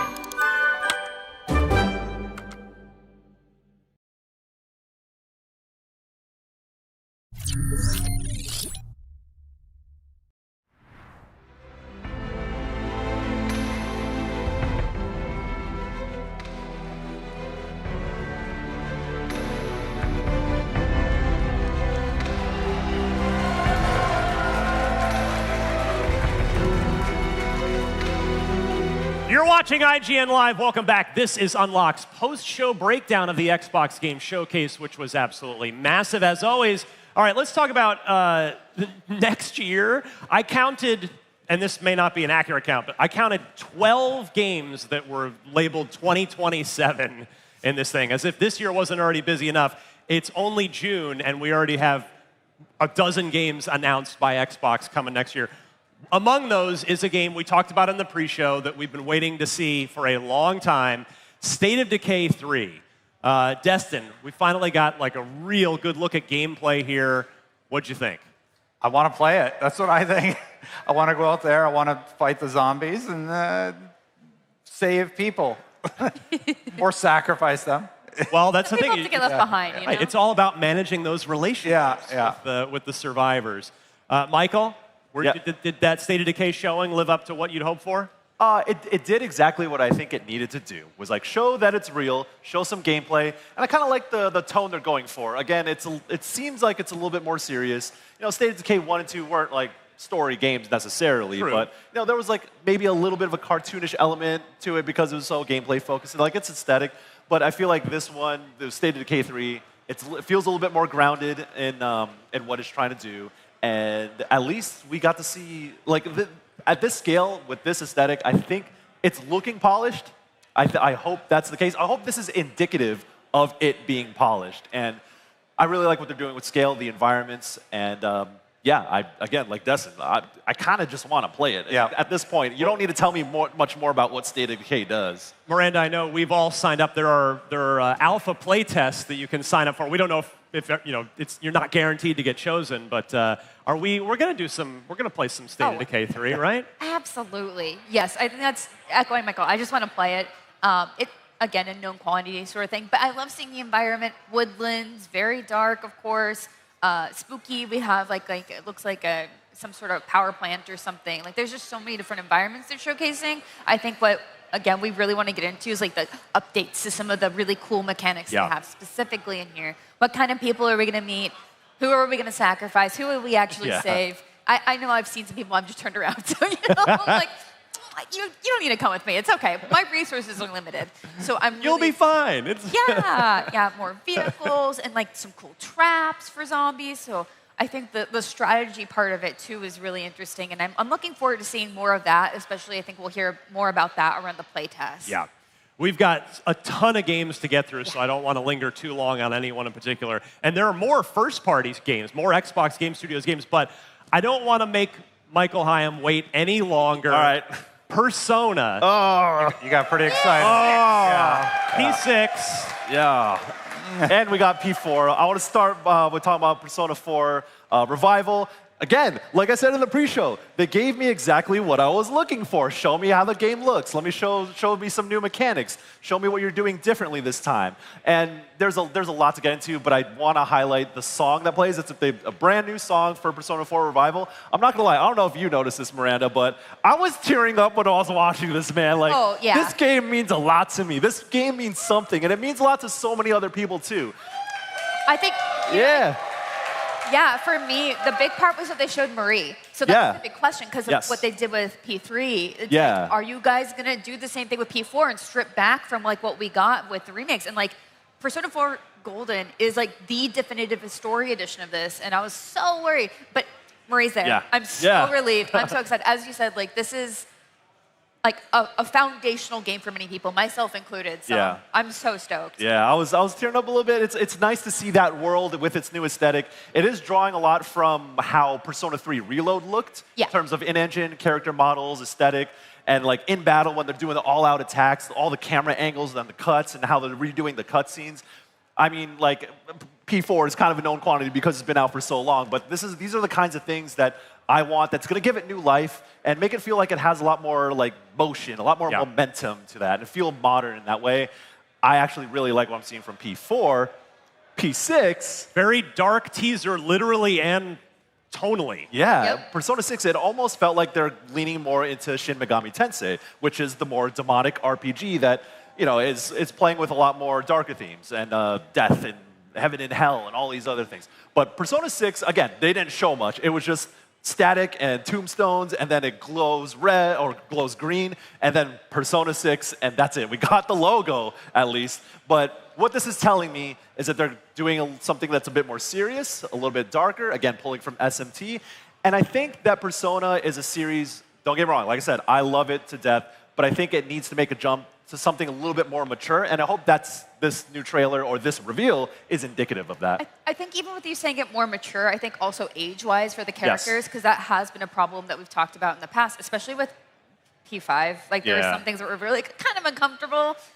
Kind of is maybe an understatement, is very uncomfortable in some situations. But I think like even college age, so if they do want to keep like the school theme, because that is part of the games generally, like you have to go take tests at school, right? Yeah. I don't want them to cut that entirely. Yeah. So like let's do college. Like, let's look a little bit older. At least that's just what I think would be pretty cool, at least. Another first-party game, getting back to my Xbox Game Studios. Don't call it Hellblade 3, call it Senua. Destin, what'd you make of this? I really like seeing this because on the lead up to Hellblade 2, there was all this coverage about the combat system and how they reworked it and all this work that they put into it. I think this is what they were discussing because this looks vastly different from Hellblade 2. Hellblade 2 is a little bit more cinematic. I feel like the gameplay, it was there, but this is a deeper dive into what Senna was actually capable of and how she masters the battlefield. Like that shot where she throws her sword and hits the enemy in the distance, I love that.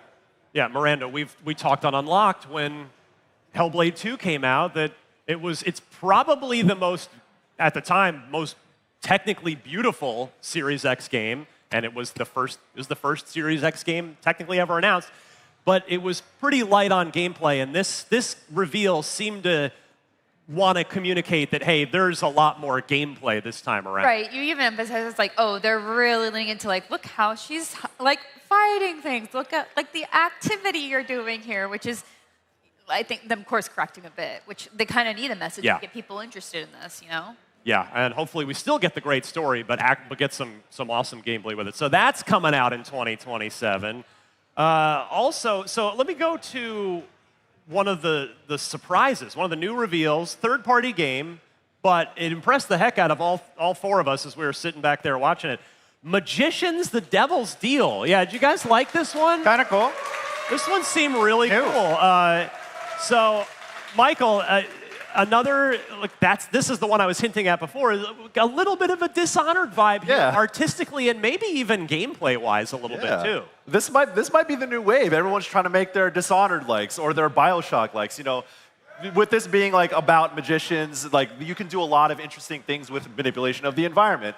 And there's a lot of stuff that reminded me of BioShock plasmids in this as well. And having that old like 1800s aesthetic, like I think it really works well. And if I think between this and Clockwork Revolution, it's like, okay, nobody make this kind of game anymore. Wait for these to come out so we can see how they actually play and if they pan out. But it's a nice surprise. You know, I think it looks like it's going to be creative. You know, using a magician's wand as like one of your weapons is super cool. What they're doing with like all this supernatural stuff. Like I'm really enjoying kind of this trend, I guess.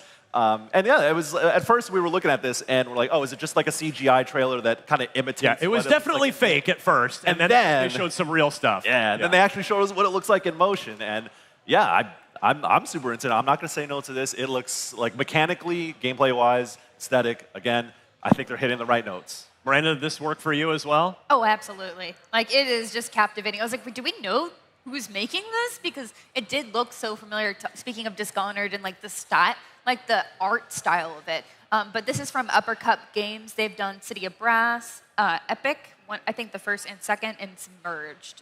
So games I actually haven't played. So I'm, again, really impressed by this. And just, again, at the end, when they have the gameplay, it looks so cool and really imaginative. And I think that's what we kind of want to see. And Destiny, you kind of hit on it earlier. It just looks, we're looking for games that are just different. Like they're trying something that's not been done before, not just narratively, but like visually and mechanically. And sure, at the end of the day, it's still spell casting, it's still whatever, but it's a magician aesthetic and it's so cool. Like the ways that you can play with that, like the theming of it, like people being wrapped in chains to stop them and stuff. Like it's just really neat. I like the part where he charged up cards like Gambit. Yes. And then threw 'em. Like I was like, all right, I'll try it. Yeah. No, this is instantly on all of our radar. This looked fantastic. So we'll keep an eye on that one for next year. Something for this year, though. So I could swear that on a recent episode of Unlocked, the three of us said, there should be a translucent green special edition Xbox console for the 25th anniversary. And somebody at Microsoft heard us, because that is exactly what we got. I instantly, my heart was instantly warmed at the start of this promo that if you're watching us, you're seeing it now if you're watching on the broadcast, where, first of all, the promo is in 4:3 aspect ratio, not 16:9, even though the original Xbox could technically do 16:9. But my heart was also moved by, you briefly see a copy of Official Xbox magazine get picked up, which I worked on for 10 years. So that made me happy. But yeah, Destin, tell me, are you day one? Are you going to line up for one of these guys? Yeah, I mean, there were fan mock-ups of this thing already online. Like, people really want this. I think they're really going to appreciate Xbox owning this idea, making an actual version of this console that you can purchase. Like, I see Clobirl online retweeting the images made by, I'm blanking on the artist's name, Art Pope? Pope Art? Oh, yeah. Yeah, and he does a lot of this stuff too, so. Yeah, and at least, like, if you don't want to spring for the God knows how much it'll cost console, there's a controller that at least you can grab the translucent green controller. I hope they have that separate, because they don't always do them separately. So Yeah. That's all I want. Because I already have 2 Xboxes. I don't need a third. That's true. I mean, it's a good problem to have. All right, we've got just a couple minutes left. Miranda, I want to hit on a couple that you were just smiling ear to ear on during the broadcast, and I will start with Bad Magpie. Yeah. This came fairly early on in the show. Very unique visually. You play an adorable little bird. Yeah. It looks super charming, like the art style and like the comedy of it. Because I think when you get games like this, you're like, is it just cutesy? It's like, no, the flowers are terrifying. Look at this bird. It's just so funny. And so I like the humor that they're going for. And obviously it's going to be kind of emotional because it looks like this magpie gets left behind when others go on to migrate, maybe. But I love a cool little adventure game starring a unique character that I guess is electrocuting itself in sockets. But, just a little silly. You can kind of cause some chaos, but also have like a genuine experience of like finding your way. And I also love puzzles. So I am just so very excited for this. I want to keep talking about more games. We're going to have to do that on the next episode of Unlock because we are about out of time. But before we go, we got to do, of course, game of the show, your favorite thing of the entire thing. Destin, our guest of honor, I will start with you, my friend. Fable. I think that Fable reveal was great. I really love seeing Isabel, how she's going to incorporate into the story.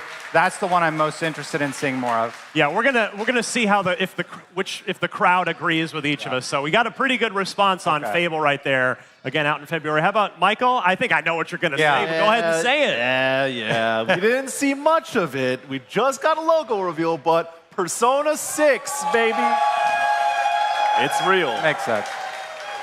Miranda, your game of the show? I know. Just say it. Here's E-Day, of course. Yeah.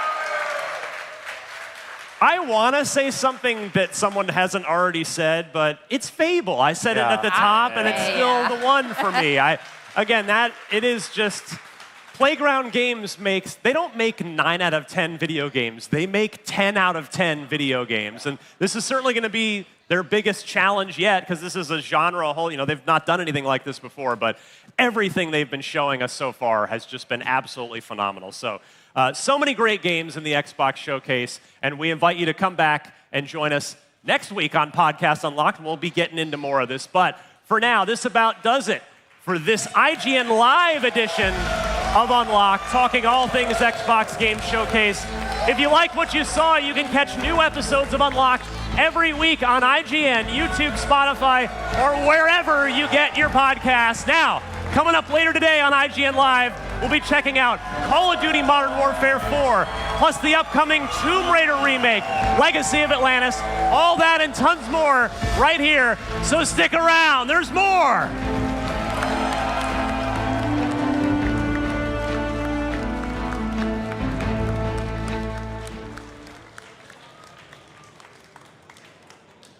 IGN Live is presented by our official product partner, Lenovo Legion. Cinefix movie list features nearly 100 different films and approximately 25 minutes worth of wall-to-wall deep dive analysis. To simulate that pace for this 30-second ad, we're featuring 26 different films, and before you say it, no, that math does not check out. We're not math people, we're movie people. We can't even count down from 10 without ending up at, like, 96. Subscribe to IGN Movies and TV for more Cinefix movie lists. Bad at math, great at movies. IGN Playlist is the best way to track your game collection. Now you can even import your entire Steam library to Playlist, making it easier than ever to review games, show off your collection to the world, and finally chip away at that massive backlog you keep meaning to get to. IGN Playlist, check it out.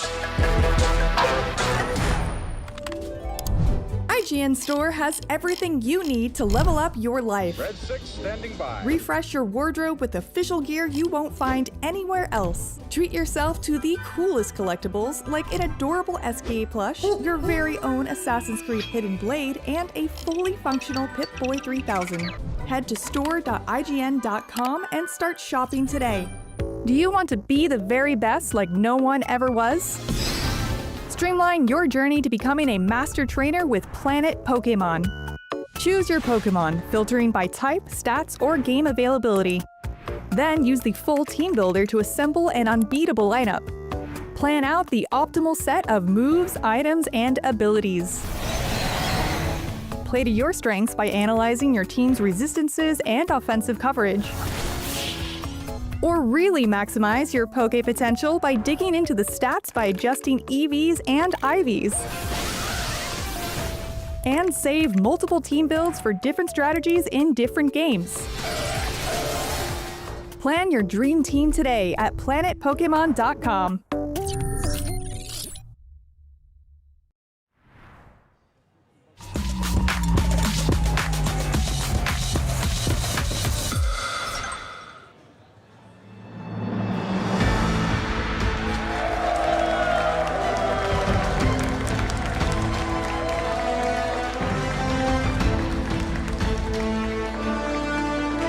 IGN Live. We're about to get into a game that I'm a big fan of. Grounded 2 is the biggest little game you can play right now. Here to tell us about some of the coolest new additions coming to Grounded 2, please welcome game director Chris Parker and executive producer Marcus Morgan.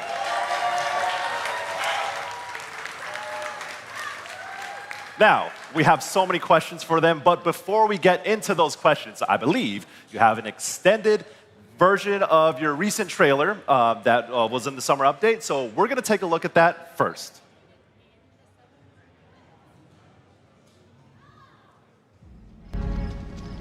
Welcome to Brook Hollow Park. It's okay, they're not actually monsters. We're just a lot smaller now. Clever girl. You're looking at a living fossil. Hey guys, you're gonna want to see this! Please tell me that was your stomach. Hold on to your buggies for a survival epic 6